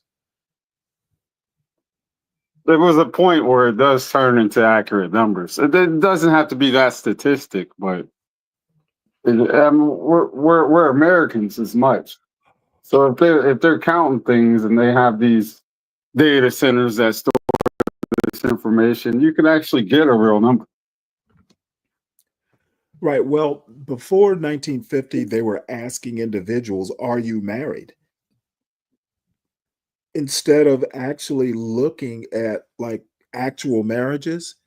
I mean, I don't know. I mean, I think if you go and you ask, a lot of people if they're married, they may be telling the truth, they may not be. Yeah, that's true. That's valid. Go ahead, Speak. I'm about to bounce off. I gotta do something. I've been faking it all day. What's going on? Can y'all hear me okay? Yeah, we can hear you. Okay, I'm on my phone. I usually don't use this on my phone. So, Stanley, what's going on with you this morning? Oh, nothing much. I was late because I overslept by a couple hours. Well, you were pretty tore up last night. Yeah, I imagine I was. That's what I wanted to talk to you about. Yeah, the stream was okay, but at the end there, it just look. Me and Universal dipped out, and I don't even think you and John realized it. Yeah, we were kind of on our own planet. Yeah, you were drunk, and he was high as a kite, and I was talking to Universal and Gary in another Discord, and I was like, "Yeah, it reminded me of the two old niggas you see at the Habibi store, sitting on the side, getting drunk and high, getting into an argument. If either one of them had a gun, somebody would have got shot." No, I'm not really that violent a person. Well, I'm not saying you, but somebody might have got shot, But here's the thing. I rock with you, Stanley, but I do have one critique. I'm like, if you're gonna have these open panels, I mean, you gotta let people, run with their thing. Because I think what it is, and this is something that you and Be Brave have in common. Y'all invite people up, and people are not gonna rock with you. They're gonna be people that disagree with you, and like y'all just go like do a whole 180 flip on them and go off. Like I think y'all panels would be like much better. if y'all didn't do Well, that. I take that criticism, seriously, because I am bad about that. But the thing is that Universal and I, specifically, have gone round and round about this. I seriously think when you start saying that black people have a problem, um, that's pretty cut and dried. Okay, how do you defend that? And if your argument is that I don't mean all black people, well, be specific. Don't just say black people have a problem, be more specific. And and I will call them anti-black blacks. They aren't used to opposition. Okay, Universal is used to getting up on a panel in this particular sector, whatever this sector is called, and he's used to people agreeing with him. Okay, and I'm one of the few people who thinks he's dead wrong. The analysis is wrong. His critique is unfounded. Yeah.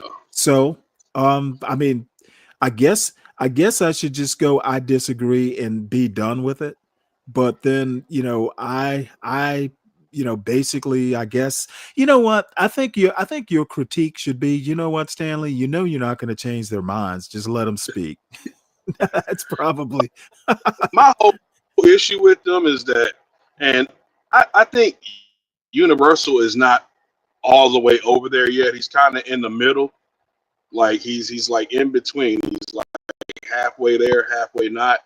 I mean, I think out of all the people that I hear talking shit online all day about the quote unquote black problem, he's more or less on the end where he really wants to find a solution.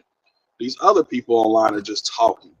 They just talking for an audience of people that, they can't say this in their daily life. So, oh yeah, we got a black person online saying all this shit about black people and we agree with it. So we're going to get on here. We're going to laugh and kiki and ha ha. And that's the problem I have with what you call the anti-blacks, which I call the anti-nigga machines. They get up here and do this for a white audience that could care less. Oh man. Oh my goodness. It is so performative. Yeah, it's like, and I'll be the first to critique my people and the bullshit that we do, but I am not gonna get up here and do it for a white audience. Fuck that. Well, but see, I don't think I've been able to communicate, and maybe it is a bad thing. Maybe, I should be fussed at. I don't feel the connection. I don't think George Floyd represented all black people. He did represent a problem. The police overreach, but I just don't think that his lifestyle is criminal as it may have been. Because I think we can all agree he was some form of petty criminal. But other than a specific tragic incident, in the policing aspect, I just don't think that anybody like Universal looking for solutions. I can understand him. He is a mental health professional. Okay, it is almost like a calling. Yeah. However, I think the older he gets, the less he's going to care about finding solutions, because the solution, when I say that we racialize crime, to me, that is the problem. Okay, we're not looking at inner city crime as an American problem. We're looking at it as a black problem, and it's never going to get solved if you keep racializing it. And for me personally, like when I hear these white folks online saying, "Oh, per capita" and all this stupid shit, I look at the bigger picture. I'm like, this is, yeah, there might be a lot of crime in like low income black communities, but they're not looking at the bigger picture. All they see is, okay, black people are shooting each other. They're doing this, that, in the neighborhood. They're not looking at the bigger picture. Why is this stuff not being addressed? Why is it not being stopped? Let's be honest. let's be honest. If the powers that be really wanted to stop it, at any time they could do it. But they need that, that what do they call it, the school to prison pipeline, because as we know, most of these prisons are privatized, so they need people constantly in and out. And like I always bring up this one case that it was a guy, it was in Detroit. Okay, so this son of a bitch had already supposedly killed somebody, got out, was with his girlfriend, like he'd been out of jail for a week. Got out, went with his girlfriend to some, hole in the wall, black spot that sold chicken or whatever. And, he was in there ordering, and there was like 4 other guys in there, and they start, ragging on him about his clothes and stuff. I mean, the dude just got out of jail. He can't help it. But anyway, this son of a bitch proceeds to pull out a gun and kills 5 guys. He killed 4 of the 5 guys, like shot him down brutally. And I'm like, if you've been charged with a murder, why the hell are you getting the chance to get out of jail? Like, I'm sorry, if you get charged with a murder, you shouldn't be able to be let back out on the street until you've been proven innocent of that. And this is what's happening. We got these deviants running around wild. They're basically getting slaps on the wrist, and getting right back out here and doing this shit over and over again. There's another one. There was a guy in New York at a damn smoke shop, got into an argument with a guy. And as the guy was leaving, he turned around and shot the man in the back of the head inside the smoke shop with a bunch of people in there. This guy ain't even been out of jail for a week after shooting at the police. Now, come on, Stanley. We gotta look at real shit here. Like, how does this happen? We already know this guy is a threat to society, but these people are getting put right back out on the street. And now you have the aspect of these illegals who are really deviants. You think these black folks are bad, which, it's localized in certain areas. It's not as bad as people like Be Brave make it out to be. That's why I say, oh, they so scared of the black boogeyman. Black people ain't tearing up this country, bro. It's a bunch of bullshit. I can't figure out where. I mean, I guess it sounds racist, so people are going to buy into it. But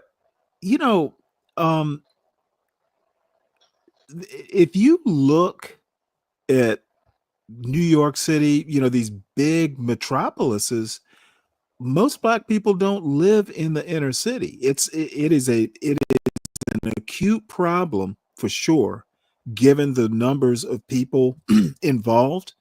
However, if it was tearing down America, why haven't we fixed it? And I'm with you. If you really wanted to get serious about it, and I swear it's a black problem. When you hear Be Brave talk, he doesn't want to blame law enforcement or anything like that. He wants to blame 70% of the black people, the 70%ers he calls them. Which is bullshit, because he used to say 30%. He flip flops back and forth between this 30 and 70%. He can't get the numbers right. Well, he's saying he's basically saying that last 30% are sane. I forget what his narrative is, but I think blaming 70% of black people for crime in the inner city, I think that's ridiculous. But the problem, like I said, the problem isn't Be Brave necessarily. It's his audience who buys into it. Oh, yeah. They definitely, he definitely has an audience of people who think like he thinks. And they come to your channel, and I read the comments. They say the same, these people, the Sun people and all this stupid shit. Like, I could, if I had the time, which I don't because I have a job, I could sit at home and find plenty of videos of white people doing degenerate ass shit and get on YouTube and be like, look at these white people. Like, there was literally a video on Twitter the other day that I seen. This white guy picked up a 2-year-old in the mall and just body slammed him. The kid was in a coma. John, I don't know where the fuck you get the idea that I'm defending black people. I'm not defending anybody. I'm basically saying the logic is flawed. Okay, when I say you're anti-black, I'm not defending anybody. I'm talking about you specifically. So no, I don't think there is a black community. When I was growing up, like back in the 70s, for instance, this you need to be a credit to your race bullshit. That's so 1950s. We are not a contiguous people, and I'm basically saying that the farther away we get from the end of Jim Crow, the more individualistic people in the black community are becoming. And I think it's a relic to be thinking that, this credit to your race bullshit, that's been gone. Okay. And why you are defending the notion that there is, that somebody needs to be a credit to their race, or, if somebody commits a crime, it's a reflection on all the young black men. Dude, that's such old-fashioned thinking. That's your grandmother's black community. We are not that way anymore. And I'm not defending the black community because I don't think the black community needs to be defended. Hey, did you notice last night that he tried to ask me about that whole what is it that Austin, what the one kid that stabbed a kid in Frisco? Yeah. He was trying to probe me to find out what I thought about that whole situation. I'm like, well, hey, if he did it, he's fucked. I mean, what am I going to do? I'm going to sit here and say, defending him because he's black. If he committed a crime, then shit, he's going to do the time. I mean, what are y'all trying to get out of that?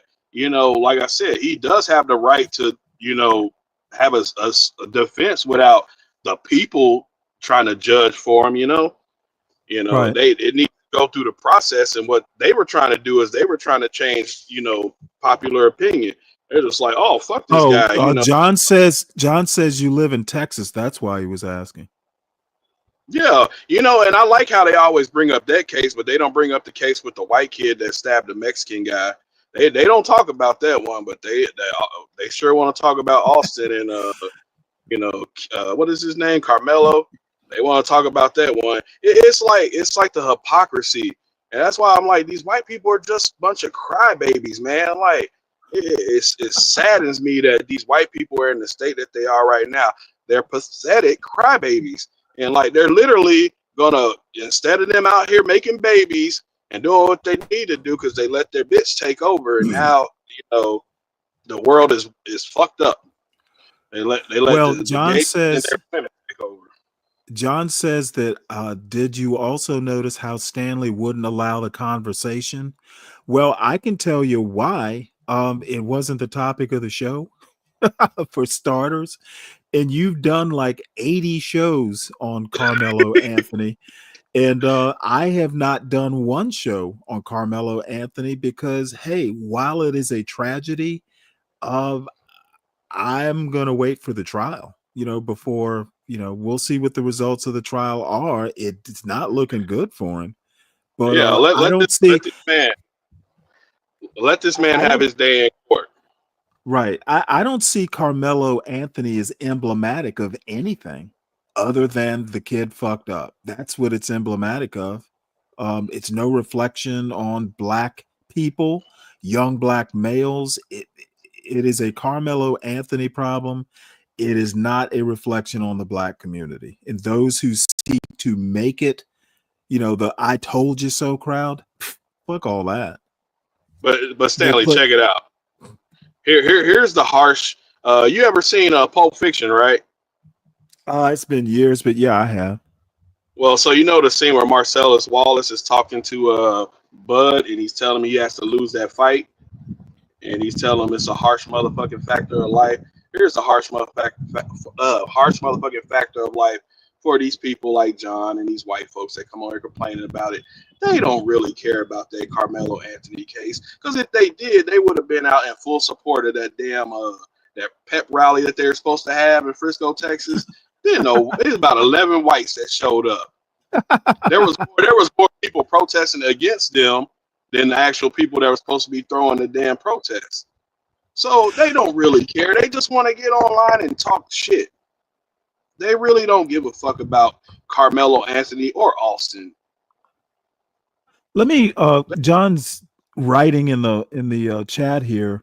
Do blacks care about the case? Why should they care?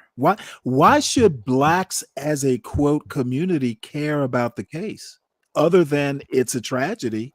You don't like to see young black men, get in trouble like that. But beyond that, why should black people care about the case? It's an honest question. Obviously, we don't, because you know why this case even got the media attention it did, because all them white supremacists on X and Twitter threw a fit when they found out about that shit, and then it ended up jumping nationwide. That's why this case got all that attention. I see. What's up, John? Hey, since y'all talking about Carmelo Anthony, you got to speak up here. I figured I'd jump up here and ask him a couple questions that I tried to ask him last night. So yeah, speak. Yeah, I was gonna ask you to speak. Do you live near that Frisco area? I'm about an hour away from Frisco. Are you to the south? I guess. Are you to the south or the north? I'm closer to Fort Worth. Yeah, I'm not very familiar with like all these cities there. But would you say you're south or north?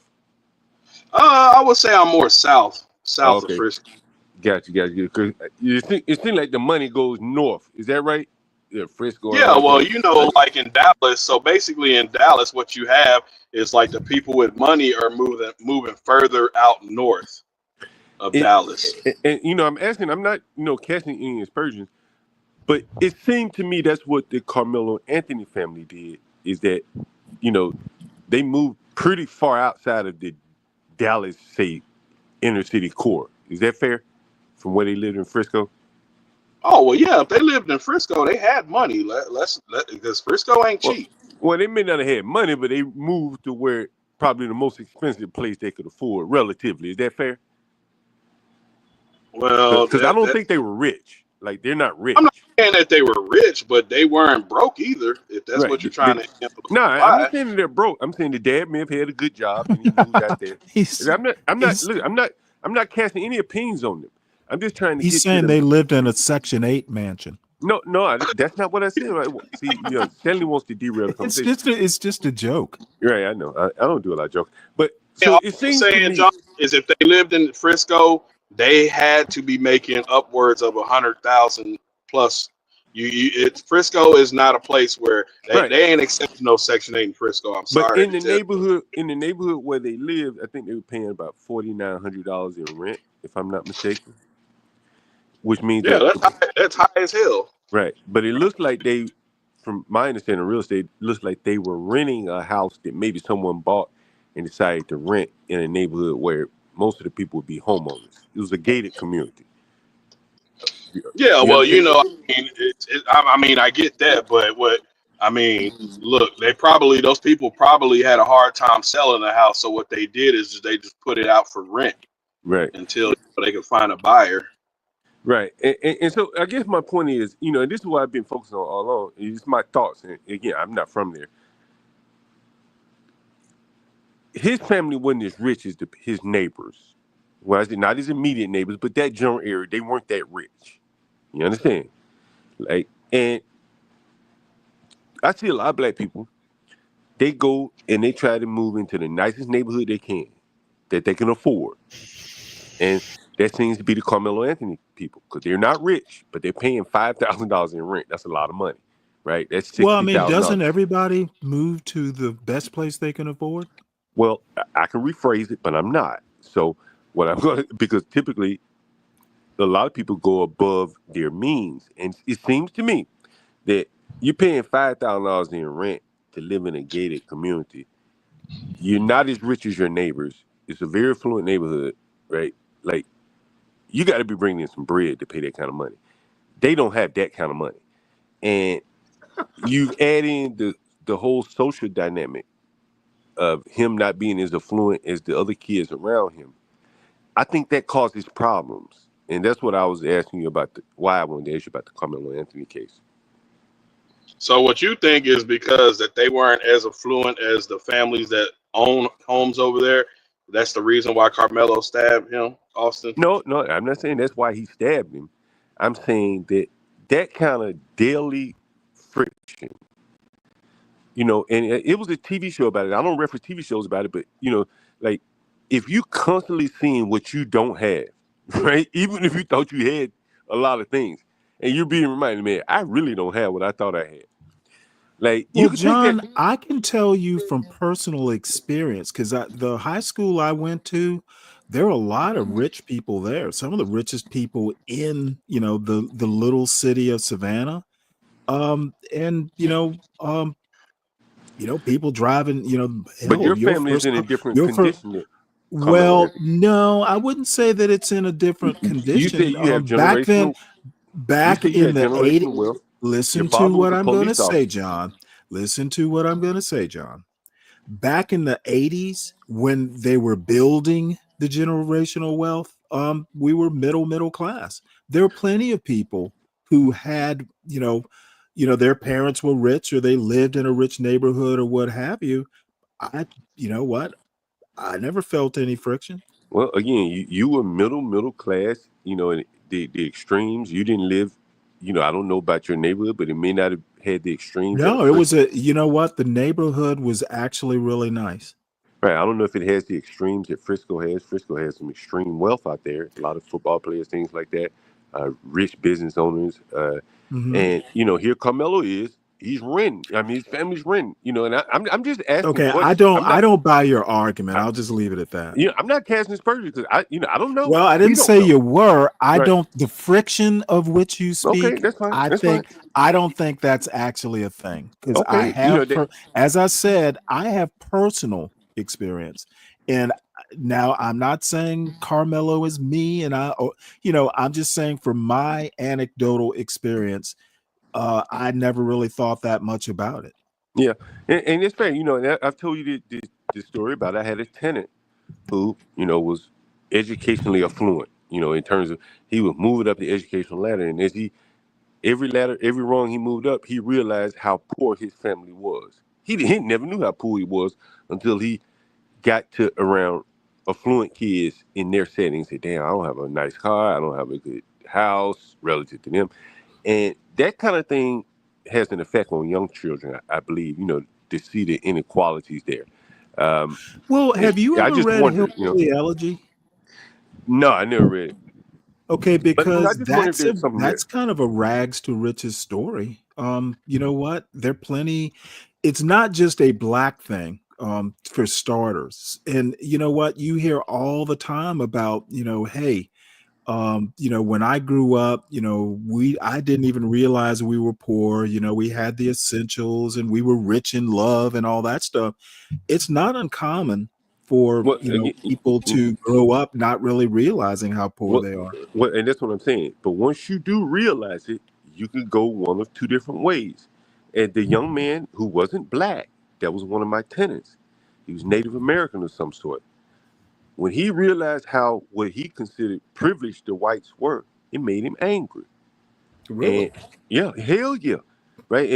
Because because he, I don't know, I'm not gonna say he bought into propaganda or whatever, but let's just say he saw what these people had. His family didn't have. His daddy getting up going to work hard as a postman, and he internalized it with anger. Carmelo and his family moved out into that neighborhood. He probably didn't like going to school around all them white people. Probably, right? It's probably. He's severely outnumbered. There aren't that many blacks at the school. I can see him feeling alienated. I can understand it. Right? Well, I yeah, can see him John, feeling that way. but I can also see him not feeling I can alienated. see both sides, but I can see, a young black man being in a neighborhood or in a school district where he's in the extreme minority. I don't think there's 20% blacks there. Like that's Yeah, a well, different I environment for don't him. know that actually I think explains him, like, I the don't know. violence. I can't explain. I'm not trying to explain for him. But what I am saying though is that's a lot for a 17-year-old young boy to have Well, to reconcile the all I have different to levels of say, wealth. Carmelo, welcome to America. Welcome to America, young man. That is correct. But John, I really don't think that's the reason for him to have anger. I mean, I don't think we're really going to ever truly find out until the trial why he did. We're going to find out. Go ahead. I'm sorry. No, I'm just saying, I don't think we're going to find out the real reason why he stabbed him. I mean, and I don't even see that coming out. It's like, wow, my family was working hard in this rich, affluent white neighborhood, and I just felt some type of way about living around all these crackers, and so I just had to stab me a cracker. I don't see that. Well, I don't think it's that simple. You know, I think it's like, you know, like ask yourself this, like, and again, we just talking, man. You know, I'm not judging the boy or anything. Just ask yourself this: you know, your family moved to this nice neighborhood. Did he even need a knife or a weapon? It's supposed to be a safe neighborhood. What would be the need for a weapon? Who would he think he'd be using the weapon against? Again, it may be reasonable. I'm not saying he's not reasonable, but it's just well, John, I just put it to you like this, John. In Texas, a person carrying a knife is not, you know, something out of the. But he breaking school. But he breaking the school rules. Apparently, yeah. But kids carry knives in school all the time. Pocket knives, you know. So the blade. So what you saying is they're all breaking the rules? I don't believe. Yeah, that. if they get caught. But I just don't believe. You know. When I was in high school, we had a group of kids in my school.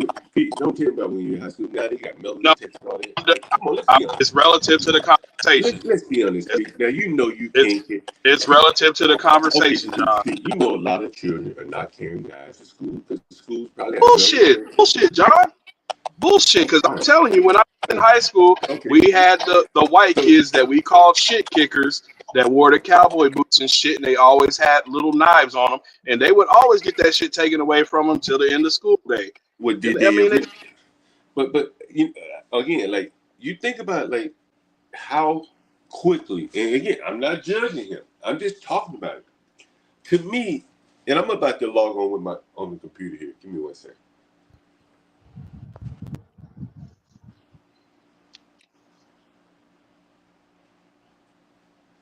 Stanley.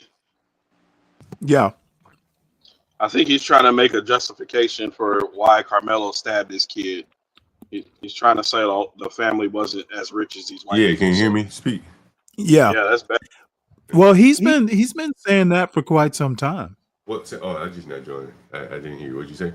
No, the part about, you know, the basically being poor or a poor relative to his very rich neighbors, you know, basically warped his thinking and made him murderous. I don't buy that argument. But see, I didn't say it made him murderous. You don't put words. Well, no, that's the implication, though. No, that's not what I'm saying. I'm saying that, like, when you mix up those type of different, distinct class differences, it can create anger in people. Now, did it have anything to do with the stabbing? Maybe 5% of it is why he carried the knife, because he felt intimidated or threatened around a bunch of white people. They might kick off some shit. Maybe the blacks and whites were fighting each other. We don't know what the dynamics were within the school. Well, we're going to find out. Well, I don't think we will. Like in the Allison case, we did find out because they went to trial, and that there seemed to be a white Hispanic conflict there. This guy was white. He was fighting with the Hispanics. The Hispanics love to fight. You see a lot of those things when some of the kids aren't that serious and the other ones are. They'll just taunt the kids that are serious about school or vice versa. And, you know, one of this Carmelo's classmates said he liked to fight. Similar to the guy in the Casey Allison case who, on the other side, got killed. He liked to fight too. So those things are kind of interesting to me, you know. It's not who's guilty, who's innocent, because the white boy who stabbed. Well, I mean, if he liked to fight, I mean, the wealth, just that he liked to fight is enough. You don't need to worry about the class dynamics. You know, it sounded just on the surface, you know, if you're carrying around that kind of blade, you know what? That's not a pocket knife. That's like, you know. We don't know what kind of blade it was. We don't know what kind of. It could have been 3 inches, right? 3 inches probably can kill you, I would imagine, right? Right? Am I wrong? Can a 3-inch knife? You know what? For some reason, I just envision a like a Bowie knife or something. It was good. I don't know. You know, we will we may find out. I think it's possible that we don't find out, but it's possible. You know, we may find out. I mean, I think everything's going to come to light. What kind of knife it was. I just personally don't believe that he stabbed him with the intentions to kill him. What do You think this 17-year-old knew that he stabbed? Oh, I'm gonna stab him right here in his heart. I think he just stabbed him to stab him. He just happened to stab him in his heart. I don't know, but I guess I can buy that. But stabbing someone, you know, you're going for blood. Oh yeah, I mean, I think I'd rather be shot than to be stabbed. I'm just be honest with you, but I'm just saying I don't think his intentions was, yeah, I'm gonna stab this guy in the heart. I don't think that was the case. Nature of it that really tells me that there's something underlying it. Because otherwise, you're just saying this is a murderous young man. I don't believe that. There's got to be something that we may never find out, but there has to be something that led him to go to that extreme. Maybe he's not guilty. Maybe those boys really provoked him, but it's got to be something because that's just too extreme behavior, you know, of a response. Yeah, well, that's something I'm not willing to just, you know, throw out there and say, well, he did it because of this. Because, like I said, it's going to come out in the case. I think during trial, it'll all come to light what really happened that day. See, I'm thinking it don't go to trial, man. I don't know how I can go to trial, bro. Like, bro. Haven't they already scheduled it? Yeah, but you still have time to plead. I think they're going to end up moving it somewhere. I don't think they can have it there, to be honest with you. Why not? It's too much media attention. You know, it's interesting. It seems to not be a lot of. Is there a lot of media attention on it down there? Because I haven't heard much of it on up here. Well, I mean, it's kind of died down now that, you know, the whole hoopla is kind of just quieted down, but it'll pick back up once it finally does go to trial, and I think they'll end up trying to move it somewhere else. You know, and that's one of the things that I've touched on. If his family lawyer is, you know, worth his salt, he's going to want to move the case to Dallas, right? He's going to want to get into the Dallas metro area where he stands a better chance of getting black people on the jury, right? When you say that's fair? Well, I mean, I don't know about that. I mean, like if you had a black son on trial for killing a white man and you're being charged in the county as 70%, 80% non-black, your change of venue, the reason why you want to change venue is primarily because you want to be judged by a different rate. You want some blacks on the jury. There's nothing wrong with admitting that, right? Like that's why Puffy fought so hard when they threw the black jury off his case. He's like, I want that black man back on my jury. You know, if he's smart, he's gonna have to move down. They'll definitely make an attempt to try to move the case down to Dallas County. Are you aware? Herman says that the lead attorney did a really good video that might be worth taking a look at. Assume he means Carmelo's lead attorney. No, are you aware of it, John? No, he's talking about lead attorney, the blog, the YouTuber. Oh, is lead attorney? I think I have heard of him. He's a black guy. Yeah. Hold on one sec. Not that goofy guy that Portia likes. Sure. Yeah, he's bald-headed. But yeah, no, it's gonna be. That's why, like, when I look at the case, I don't think he can make it to trial, bro. I don't know what his defense would be. What could he? I just rack my brain trying to figure it out. Not to convict him, but just trying to figure out what is he going to say in court. Many of you were surprised. Well, might as well take a look at this. I've never seen this guy before, but I've heard of him. He's pretty good. He did the Trump case. Yeah. Many of you were Stanley, I'm gonna drop point down. that I made in my. Okay, speak. Yeah, So we can I hear your critique, and I will work on it. Oh no, like I said, I mean, like, trust me, Stanley, I rocks with you. But I think sometimes, like I said, you and Be Brave have this same issue. That's where y'all have a lot of in common. Y'all, right? You know, you want people to come up and have a conversation with you, but y'all kind of not willing to hear the opposite ends. And it's just like you know how you get, motherfucker, And then Be Brave's like, get him the fuck out of here, get him the fuck out of here. Y'all both in that same No, way. I think it's very constructive criticism, to be honest. Yeah. And see, I kind of feel like both you and Be Brave need to have a little bit of an ego death.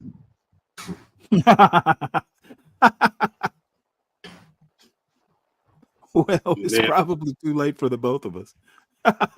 I mean, true, but I mean, it's still never too late. Like one of the best things that happened to Be Brave was getting eviscerated by Snowman. And I'm surprised John didn't stop it. I was shocked. He needed that ass tearing. He needed it. Snowman went in on his ass, and Be Brave needed that type of shit because up till that point, everybody coddled him. Everybody that he came on panels coddled him, and as soon as somebody went in on Be Brave, they're like, "Oh no, we're not gonna have that. We're not gonna do that." But John, I don't know if John was high or whatever the case may have been, but he let Snowman really dig in Be Brave's ass. I mean, we all grown men. We all grown men up here, right? It's just work. But let's be honest. Most people protect Be Brave when he comes on their panels. I've seen it happen too many times. I'm just saying, if you're gonna dish it out, you better be able to take it. I don't think I've ever taken anybody up on the panel, man. Like it just probably ain't gonna be me to do that. Unless you just. I mean, I'll just say for one, CT always protects Be Brave when he comes on his panel. Oh, okay. But I'm just saying, I've seen it happen, and you let it happen. Like I said, if you're gonna come up on panels and talk shit, you better be ready for somebody to come back at you. Don't be like, oh, I'm gonna leave your channel, or whoever, I'm gonna leave your channel if you let this person talk to me like that. Well, I mean, come on now, listen to what you're saying.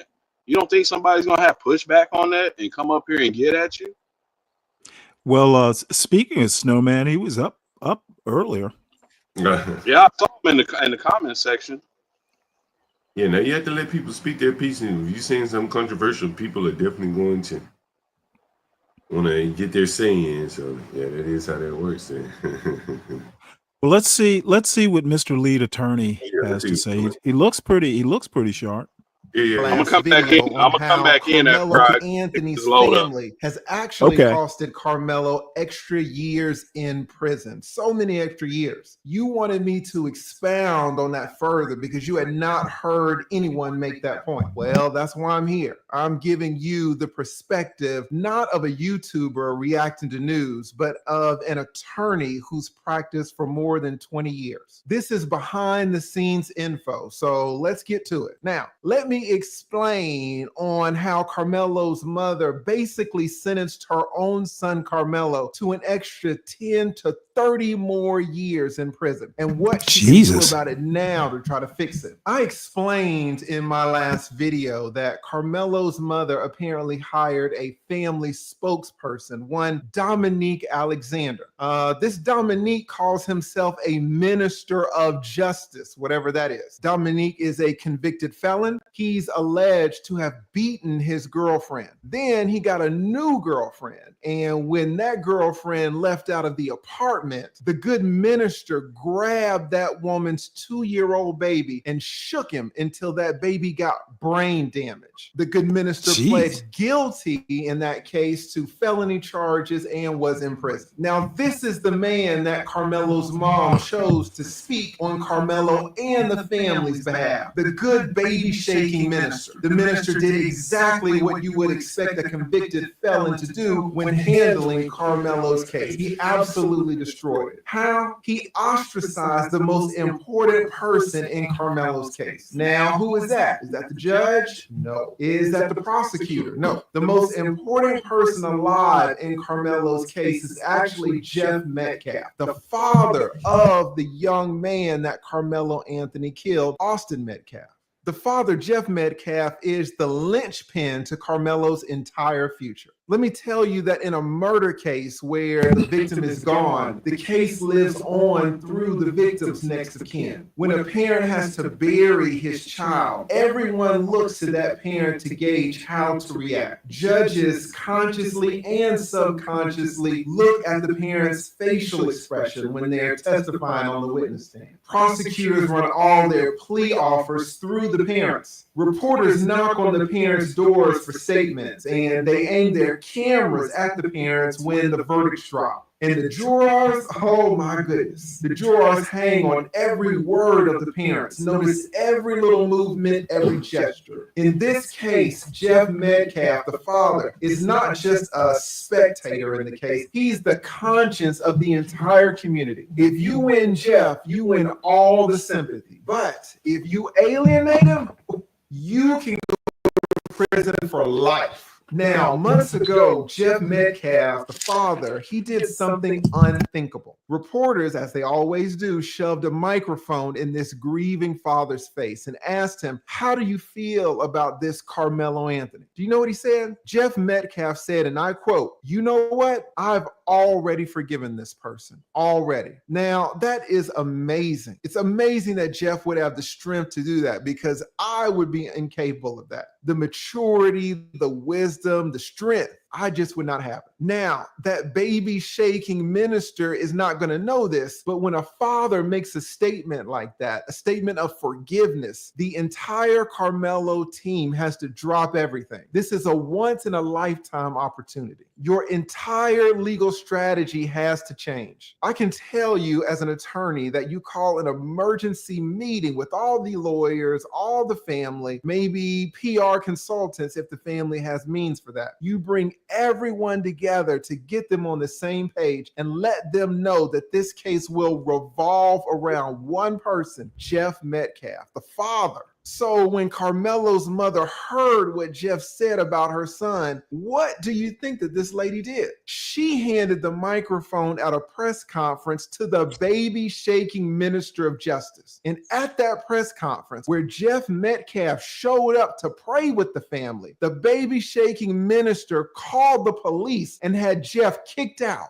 Like, can you believe it? They kicked Jeff Metcalf, who came there to pray. They kicked him out of the press conference. The entire spectacle went viral within an hour. Do you, John, were you aware of that? Yeah. I think we saw the press conference here. Well, no, I didn't. I didn't know that. I'm not sure that I knew that Mr. Metcalf had said that. You know, I've already forgiven him. I had no Oh clue. yeah, he said it early on. Had I known that, oh hell no, they made a huge mistake. He's explaining in legal terms, because the father will have to, they have to give a victim statement, assuming the boy is found guilty. Well, John, I was like, because I remember saying that, man, what was the father doing? Why, that is kind of a provocative move. I had no idea. If I'd known that he had said, hey, he talked about forgiveness, man, they should have brought him up on stage. I'm serious. Because what? If you came to pray, let's get up on stage and pray. It is interesting that you say that. I never thought about it like that, but it would have been a hell of a pivot, because ultimately would have put pressure on the prosecutor, where you got the victim's family on your side. But I did a stream about this guy that they're talking about, what's his name, Dominique, and I said it early on. I think his interests are bigger than the Carmelo's. He's using them, and because now he's suing the state of Texas. He's fighting a big political fight, and he's kind of using him as a springboard, because he's fighting the 10 Commandments being displayed at the schools or something like that. He is? Yeah, in Texas, yeah. Oh, Lord. Dominique, yeah. So I think he used those people, for press publicity in his bigger fight. Yeah. Well, You know what else? Carmelo Anthony's prison sentence was prolonged by 10 to 25 years within that same hour. Now, why do I say that? What did the family show Jeff in that instance? Jeff, the father. They showed Jeff that there was no remorse. They showed Jeff that there would be no mutual prayers. There would be no reconciliation. Showed that man nothing but hostility and aggression. The same hostility, the same aggression maybe that was at that track meet that fateful afternoon, that was under that tent. Some of you are not going to appreciate how important this father is. You just don't know how these criminal sentences work. I see your comments on YouTube and Twitter. You think, oh, this person killed that person, so put the killer in prison and throw away the key. Put him there for life. That's what you guys say. You have no idea.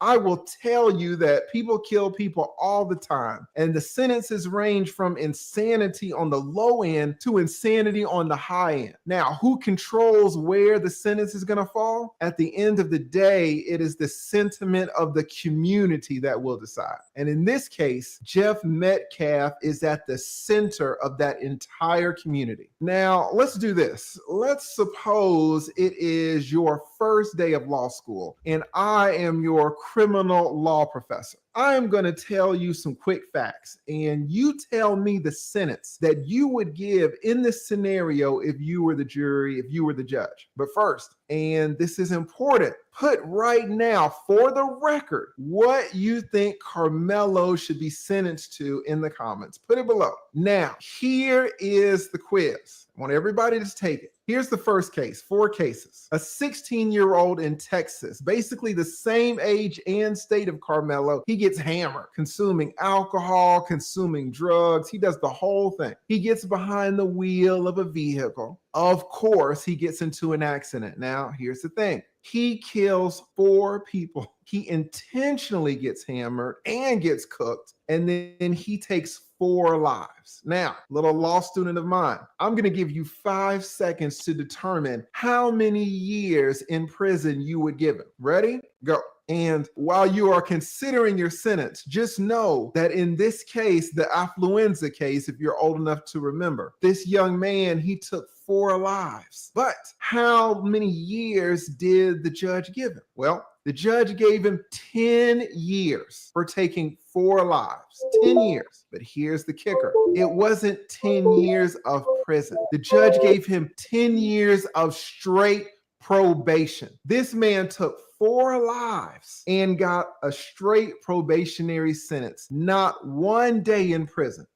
Did you guess it? Did you guess 0 years? Now, here is the second of 4 scenarios. I remember that case Football too. player gets hammered just the same. He I gets think I into do his too. Bentley. He's an NFL player and starts speeding. Of course, he runs over a guy, kills him dead. How many years in prison did this NFL player get for the killing? Now the victim is gone forever. You got 5 seconds to guess. How many years? And while you are considering how many years, all you football fans know that Mike Vick, the quarterback of the great Atlanta Falcons, got 2 years in prison for dog fighting. That's 2 years in prison for dogs. How many years did this NFL player get for actually killing a man? That's right. Dante Stallworth gets hammered, gets in his car, and kills a man in the street. He gets 30 days in the county jail. No prison at all. Just 30 days in jail. Mike Vick gets 2 years in prison for dogs. Now, my little law student, you ask, well, how can that be? What happened in that case? Well, I'll tell you. Dante Stallworth showed extreme remorse. He apologized. And most importantly, he reached a financial settlement with the family. Dante went into his pocket and got the family on his side. Now, let me ask you, did Carmelo Anthony's family do that? Dante slid the victim's family some money. Carmelo Anthony's family got over $500,000. Did Carmelo's mom do any of that? Did the mom even offer to pay for the funeral? Guys, I'm going to tell you, you do not know there are so many levels to criminal law. Now, 2 more quizzes to go. You're my law student. And I didn't even think about that. But I didn't either. It makes a hell of a lot of sense. They should have given some of their money. Hey, I'll pay for your funeral. Sorry for your loss. You know, damn. Well, didn't they start a GoFundMe too, though? Yeah, but I mean, this is like they're playing chess now for this boy's life, right? Yeah, I understand. And you know, hey, here's $10,000 for your son's funeral, right? You know, I know you got money, but we took something greater than money from you. So, you know, I think that's what lead is saying. The lead attorney is saying. It makes a lot of sense. Well, this dude is he's damn. I would like to. Maybe they need him to be their lawyer. Well, They probably can't afford him. Well, you know, I said early on, man, the fact that they chose Dominique really highlighted that there is no case there, that he has no angle to play. And they further exacerbated it by what he's saying by choosing someone who. Yeah, but the thing is this guy's telling them there are angles to play. Well, it's too late now, right? Like, well, yeah, it's too late. But all I'm saying is Dominique was the spokesperson. Where was their lawyer? Well, like, why did the lawyer even allow this? Well, let me tell you how it happens, right? He's a divorce lawyer? Yeah. So he just talked. But you know, you're gonna have to learn all facets of the law, criminal contracts and stuff like that. You know, a good buddy of mine, Philippe, went to college with a guy. You probably seen him on the news. You may have seen him on the news. And so there was someone. So Philippe was telling me the story, and when the guy got killed, the guy that you would probably you've seen on the news said, we got to go to Alabama to represent his family. And so a lot of times the Dominiques would get there before the lawyer. Like at this point, they may not have, well, at that point they would have chosen a lawyer, but he probably got to them before they sought representation or at least before they chose representation for their son. But isn't Carmelo's father a lawyer? No, I think he does something else. I think they say he does okay. sales. But you know, at the point that they would have chosen a lawyer, they've already been introduced to Dominique. Probably because I think they've changed lawyers. That they probably have done their press conference. Yeah, because they initially had black lawyers, and then they changed to a lawyer out of Dallas. And so I think a lot of things got out of hand before the official attorney got in place to, you know, set forth the best public relations for Carmelo. That's what I think the sad part is, you know, honestly. Yeah, well.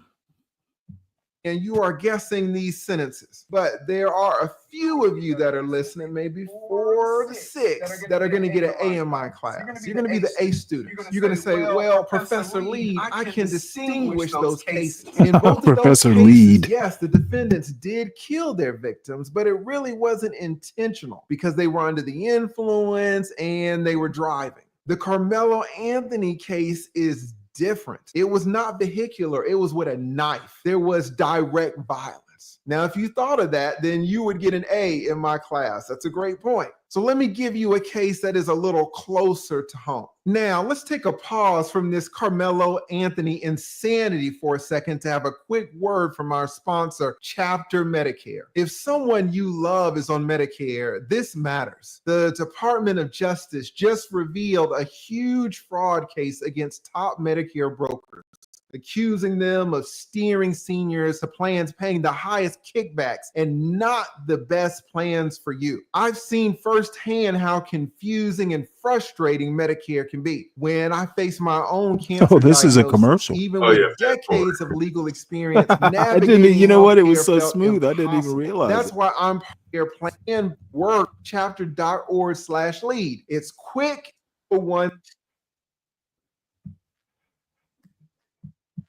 Up his shotgun. He goes outside where she's standing. Now she's unarmed and she's recording him on her phone. He cocks the shotgun and points it directly at her teeth. He says, all right, goodbye. You are going to meet Jesus. And then he blows her away. She was unarmed and in Texas. Do you know who else was unarmed? Do you know who else was in Texas? That's right, Anthony Metcalf, Carmelo's victim. Now, the jury in the case with the husband gave that man just 10 years in prison, and he is eligible for parole after only 5 years. Think about it. 5 years in prison for a straight up killing. I am positive that every single one of you would have said, lock him up for life, lock him up forever. She's a woman. She was unarmed. She didn't even hit him. And he only got 10 years with maybe 5 years to serve. Now you ask, well, Professor Lead, why so little time? Well, the defense team in that case did a great job of humanizing the husband, humanizing the killer, and getting the jury on his side. The jury didn't hate the killer. In Carmelo's case, do you think the jury would hate Carmelo if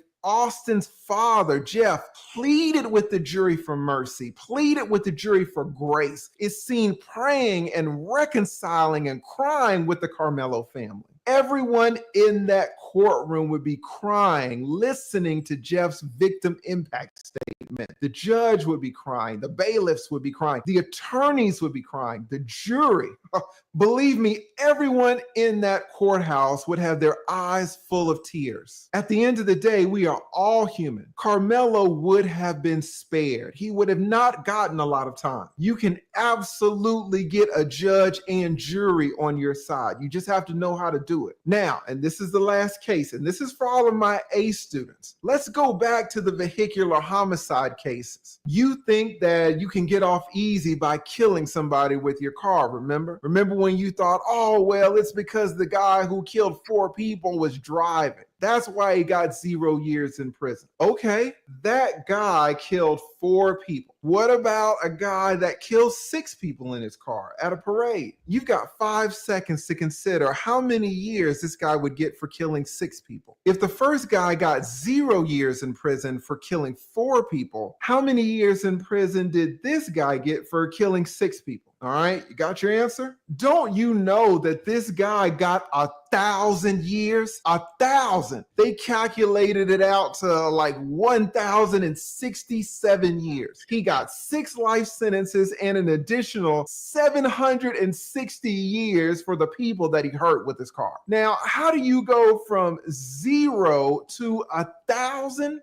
Well, this guy got every single person in the community to hate him. Daryl Brooks never apologized to any of the family members and was hostile to everyone in the courthouse during his court case. The judge ended up blasting him. So now, my law student, you can see the importance of getting the families, getting the community on your side. It can be the difference between 0 years and 1,000 years. Is the Carmelo family doing that? Is the Carmelo family getting the Austin Metcalf family on their side by kicking out Austin's father at the press conference? It's insanity how they are handling the Carmelo case, and Carmelo will pay the price. Now, people have asked, they said, well, Lee, if you represented the Carmelo family, how would you have handled it if Jeff Metcalf showed up at the press conference? Guys, there are so many ways that this press conference could have been used to benefit not only Carmelo, but both families' entire well-being. I would have already talked to Carmelo's family about how important Jeff is to the entire case. Hopefully, the Carmelo family would have already communicated with Jeff numerous times, expressing remorse, expressing sorrow, offering apologies for the incident. And if Jeff shows up at that press conference, guess what? We are not having a Carmelo press conference anymore. We are having a joint press conference. And guess what else? Jeff Metcalf gets the microphone. That's right there. They're thinking on a dime. You know what I'm saying? Right. When we watched that press conference, I was amazed because the guy talked more than the family. You know what I'm saying? And he basically made a hypocrite out of Carmelo. And if he could have just thought on a dime and what Lee is saying, it would have turned that boy's whole life around. But but that dude isn't a lawyer. That's right. And he has bigger interest in Carmelo. And he kept talking about his own shit. I can't remember exactly what he was talking about. I think it was the school system. If you remember, they kept fighting to get Carmelo to graduate. I'm like, why the fuck are they fighting for that? Right? Like, you got bigger fish to fry. Right? But it was the father, that Metcalf, the Dominique guy that was behind a lot of that, putting pressure on them. Anyway, it's very interesting to hear him say that. This is very good advice. Very good advice. Yeah, I like I said, you know what? If I had known that, shit, let's do a prayer service up here on stage. As soon as they saw him, they should have said, "Can we get you to speak something?" Yeah. First, he gets the spotlight. We stand behind him while he talks. He gets the first words and he can talk for as long as he wants. Now, a few of you might say, well, what happens if he goes off the rails? What happens if he starts saying bad things about Carmelo? Well, good. Let him say it. He's not saying anything that we all haven't felt. And you know what we do? We stand there behind him and we take it. We take our loss with grace and patience and understanding. This man just lost a son. We are taking all of his heat. We know that the jury is going to see that too. The jury is going to be watching our demeanor while this man is up there blazing us. And after he's finished, we get on the microphone. What do? We express our understanding of his words. We express how justified he is in feeling everything that he feels. All parents can understand where this man is coming from. We thank him for his strength to join us. We tell everyone that we welcome this and all future opportunities to listen to Jeff. We express remorse at the circumstances again, and we apologize for the circumstances again. And you know what we do then? We shut up. We end the press conference right there. We don't go on to put the blame on racist white people. We don't go on to keep claiming self-defense. We don't need to argue self-defense at the press conference. The attorneys, if they need to, can argue that in court. Blaming white people and screaming self-defense gets us nowhere. We have to be intelligent for once in our lives. We end the press conference on the best note possible.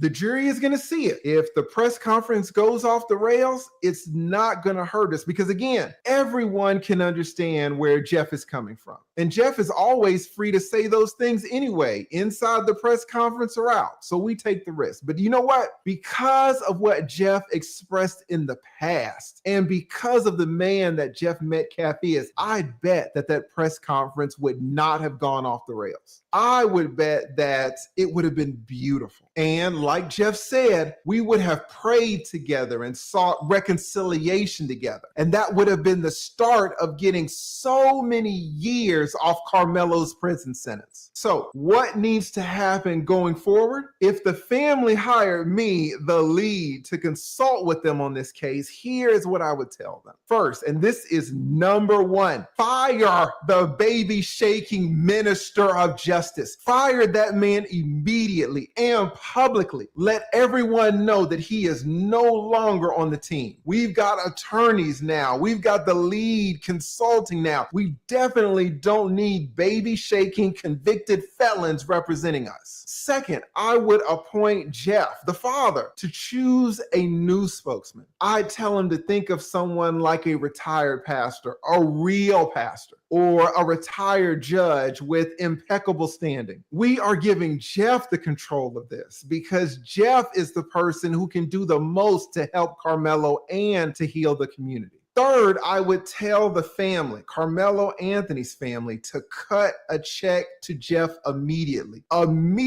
for restitution of the funeral. Then give him some more money for counseling, maybe some more money for a memorial. I'm thinking at least $50,000. And here's the thing, we do it quietly. We don't tell a soul. It'll show Jeff our commitment, and maybe Jeff will mention it to the community later on. But even if he doesn't, fine. We still give him the money privately, and we give it to him right now, 24 hours. Then I would also set up a new GoFundMe, and I would add Jeff as a co-trustee to that. The new GoFundMe would be for a scholarship fund in Austin's name. And we, the Carmelo family, make the first contribution. I'm thinking maybe another $50,000. Now, the Carmelo family has already collected $500,000, and some of that's going to be used on the lawyers, even though apparently Carmelo applied for a free lawyer, but we'll talk about that in another video. So the family can afford to give $100,000 to the man who can help their son the most. It's an investment in Carmelo and towards communal reconciliation. Guys, as you can see, there is so much that goes into a criminal case, and Carmelo's mother is so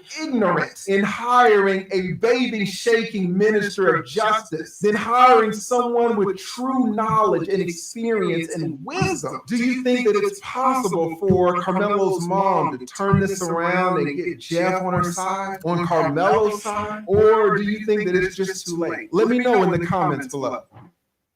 You don't have to answer the question. I'll answer the question. You want to answer? What do you think, Stanley?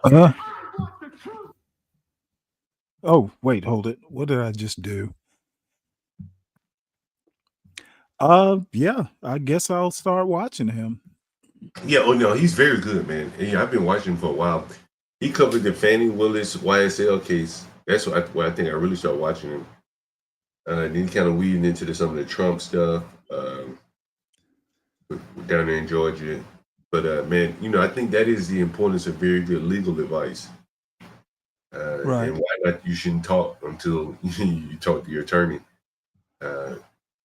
He would have saved the boy a lot of headaches there. Assuming it goes the wrong way here. Well, apparently, Sin 7 is not a fan. What? She don't like him? No, he's very good, man. Well, she said, I assume she's talking about him. How much air horn do you like with your adjudication? Oh, that's right. He does use the air horn. Oh, does he really?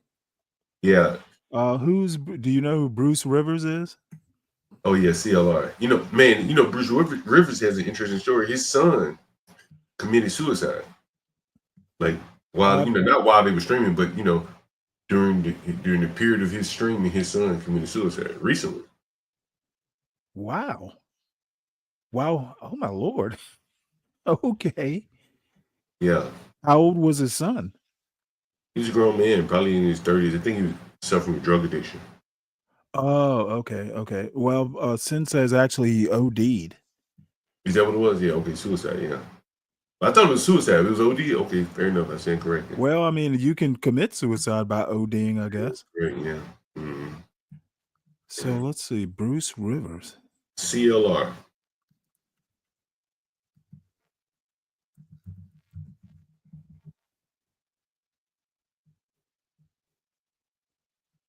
CLR, Bruce Rivers. Mm-hmm.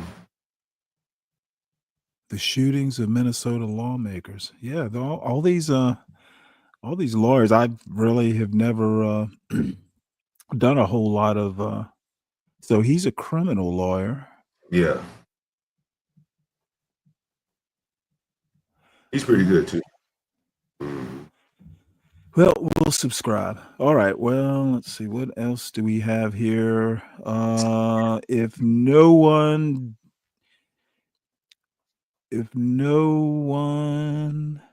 Ooh, Sin, you're cute.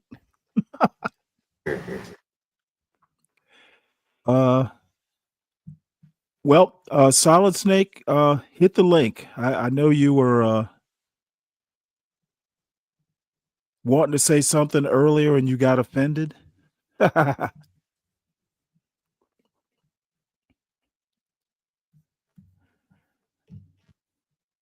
Snake got offended? Yeah, because I was talking and I just said, hey, you'll talk when I'm done talking. So he got offended. Let's see. I find that a lot of these YouTube lawyers got that wrong. Get what wrong? The Diddy verdict? Oh, yeah. I have no idea. A lot of them did get that wrong, yeah. A lot of people were proven wrong by that one. I wasn't necessarily surprised by that one, though. Well, from what I heard, I mean, it was a lot of stuff that was kind of consensual. Well, you can have a consensual sex, and you can still be against the law. In the case of what he was accused of doing, I think what I found, what I think caused the jury a lot of trouble was when Americans think of RICO as I think got a background. When Americans think of RICO, they think of something to further a criminal organization to make money. As if you think of the mob, you think of, it's really just a mob. Maybe Enron. I think Enron was RICO. Yes. But in this case, you had some co-conspirators, but more or less there was no profit motive. He wasn't strong arming people to make more money in the record industry. I don't even think it came out in the trial. He wasn't even really running the businesses. Mhm. And so there wasn't a profit motive. So when you said RICO, okay, RICO for what? For some sex? Well, yeah, that's what it was about, right? But how do you wrap your mind around that? That this is a one-man RICO for sex only. And that's what I think the prosecution had a hard time proving, because the American laws are not written for someone who is engaged in, say, RICO solely for the personal gratification. That's very different. Well, I think that RICOs seem to be really hard to prove at all. Fannie Willis bit off more than she could chew. Well, again, that was the same thing. Fannie Willis was the same thing. As it relates to YSL, like, what was the profit motive? What was it? Well, I mean, the profit motive was the election. I mean, profit doesn't necessarily have to be money. Well, I was talking about the YSL case, because that's where she got really bogged down. Right. Where was yeah. That was a RICO. Where was the RICO in what they were doing? Right? There's a lot of criminal behavior. Blacks acting black, shooting at each other over this or that. Okay. But is that RICO? If so, what was the benefit? What did they stand to gain from this? Right. I don't know. Right? She couldn't tell you. And that's a problem there, I think, that they ran into.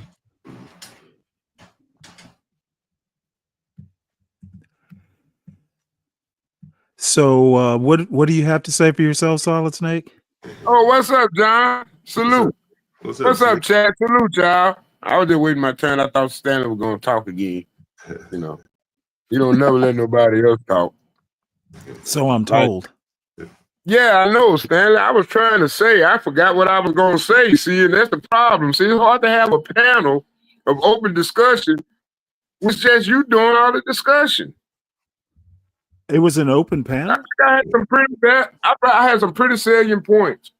And at every turn, I was denied my say, and I mean, like, you just go on in these run-on sentences, which I'm doing right now. But it's like, I couldn't get a word in edgewise to any point that I had to make. And I think that's, okay. I think that's Snake, purpose. I think that's on purpose. I'm pretty sure it's on purpose. Saturday? Do you remember Saturday? What happened Saturday?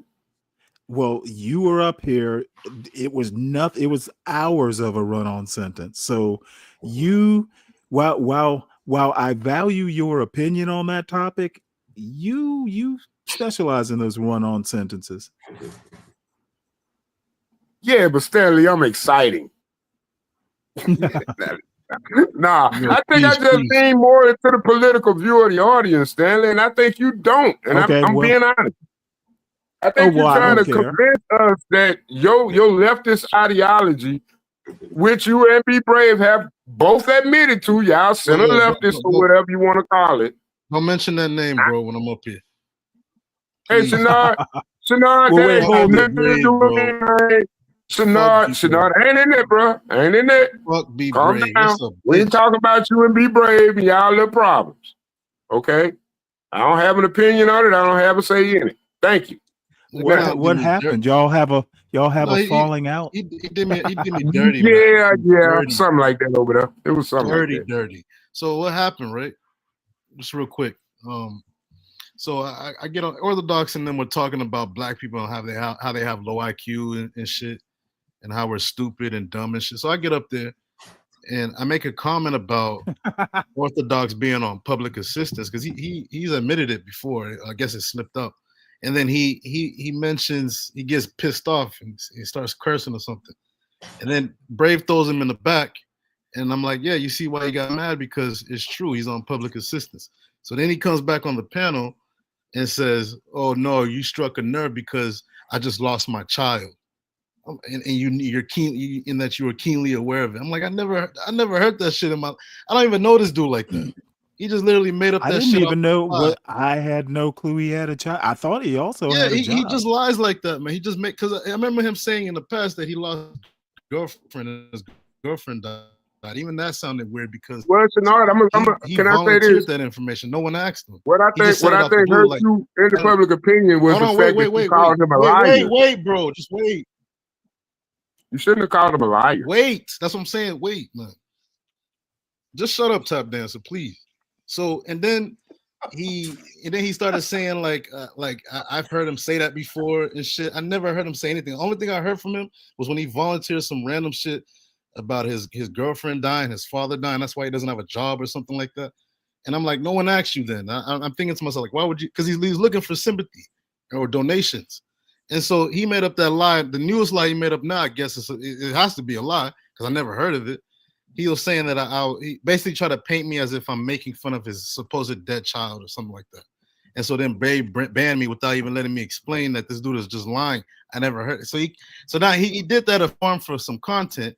And now he's streaming right now. So if you type in Orthodox's channel.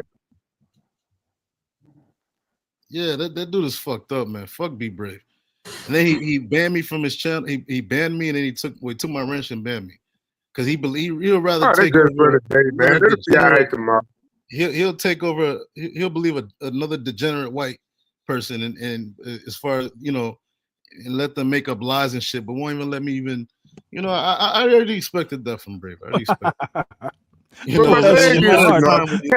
Shenard, you took the master's tools. Bro, I was just can't eventually call somebody a lie.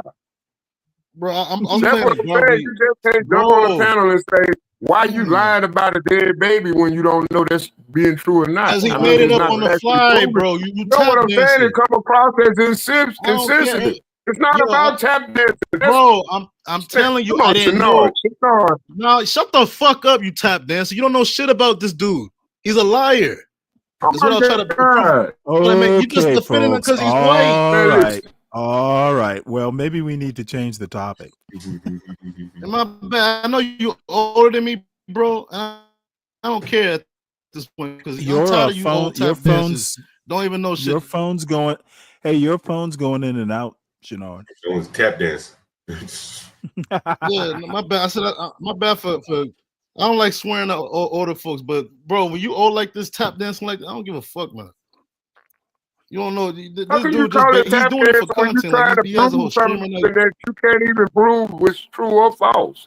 I'm saying, why waste your argument? Why waste your time accusing him of being a liar if you can't even prove what he said was true or not? And it makes you seem insensitive due to the overall. He said that I knew about this child of his dying. I know how it happened. He came out and called him a liar. It made you look bad. He made it up on the fly so that he's playing some sort of like little chess game. Jay Rillo mentioned this before.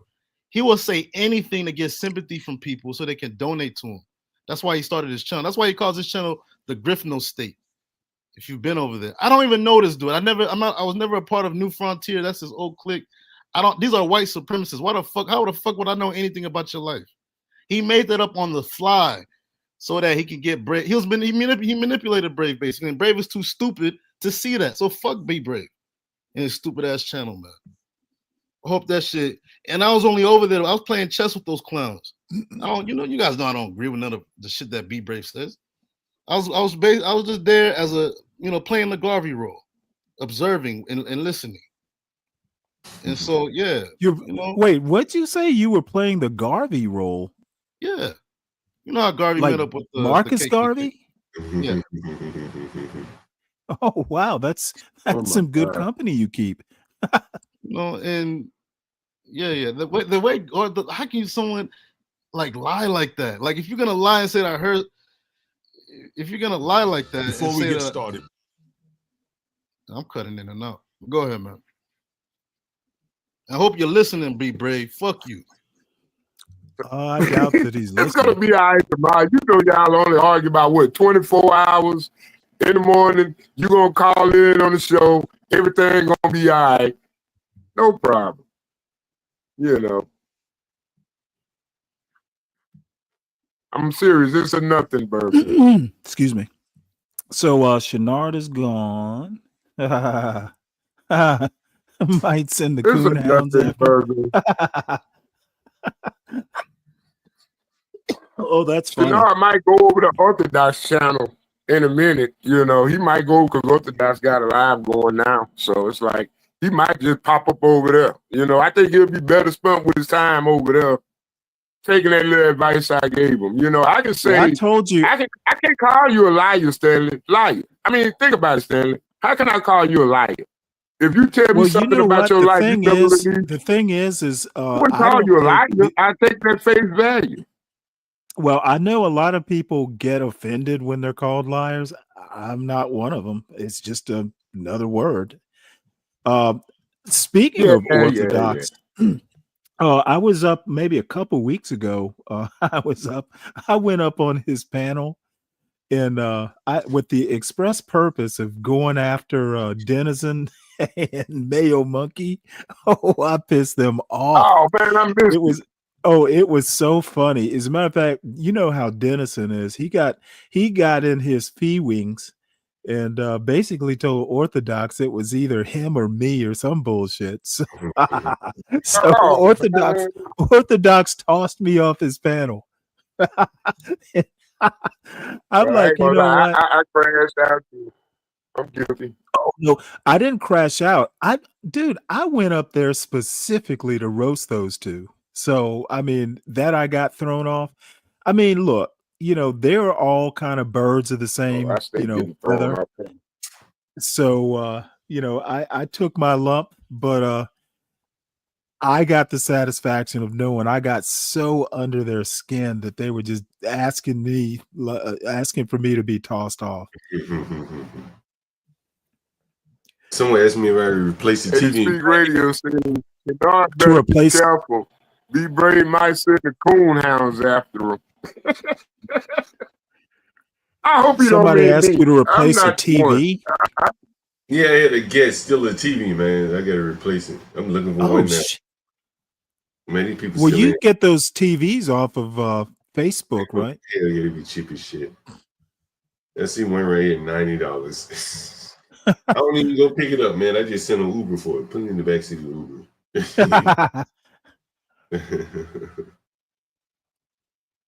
I get some cheap ones right here. Yeah, as a matter of fact, I didn't even realize it till somebody mentioned it. Uber delivers beer in Georgia. I never thought that would happen. Yeah, they got all kind of deliveries now. Yeah, it's a whole new world out there, Stanley. It's a whole new world. That's right. Well, you know what? I took advantage of it over the holiday weekend. What'd you do? I thoroughly enjoyed myself. What's up, Juan? Just here on my lunch break. Another day. Okay, so what topic we talking about? We got Juan on the panel, y'all. We got Juan on the panel. Salute, Juan. Everybody hit that like button. Hit the John Galt has that look on his face like this some bullshit. Look at John. John Galt's like this. This some bullshit. This really no, man. You know, I'm trying to read him. But wanted me to look down Julio. Look down Julio for the road. Gotta hit the road, Jack. Well, this is your buddy Augustus Corbett. Retired GOP federal judge Ludwig says Trump's a king. Oh, you play this guy a lot. Who is he? You know what? I play him a lot. I don't actually play him as much as I used to. Yeah. He did. I played him. I guess it was Saturday because Solid Snake mentioned it. Mm-hmm. He was talking about Ketanji Brown Jackson's dissent.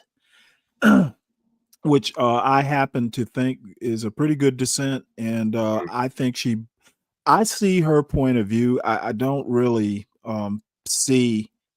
I I think she was to the point. She asked a salient question, and I think the other justices took it badly, especially Amy Coney Barrett. And by the way, just to reiterate, I think Coney Barrett and Ketanji Brown Jackson are the two smartest justices on that court. Yeah, I heard you say that. You know what? I listened to their arguments. I listened to how they question, and I'm convinced of it. I would be a little bit biased because one of Amy Coney Barrett's clerks happens to be visually impaired, so I can relate, right? And that particular clerk is the reason why I keep, even though I'm not achieving the results that I want to achieve. It's like, if this chick can do it, then I can finally reach the pinnacle as well, if that makes any sense. But the end result is I have a biased opinion in favor of Amy Coney Barrett, even though I don't like what she says regarding stare decisis. Just because the precedent was set prior doesn't necessarily mean the precedent is right? Like, if that were the case, then Gideon versus Wainwright, the decision that said that all of us have the right to an attorney as to the Constitution when our liberties are at stake, wouldn't exist. The Betts case would exist, which means, I hate to say it, but all of us would be screwed up on this panel, myself included. Mm-hmm. Well, I think that I don't know. I'm just basing it on the types of questioning that they do. I just kind of like the cut of their jib when it comes to drilling down on these lawyers.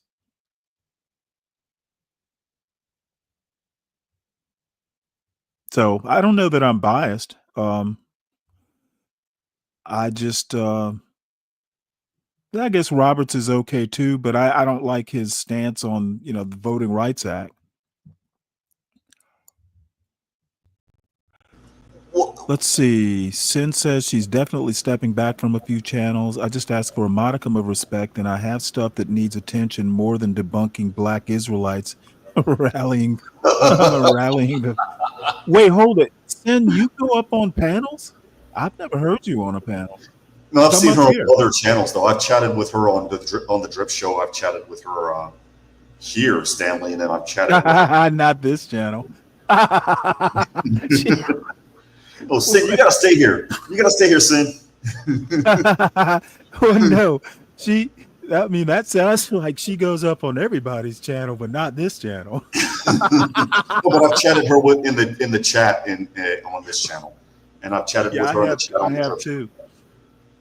So I'll go up on Hebrew Israelites channel, but I'm not coming up on this damn channel.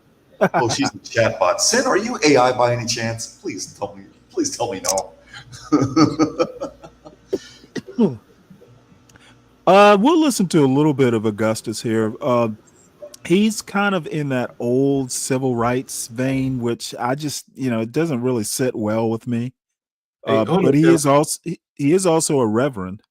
Hey, before you play this, and speaking of AI, Warren, has anyone heard of Rich but Unemployed? Yes. What he did was genius. Did you see that, John?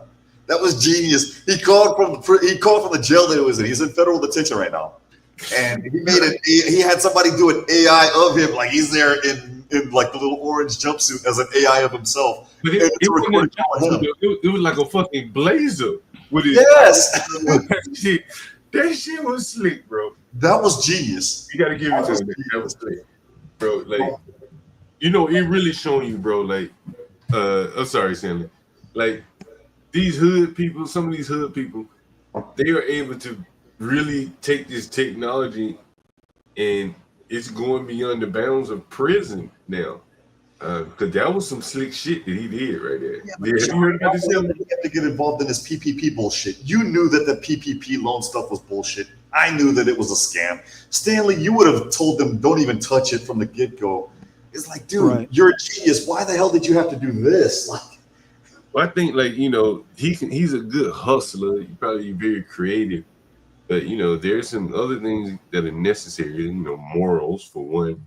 And he's low morals, right? And I think that's his biggest problem is his morals, because he clearly is a very creative man. But that was something there. You gotta look it up, Stanley. Motherfucker did I never seen anything like that. What did he do? One, explain that shit to me, to Stanley. He called from the prison, like those little GTL services or what the hell? Yeah, those little prison collect call services. And what he did was he had somebody else do an AI of him. And so there's a person on YouTube that looks like him, but it's AI. It's AI generated. Yeah, it's talking as this guy's talking from the prison, from the collect call. But the production is so good. It looks so good. It's scary. It is scary good. You would almost think it was him, but his hand movements, John, were off. Like the moment I saw his hand movements, I'm like, oh, that's AI. But that is scary. The moment they get the leg and the arm coordination and the hand coordination and the foot coordination on point, we're screwed. I'm loving the AI. Talking about AI, John, they achieved semi-sentience this past Saturday as well. Really? Which means RIP my career. I'm screwed. Man, what is semi-sentience? Basically, AI can artificially reason now.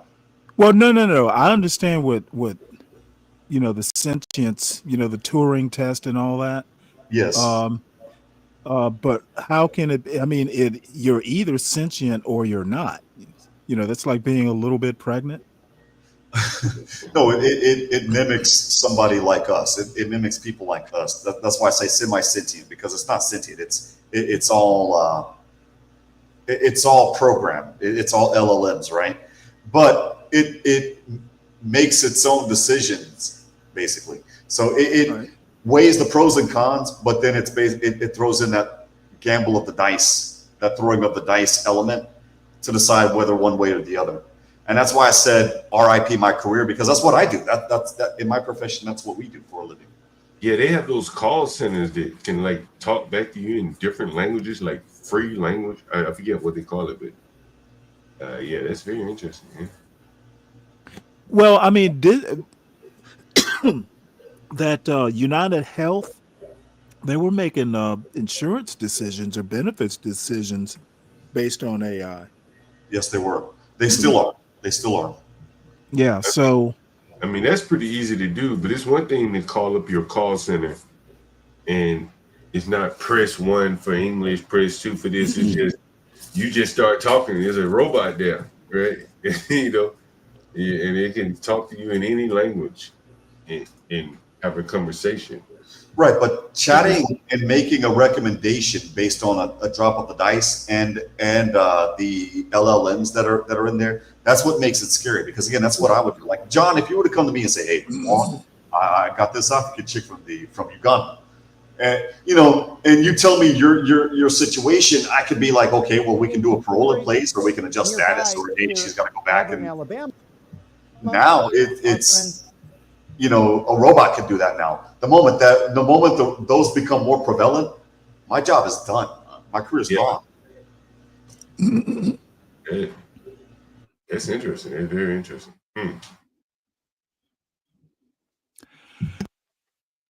This is a press conference, I guess.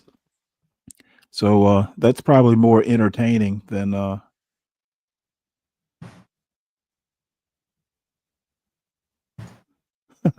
Sin says a few years ago, your ex-boyfriend swore he had Jennifer Lawrence in a corn scene.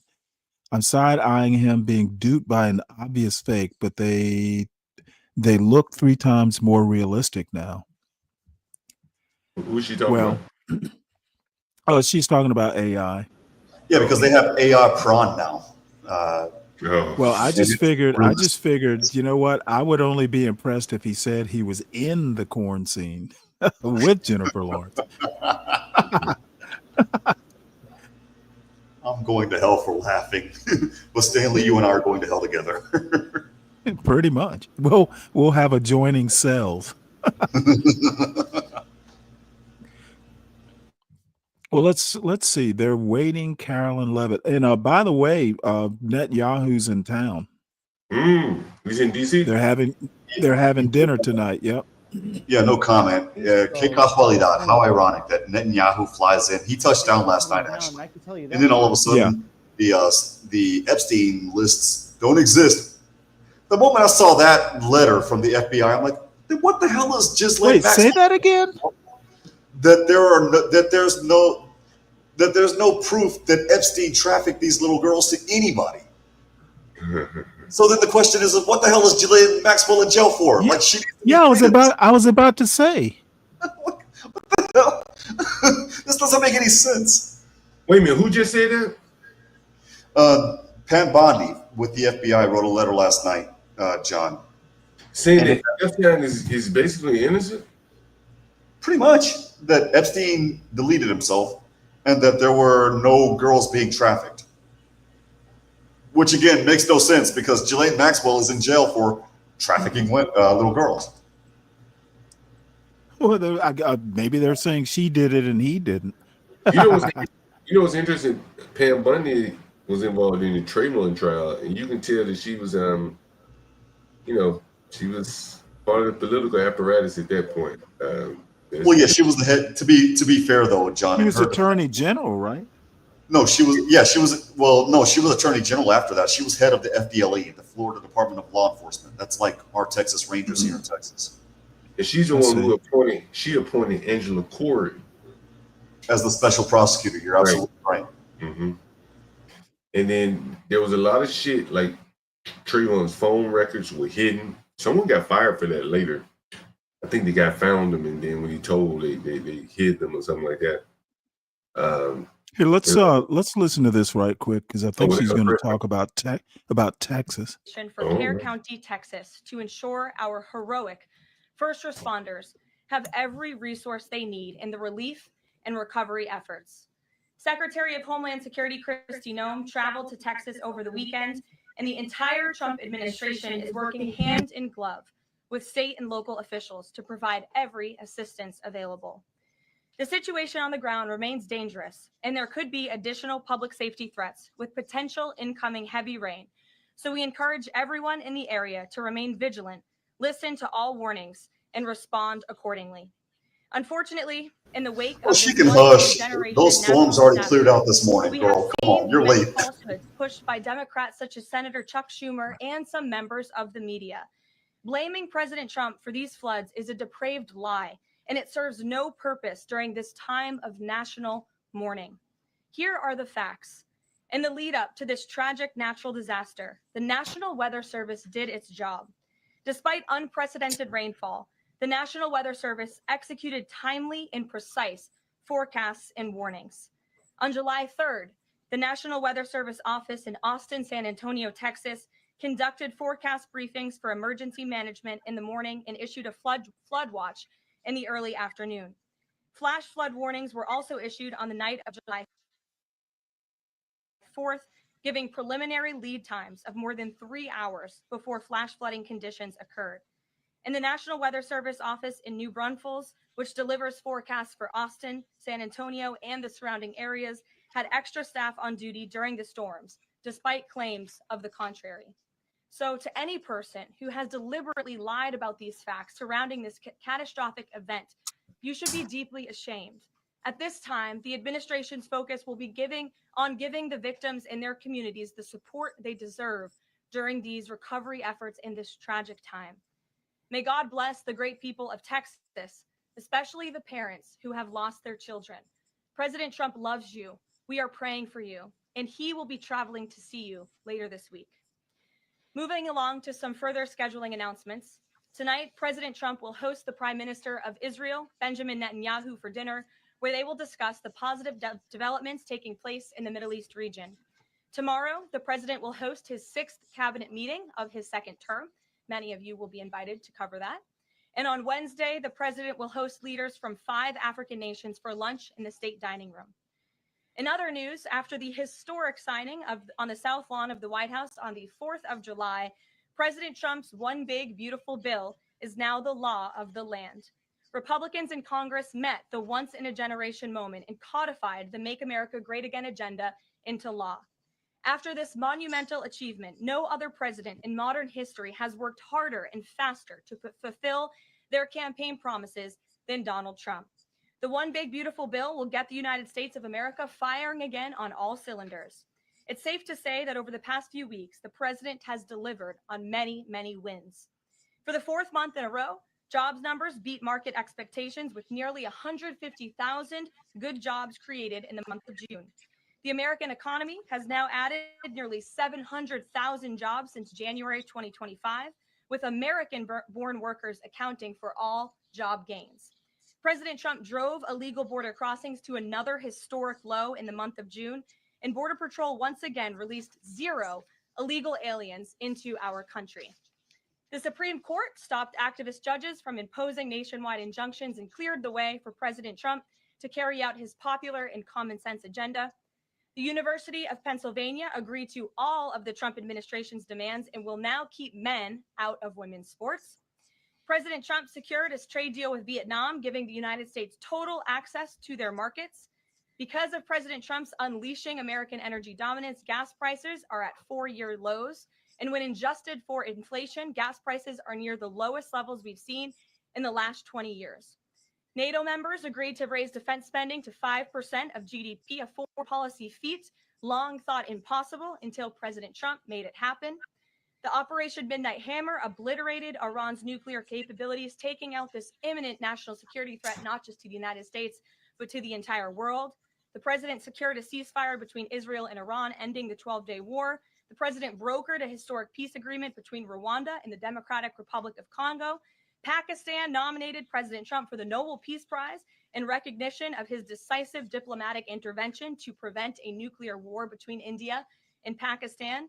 Blue-collar wage growth has seen its largest increase in nearly 60 years, and President Trump has defeated Joe Biden's inflation crisis with core inflation at the lowest level since March of 2021. And just about all of that has happened in the last 3 weeks, and I know you all know it because you've been very busy here covering it along with us. So with that, I will take your questions today as we kick off another very busy week here at the White House. We'll lead with our new media seat, Brian Glenn, who is he's put in a lot of hours covering this president, so we're glad you finally have a seat today. Brian, go ahead. It feels great to sit down. Thank you very much. I want to go back to the hurricane. You said that President Trump is scheduled to go to Texas later this week. Can you speculate on what day and what he has plans? Sure. The White House is currently arranging those travel plans. We hope that it will be later this week, likely on Friday, but of course we want to do it at the most appropriate time on the ground for state and local officials. We don't want to interrupt the recovery efforts, but we're planning tentatively for a Friday trip, and when that becomes final, we'll let all of you know, as we always do. And you gave a little bit of reaction earlier, but the National Weather Service, the union, actually publicly stated they had an adequate staff on hand to forecast and predict the storm. You shared your thoughts earlier on how the way the left has really weaponized this to blame the deaths in Texas on Trump. Want to comment on that again? Yeah, I just do think those comments are depraved and despicable, especially when so many Americans are mourning the loss of their children. The National Weather Service, as I said, did its job. Many experts, many meteorologists have said that. Many of you in the media, in all fairness, have said that as well. Unfortunately, not all. And many Democrat elected officials are trying to turn this into a political game, and it is not. This is a national tragedy, and the administration is treating it as such. We know the National Weather Service provided early and consistent warnings. They gave out timely flash flood alerts. There were record-breaking lead times in the lead up to this catastrophe. There is ongoing flood monitoring, and these offices were well staffed. In fact, one of the offices was actually overstaffed. Yeah, it was Texas who made the initial blaming the weather service. So pinning it on Democrats is kind of a low blow. Could be targeted. Sure. Well, I won't get ahead of the Department of Homeland Security. No. She's lying. Basically, nobody. The charge is that the National Weather Service, due to Trump's cuts, was understaffed. The news story I read said that charge originated in Texas. Yeah, they were actually overstaffed. They sent some guys from where I'm at in South Texas to over there because of the storms that were headed up. And this is where that camp where all those girls lost their lives tragically. I'm sorry if I were licensed in Texas, I would have a field day. And I don't mean to sound like I'm money. But the thing is this: the National Weather Service had given flash flood warnings 4 hours before that wall of water hit that camp, so they knew. Oh, really? Yeah, they knew that this water was going to hit, and they didn't do anything. That's a hell of a problem. But no, they were more than adequately staffed with people at the National Weather Service over near the Guadalupe River. They were actually staffed right near Austin, Stanley, is where that particular site is at. Well, like I said, the news story I saw didn't mention Chuck Schumer or any Democrats. It was basically Texas. Some Texas officials blamed the National Weather Service. Yeah, So you're right. she doesn't seem to mention that. She conveniently, wants to. It was a Texas senator. It was a senator in the Texas legislature that basically said, we didn't have enough staff. No, that's not true. We actually had more than adequate staff because they saw what was heading that way, like literally 12 hours before. All right, well, let's see what Mrs. Levitt has to say My here. 9th deadline to August 1st.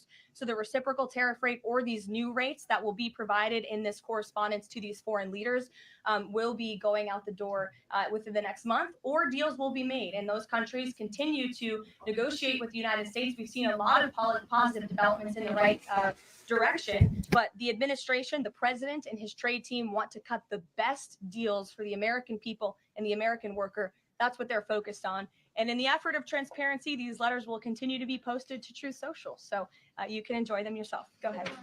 Thanks, Caroline. Just about the visit of Prime Minister Netanyahu today, I was just wondering why that is not open to the press. Previous visits by him, we've had Oval Office press conferences. Does that reflect somehow the kind of sensitivity of this particular visit? No, they're having a private dinner. There's many important matters that are obviously ongoing in the region, as you know. The utmost priority for the president right now in the Middle East is to end the war in Gaza and to return all of the hostages.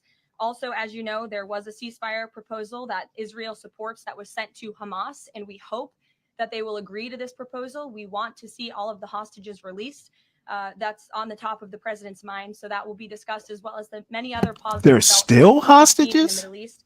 I want to go back to the trade deals. As you see, we have these beautiful letters that the president has signed. This one is to the president of the Republic of Korea, original signature on that, and these will be mailed. And then here we also have another letter to the Prime Minister of Japan as well. Both countries will be receiving a 25% tariff rate effective on August 1st. Go ahead. Thank you so much. You said it, and the president said it many times, he wants to see an end to the war in Gaza. Will he give guarantees during the 60-day period of ceasefire that actually the war will end? Because this is a sticking point with Prime Minister Netanyahu, and I'm wondering if they see eye to eye on this point. And how do you see the next day? What the next day? The president is focused on today, and to get the Hamas to agree to this ceasefire. I don't want to comment on the details of the arrangement out of respect for these negotiations, but a agreeable and appropriate ceasefire proposal has been sent to Hamas. And I can also tell you Special Envoy Witkoff intends to travel to Doha later this week, where he will continue to engage in these discussions. And the Qataris and the Egyptians have been incredibly helpful partners in mediating these negotiations and discussions to bring peace to this region and end this conflict once and for all. Kristen.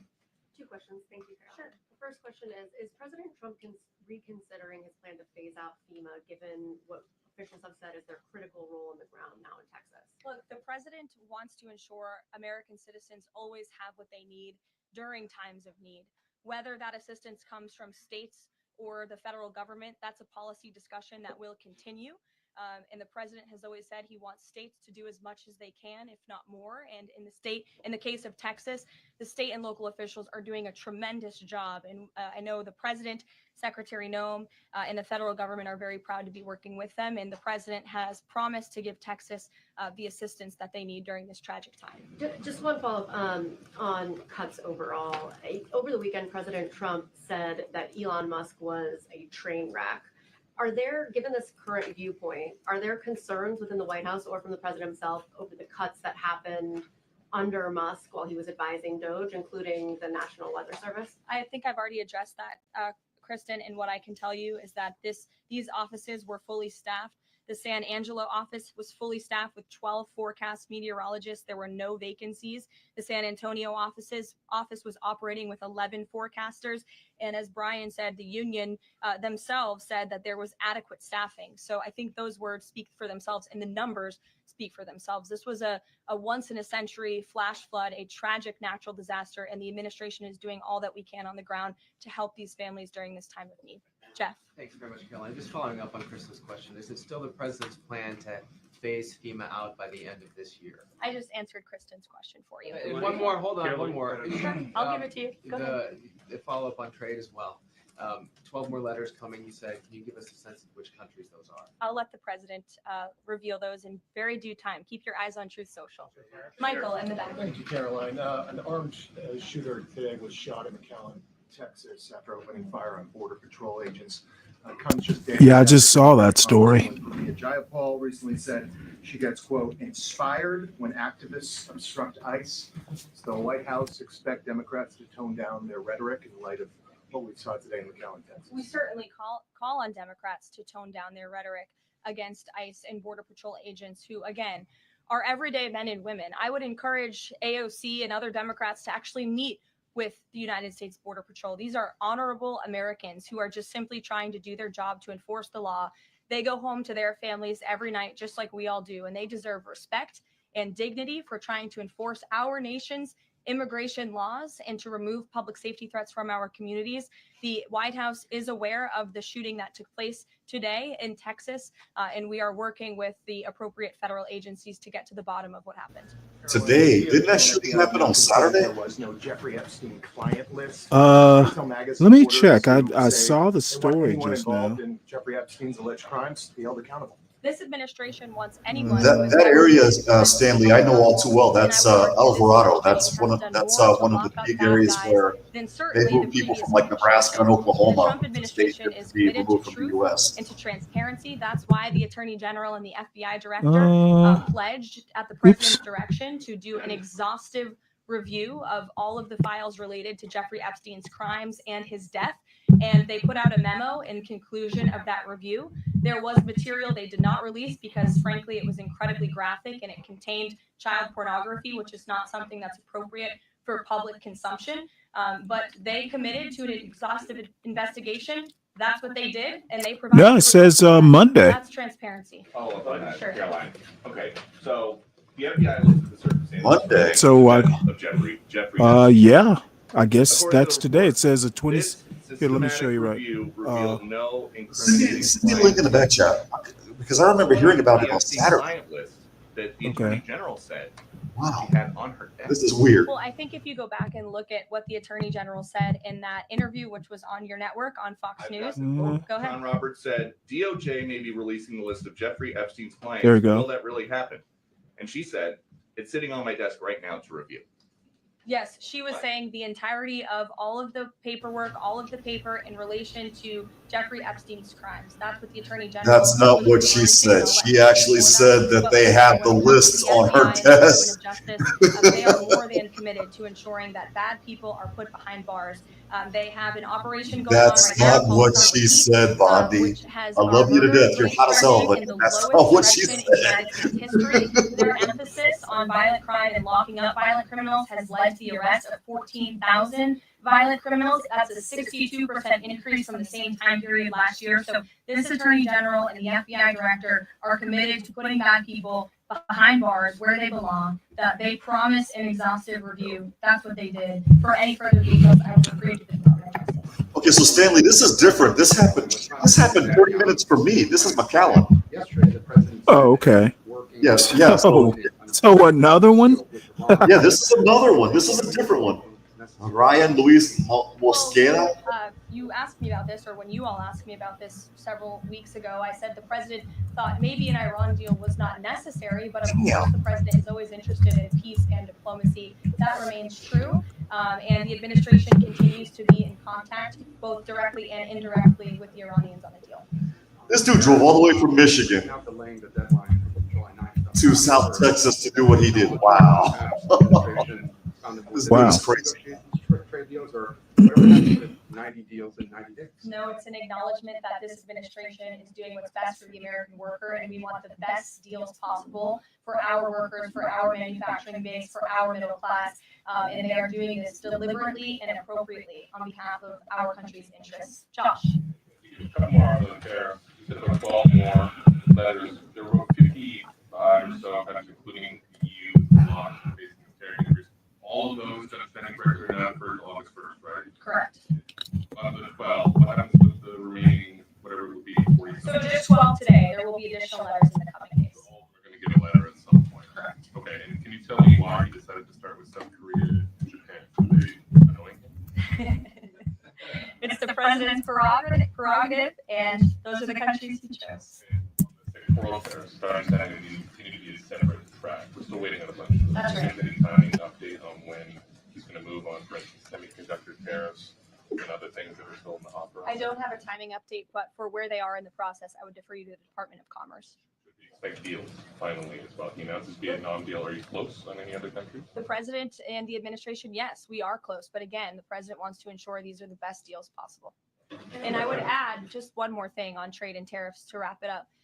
Look at the extensive work this president has put into cutting these good deals and doing what's right for the American worker. He is literally looking at the map and looking at every country on the planet and seeing where they are ripping off the American people, seeing where they have hollowed out our industrial base, seeing where our jobs have gone to other countries overseas because of their tariff policies. And he's trying to correct that. So this is decades of bad trade policy that has led to a deficit that is ravaging our country, that is ravaging our president is taking a very deliberate approach to correcting this wrong of many decades of many past presidents.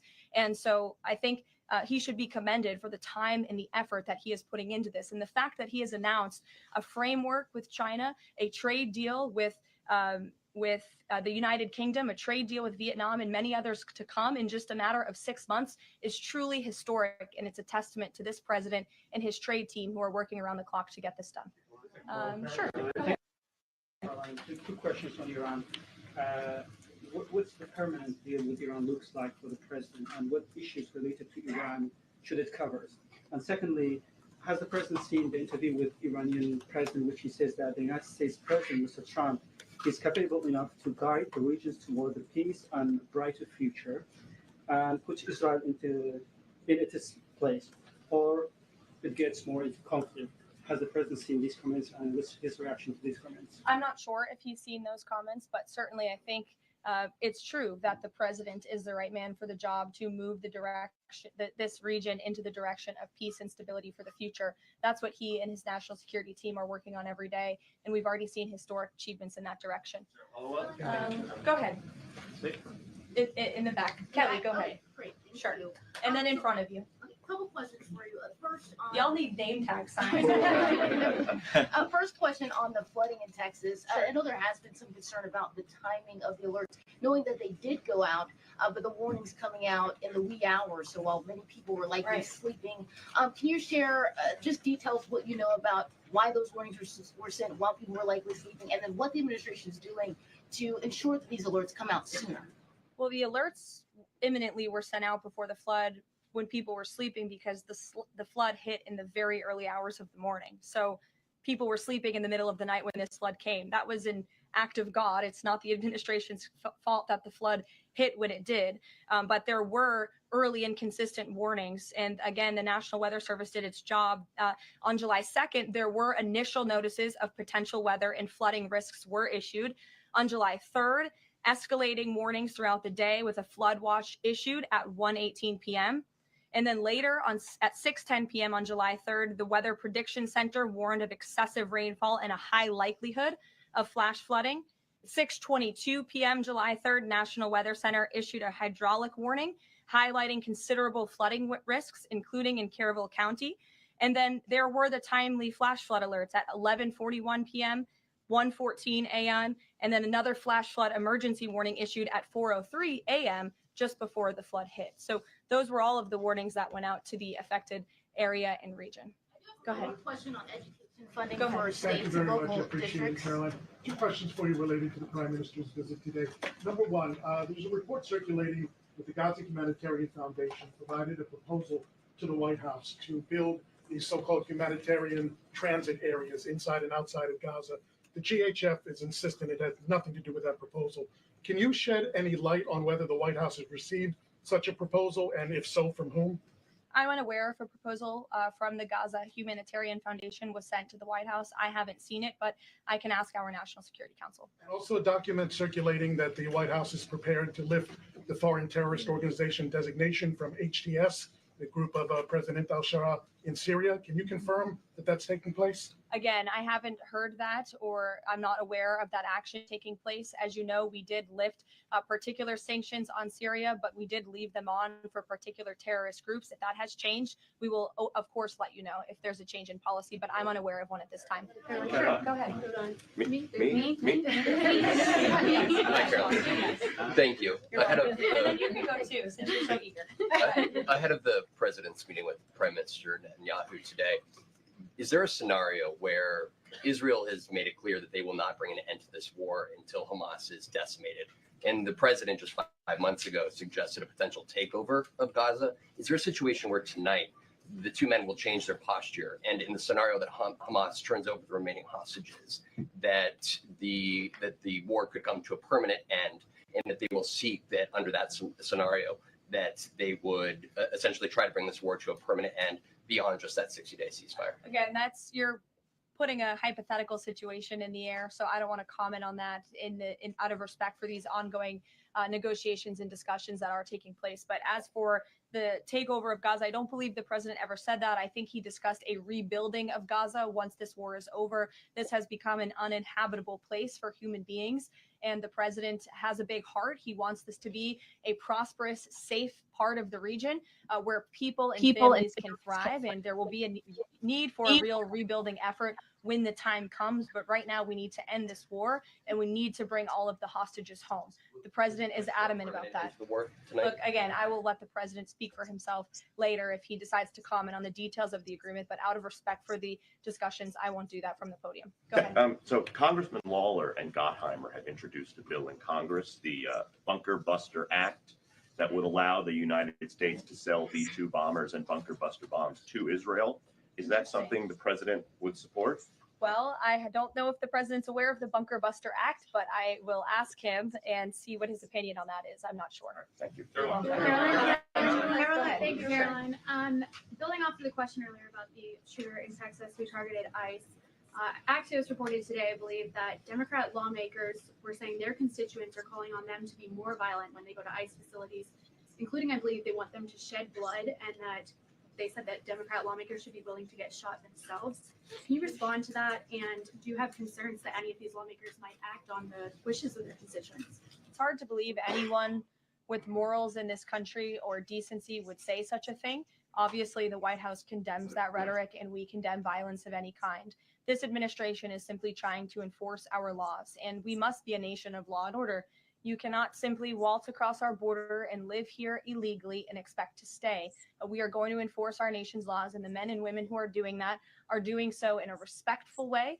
They are doing so within the confines of the law, and they are just trying to do their jobs. And we condemn any violence or any calls for violence of any kind against any American. Go ahead. Thank you, Caroline. I wanted to ask you if... I was not calling on you, but you can go ahead. That's fine.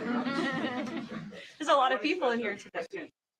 The letter that the Colombian President Gustavo Petro sent him apologizing for his comments a few weeks ago, suggesting that there was an involvement from the U.S. government in an alleged coup d'etat in Colombia.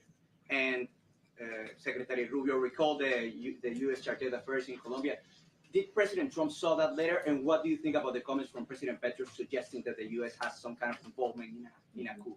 I'm not sure if the president has seen that letter, but I can check with him in the National Security Council. We will get you a response. If you follow up with my team, we will find out for you. Sure, go ahead. Iris, go ahead. Thank you, Caroline. Thank you, Caroline. On two topics.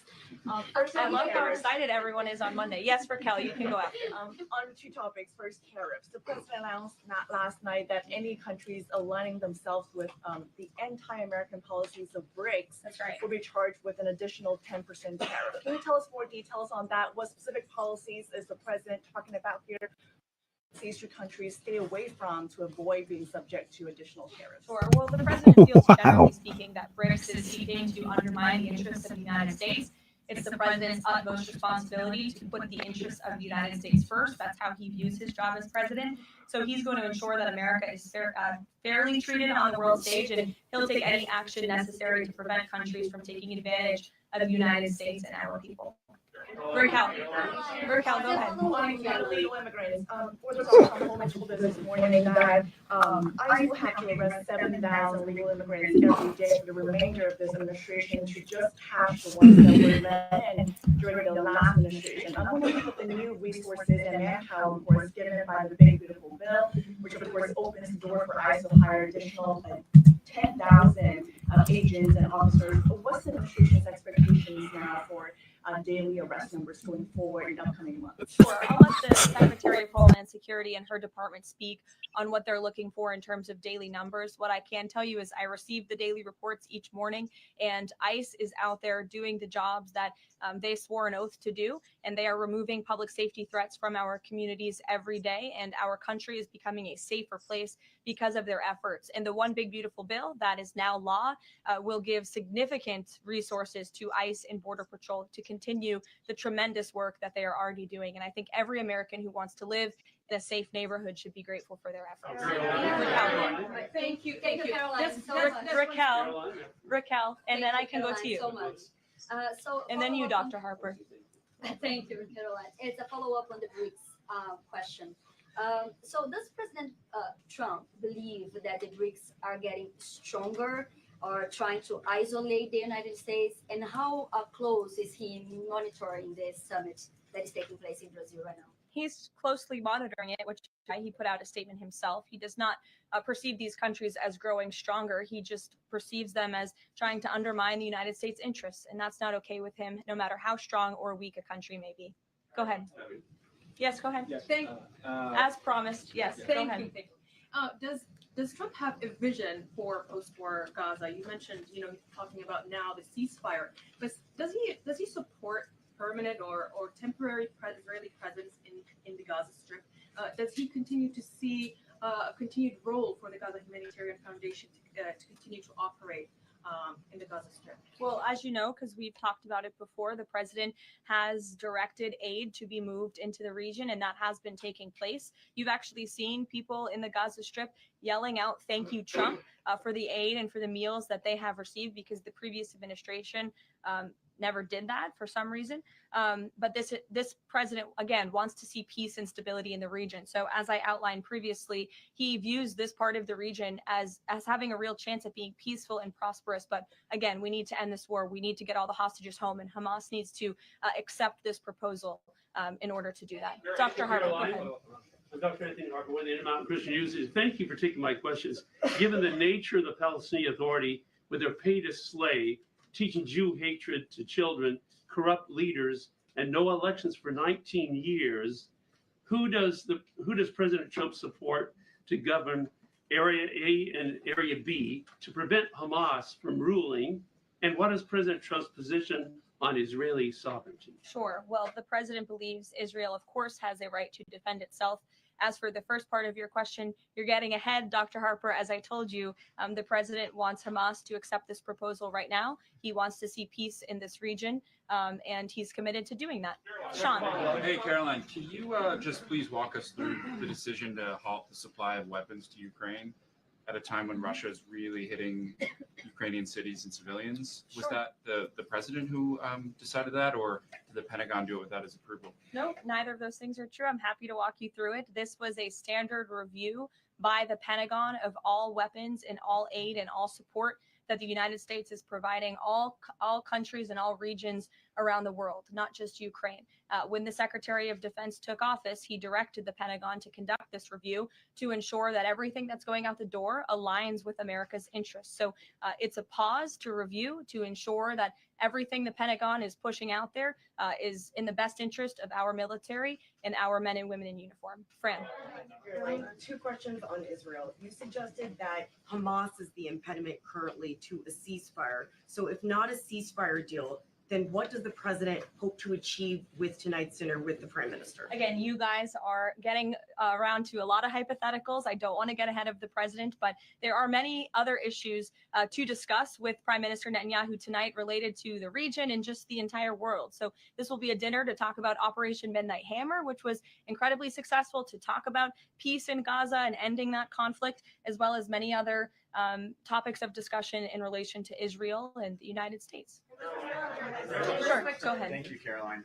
Given the fact that this is on the trade letters, given the fact that the president put into effect the tariffs on April 2nd and then put the pause into place, is the president at all concerned that these countries that are receiving the letters won't take them seriously because the deadline seems to have shifted already and may shift again? They will take the letter seriously because they have taken the president seriously. And that's why the president's phone, I can tell you, rings off the hook from world leaders all the time who are begging him to come to a deal. And this administration is working hard to ensure those deals are in the best interest of the American people. And this delay, again, is in the best interest of the American people. And you all will continue to see these letters released on the President's Truth Social. And we will see you all later. Thank you, guys.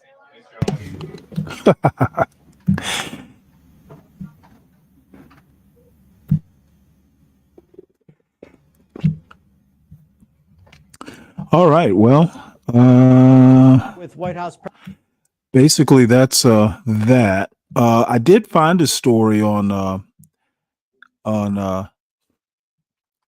the Epstein files. Apparently, they're blaming the deep state and the Southern District of New York for withholding information.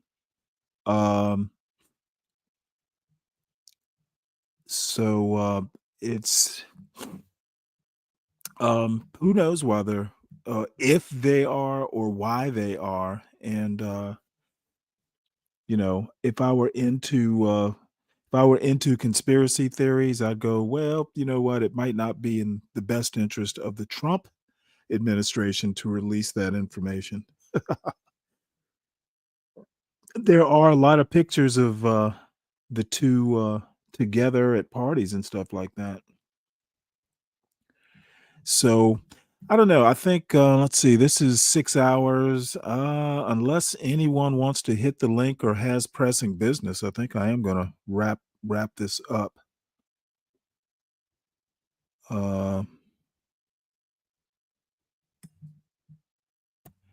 Oops.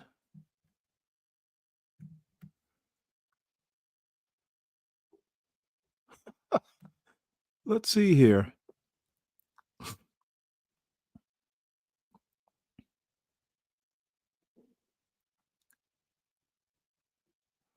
I'm looking at the exit poll over on my channel. So 71% liked, 29% did not like the show. Oh well.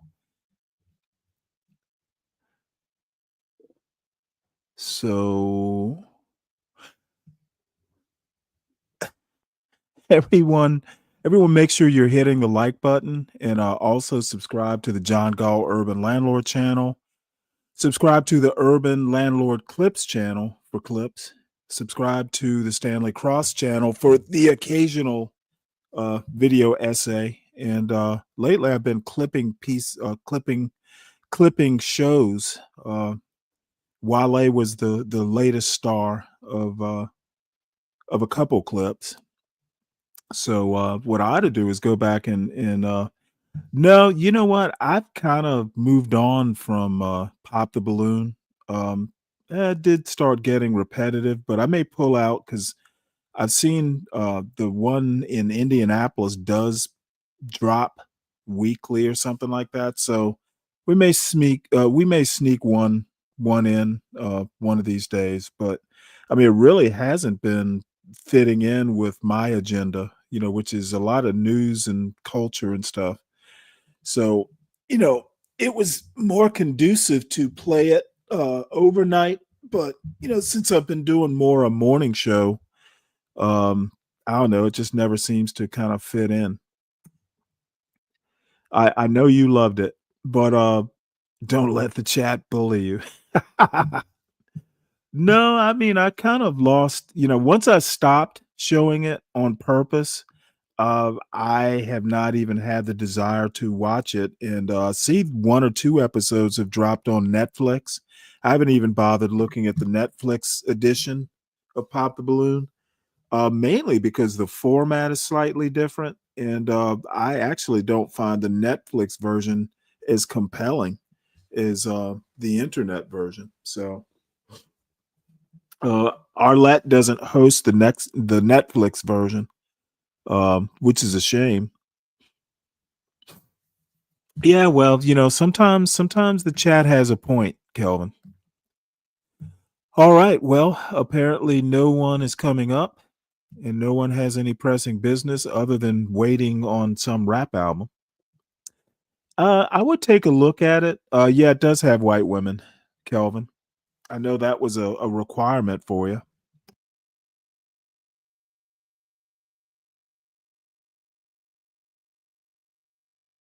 Sorry, I had to blow my nose there.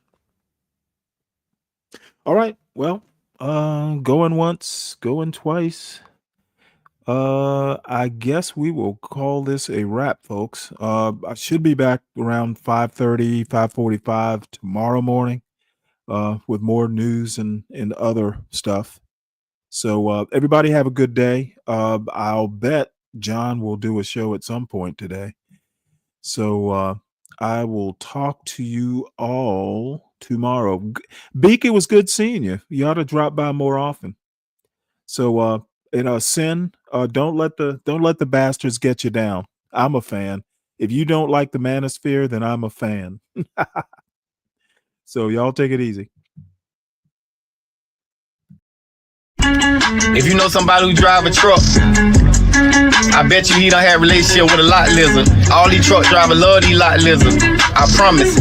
Lot lizard, come on baby, get inside the truck. Lot lizard, put your head down and ass up. Lot lizard, call me $40 just to fuck. Lot lizard, twerk, twerk, twerk, twerk. And she at the truck stop, walking with her butt out, and she got her stomach out, and she only come out when the sun out. She's a lot lizard.